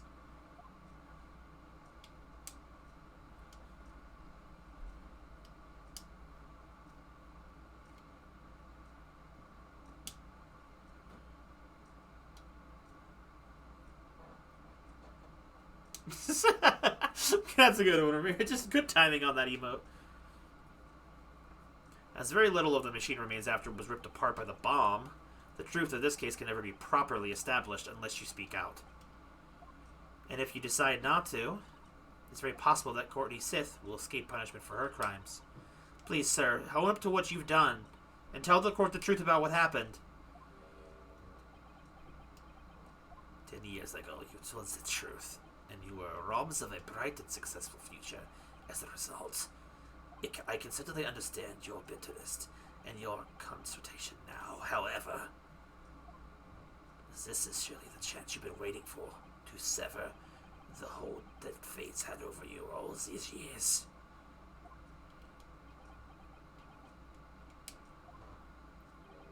Super high voltage, instantaneous kinesis.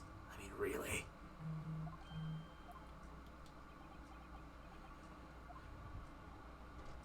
It's the addle-brained muck scientists that are the worst, you know. They don't recognize the fact that they don't have the talent. They can't even get that right. And so they end up chasing impossible dreams, having an unbridled faith in their abilities. They go on and on about their wonderful hypotheses and their stupid eyes shining like a little child's. They make me sick! I can't abide their foolishness. Careful, Mr. Dribble. I was particularly pleased with the kinesis machine. It made for quite a show, didn't it? So you admit it. You admit that it was nothing more than a sham made for the purpose of killing the victim. Yes, I admit it. I did it all in the name of revenge. Revenge for the future that Mr. Asmund's article had described of you 10 years earlier. But the revenge you sought didn't stop at Asmund, did it? Which is where that very particular waxwork comes in. Yes, as you see. The condemned convict that you saw rising from the grave in the Lowgate Cemetery 10 years ago, your account of those events was all true. Then obviously Scotland Yard couldn't afford to acknowledge what had happened. Even if it meant discrediting a bright young man and crushing any future career he might have had. So your plan required that you abduct that particular waxwork model in order to exact your revenge on Scotland Yard as well, or on Dr. Sith to be precise.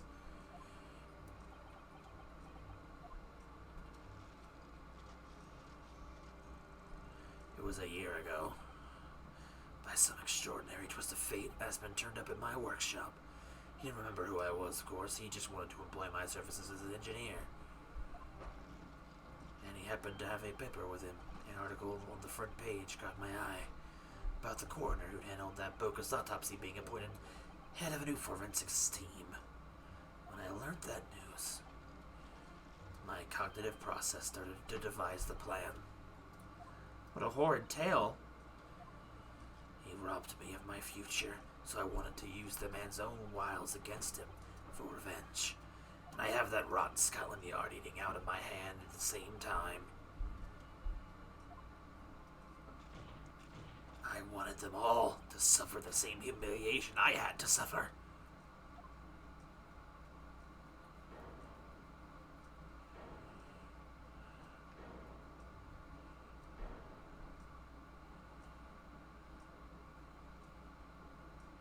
Your actions against those who'd ruined your future were justified as revenge, at least to yourself. Certainly no one has the right to destroy another's prospects, especially for purely selfish gain. And In carrying out your plan, you did exactly that to someone else, didn't you? Did I? Professor Hairbrain's only crime was passion for his hypothesis, but you had no consumption about sacrificing his future to effect your revenge. You knew that he would be forever branded as a failure and a fraud. Perhaps life treated you unfairly 10 years ago, and others' misconducts left your life in tatters. But remember this. Your own actions resulted in exactly the same thing for another perfectly innocent young man.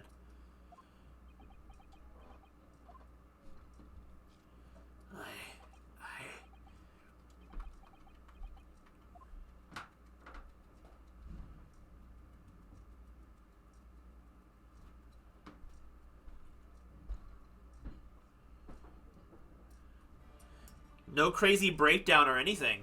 Lord Van Zeeks, what of Dr. Sith? An immediate warrant for her arrest has been granted, and she's been remanded in custody, my lord. I presume she will face trial in the coming days, along with Mr. Drebber. A most regrettable situation indeed. Well, the thing is now, Drebber only gets attempted murder. She's made great contributions to her profession over the years. It really is a hard truth to swallow.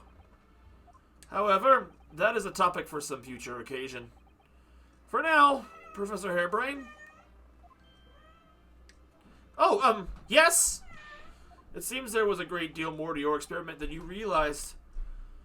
However, I think we can assume now that all sordid details have been brought to light. This has been a very long and profound trial, but I'm pleased to say you are absolved of all guilt. This whole experience has taught me a very great but painful lesson. This dedicated scientist, this devotee of natural philosophy. I have been selfish and self-centered, and above all, a fool. Professor. I've spent my life thinking of nothing but my research, misguidedly believing that I could do whatever I set my mind to, despite my lack of talent. And the worst of it is, in the process, I've caused others pain and misery. Others who are far, far greater people than I. No, Professor, that's not true. Huh? Don't tar yourself with the same brush as Drebber. What happened was his doing, and his alone. This outcome is his fate, not yours. You are not to blame in any way. Lord Van Zeeks ends the desertion of which you referred to earlier, calling you a fool, talentless even. The man has no idea. To believe in yourself and work your fingers to the bone to realize your dreams, that's laudable, not laughable. No one has the right to deride another for such choices. Oh. Thank you, Barak. So, ladies and gentlemen of the jury. Yes, my lord. Has this court's expectation that you find the defendant not guilty of the charge in which he stands accused? I presume there are no objections. None from me, my lord. Certainly not. This trial has really made me think, but this is the right decision. It's all been proven mathematically and rigorously. I have no misgivings whatsoever. What's that? You done, Susie? It's all over? I don't know what's become of the yard these days. I don't recognize the place. Very well.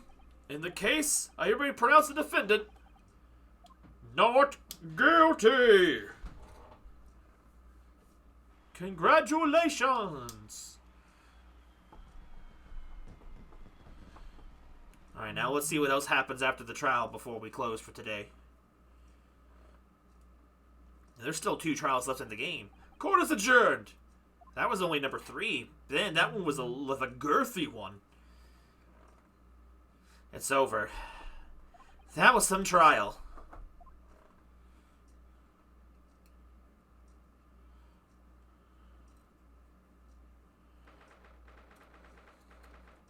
Oh my god, that trial took, what? 8 in-game hours. It started at 9:30 and ended at 4:30. No, it's 7. Professor, what a splendid outcome, isn't it? Oh, it is it? Congratulations, Professor Harebrain. Mr. Naruhodo, Miss Sasato, I am truly, truly beside myself with gratitude. How can I ever thank you enough? I'm just glad it's all been cleared up. That you realized you were just caught up in a bad situation. Ah, right now you know. If I had that research grant money, I'd give the whole lot to you, every penny.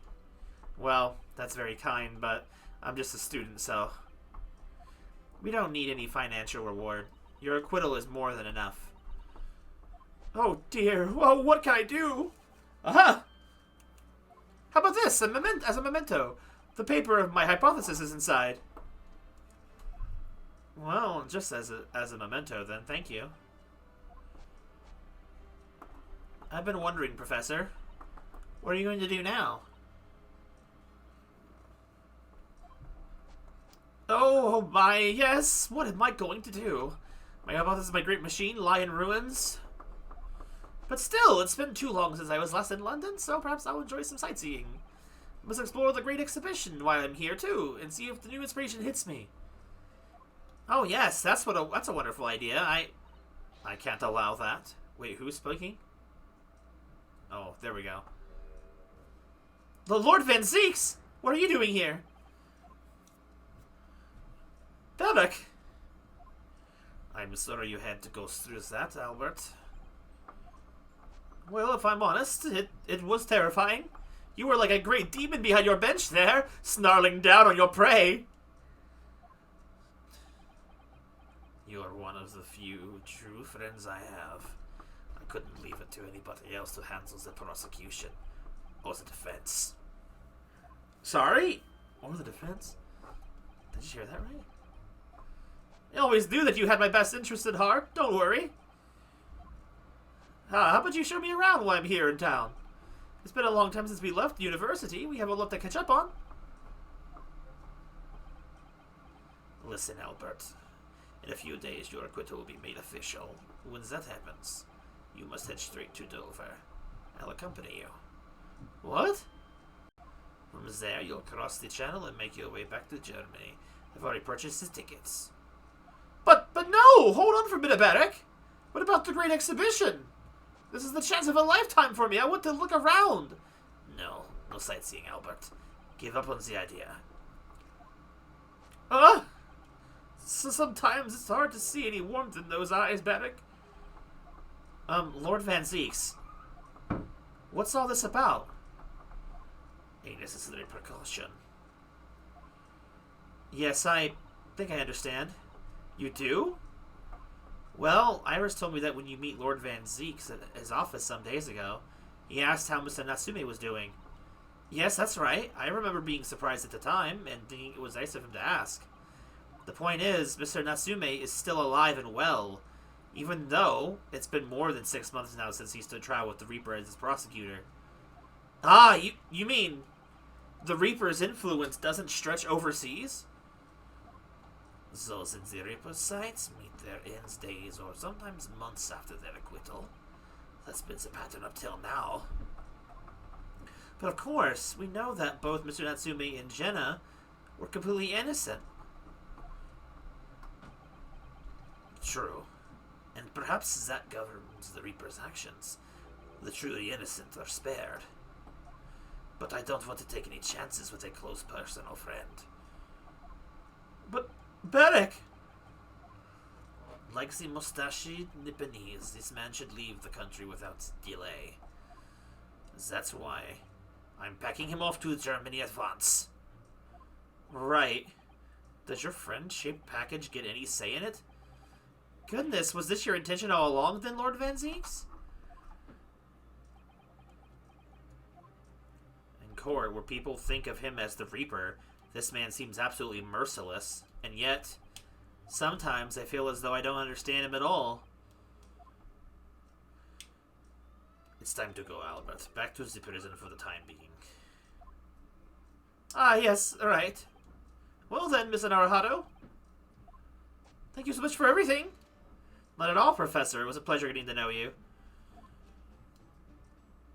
Best wishes, Professor Harebrain. Well, once the dust is settled, you must come and visit me in Germany. Anyway, goodbye for now.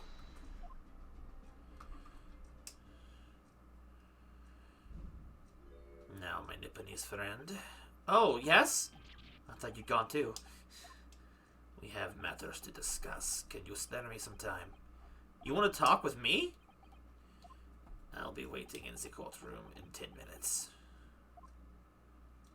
Okay. That's ominous! Oh, that was strange. For some reason, I didn't get that sense of impending doom as he walked away this time. Let's go see him. The Enigma Barak von Zeeks. What does he want to discuss, I wonder? The answer awaits in the courtroom, I suppose. Here goes then.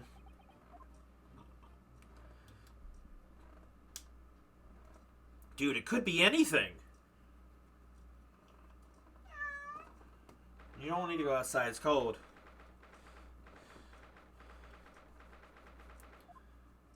Here we all are. Oh, here's his apprentice, too. The four of us. So, are you satisfied? You saved the guileless scientist from a great injustice. Yes, I think so. I'm relieved, at least, that the man's innocence could be proven. Dude, he's so nervous. Anyway, I imagine you've been wondering where my animosity towards you Nipponese comes from. Yeah, that would be nice to know.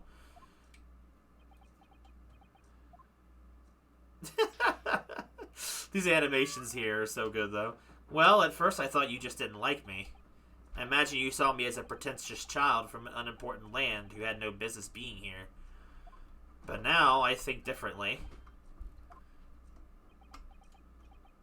You clearly know our ways, so I would guess that some specific incident led to your dislike of my race. Shh, quiet, Eowyn. Will you tell me what happened, please? Do you want to go outside? Go. If you want to go, go. I'm not leaving the door open for you to let the cold in. She's so dumb. She forgets that she doesn't want to go outside. You tell me what happened, please. The Professor. I thought I'd never hear that name in this courtroom again, to be honest. He took your brother's life. Clint. My brother was Clint Van Zeeks. 16 years ago, when I was still just in my teens. He was already the director of prosecutions and a key member of the judiciary. I looked up to him. He was everything I aspired to be. God, Sasato's already bubbling up. He was involved in the establishment of justice systems in foreign countries as well. There were exchange programs between Britain and other nations too, to share knowledge and ideas. As part of one of those programs, 3 judicial students came to Britain from your homeland, the Empire of Japan. Oh, if it was 16 years ago, then one of them could have been my father. Of course. I remember Dr. Mikotoba well. I had no idea. I was a minor at the time, training at the prosecutor's office. One day, Clint introduced me to the 3 visiting Nipponese. So, you've actually met my father. He and his colleagues were polite and amicable. They were adept in their work and exacting in their standards. It was my first encounter with the Nipponese spirit, and it made a very great impression on me. But 6 years later, that's when it happened.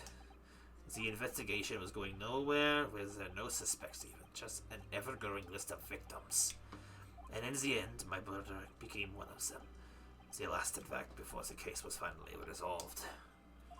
I'm so sorry, Lord Van Zeeks. Truly. Clint was always ready to put his life on the line for justice anyway, so he wouldn't have wanted it any other way. He lost his life to the killer, but it was his victory in the end. For me personally, though, it was a great loss. I found myself in a very dark place indeed. When I finally found out the killer's identity, the reason why no one had been able to catch the man sooner ceased to be such a mystery.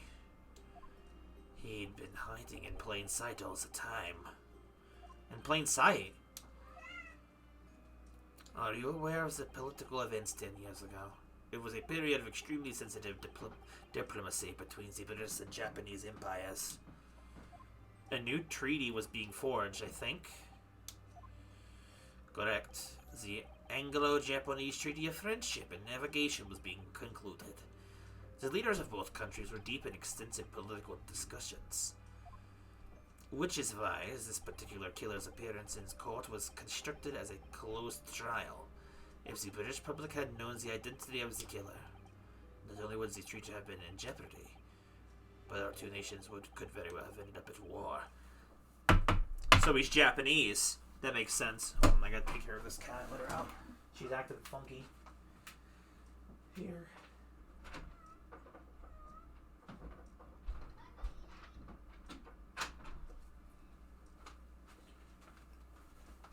Alright, had to take care of her. What? A war between Britain and Japan? But that would mean exactly what I just said. Oh my, you mean to say the professor was... Yep. Oh god. When the trial reached its conclusion earlier, I thought to myself, yes, it's time. Oh god. His voice is so good. Mine doesn't do it justice at all. It's just a vampire shtick, but ugh. Time for you to come face to face with this hideous monster.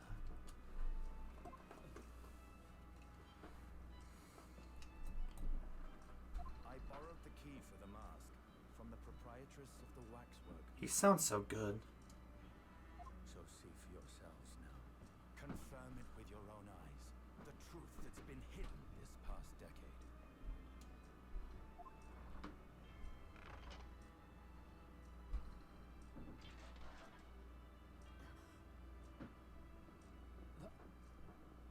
That's the professor? Yes, that's him. Until now, the thought never even crossed my mind. That the mass murderer, whose crimes shook Britain as never before.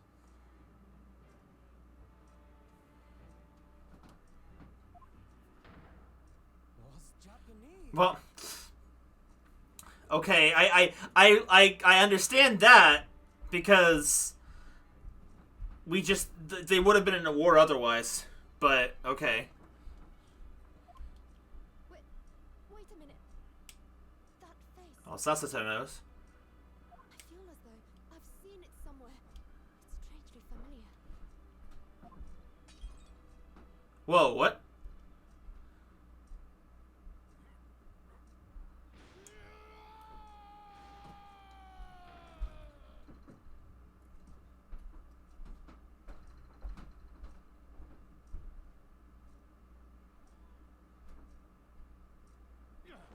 There's that hairstyle.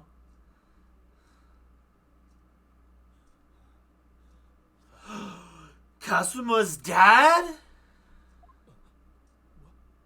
Father?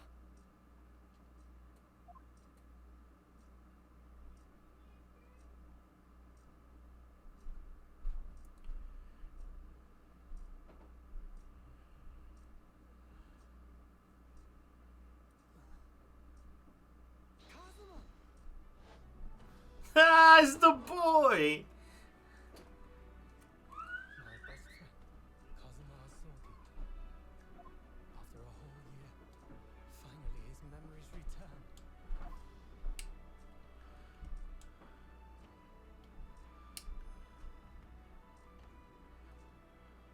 As he stood there before me,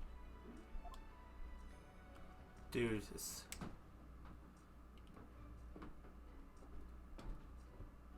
Ryunosuke. Aww. Hello again.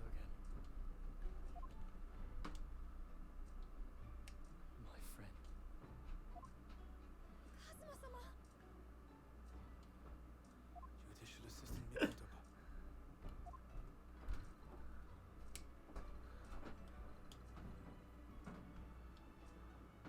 It's been a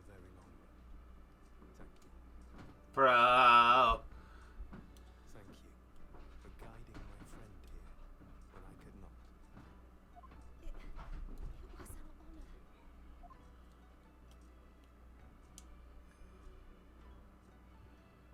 I knew you wouldn't die that easily. Cosmo. I owe you thanks too for taking good care of that in my absence. Oh.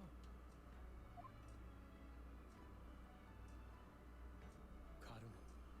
Great blade of the Asogi clan. Passed down through the generations. Bro.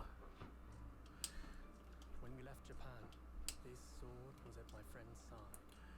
A Japanese man's katana is his soul. He couldn't be parted from it.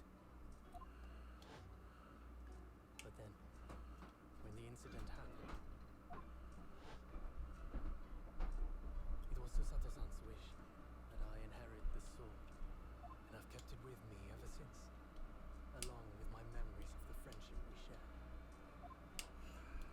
Dang. With this by my side, I always felt that you were watching over me somehow.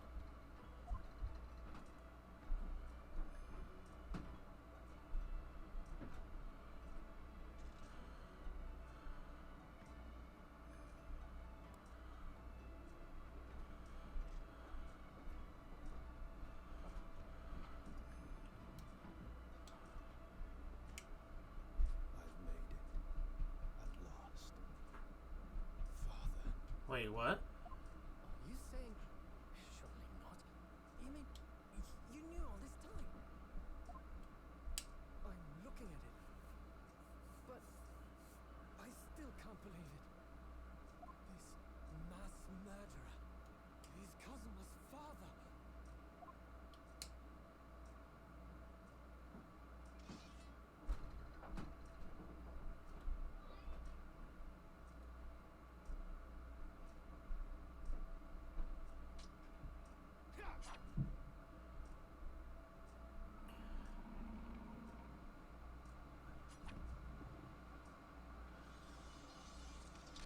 Okay. Kazuma-san.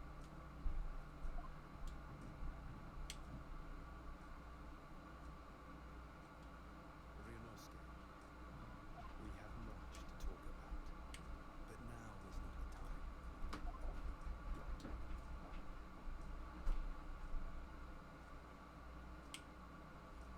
I'll be seeing you.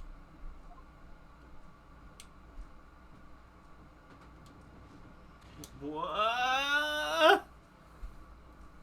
He just left. That's all Kazuma said. Before he turned and left us there, in the tow truck.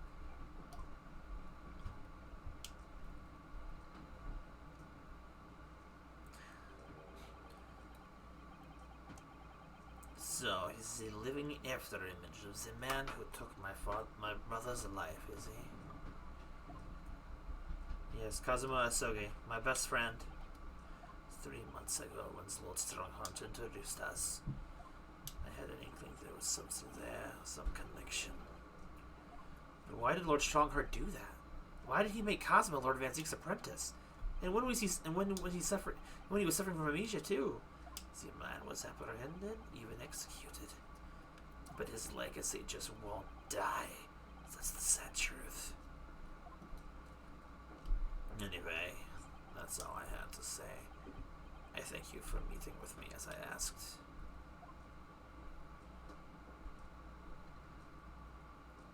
Ooh. What does that mean for anything? 10 years ago, my grandmother took me to the railway station.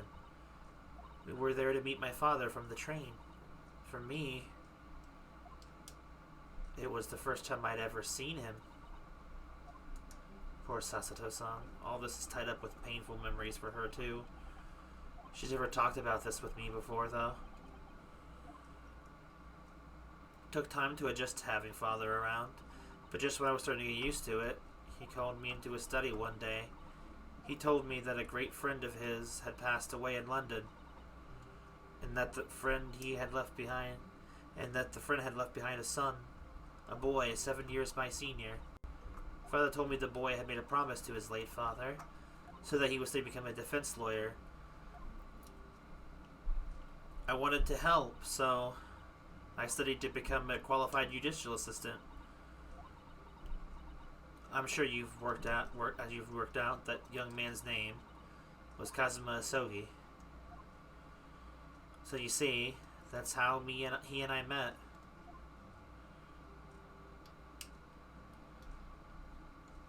For a brief moment, my great friend had returned, only to disappear again all too soon. But in that fleeting encounter, something stirred. Something that had been dormant for a long time.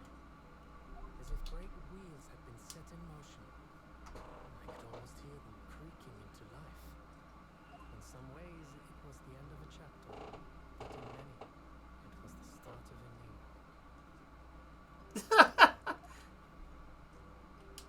Dang, I actually just came in at the very end of the whole case.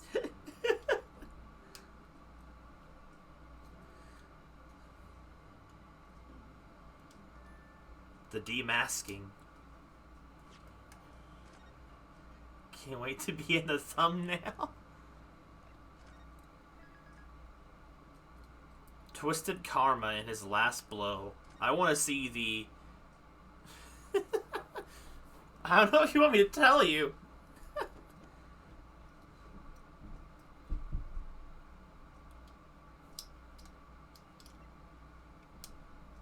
The final chapter. Dude. There's only 2 left. I want to see the opening video of the next case because I want to get hyped for it a little bit.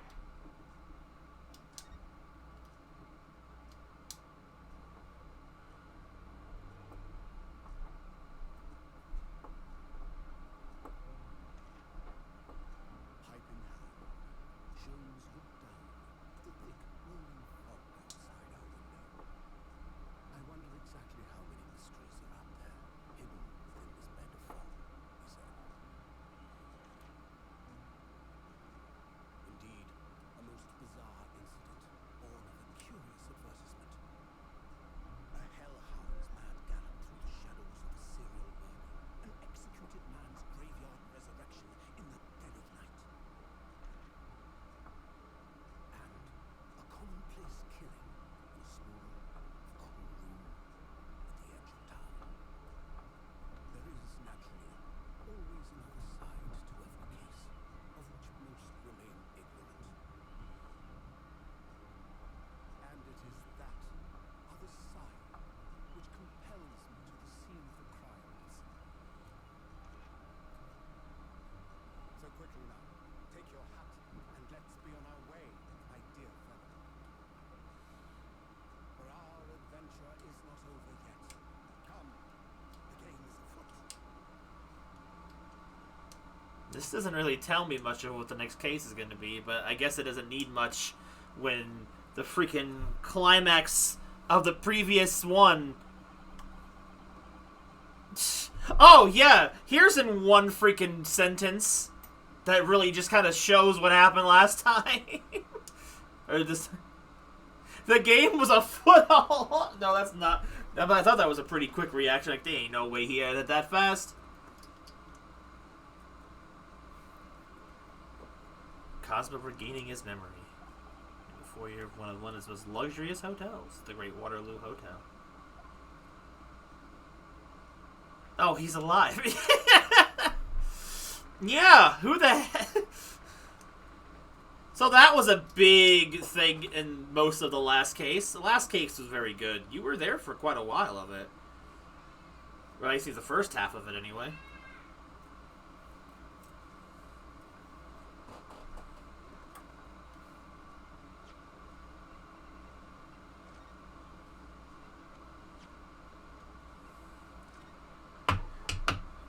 I just missed it. It was like 5 hours. Yeah, you got some, I guess, some catching up on it to do. I'll get the spark now.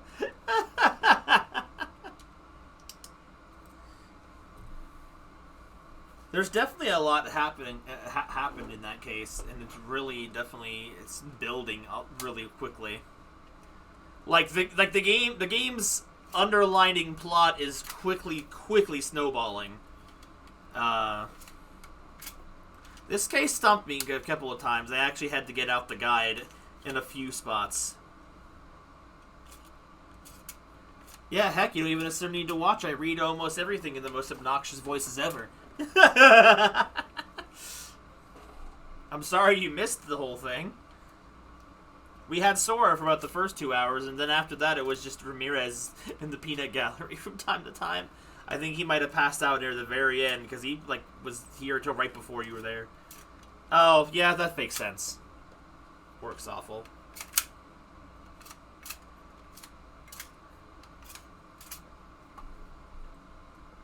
You were on when I started streaming, so I just assumed you just didn't give a crap.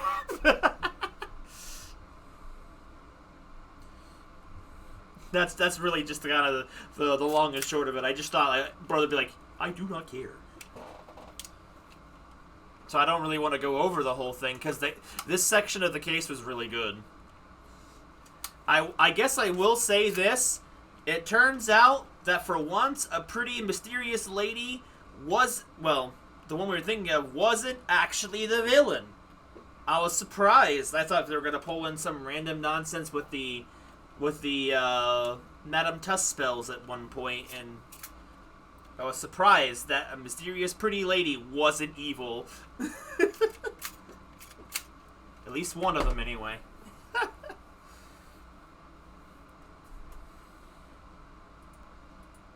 Women win!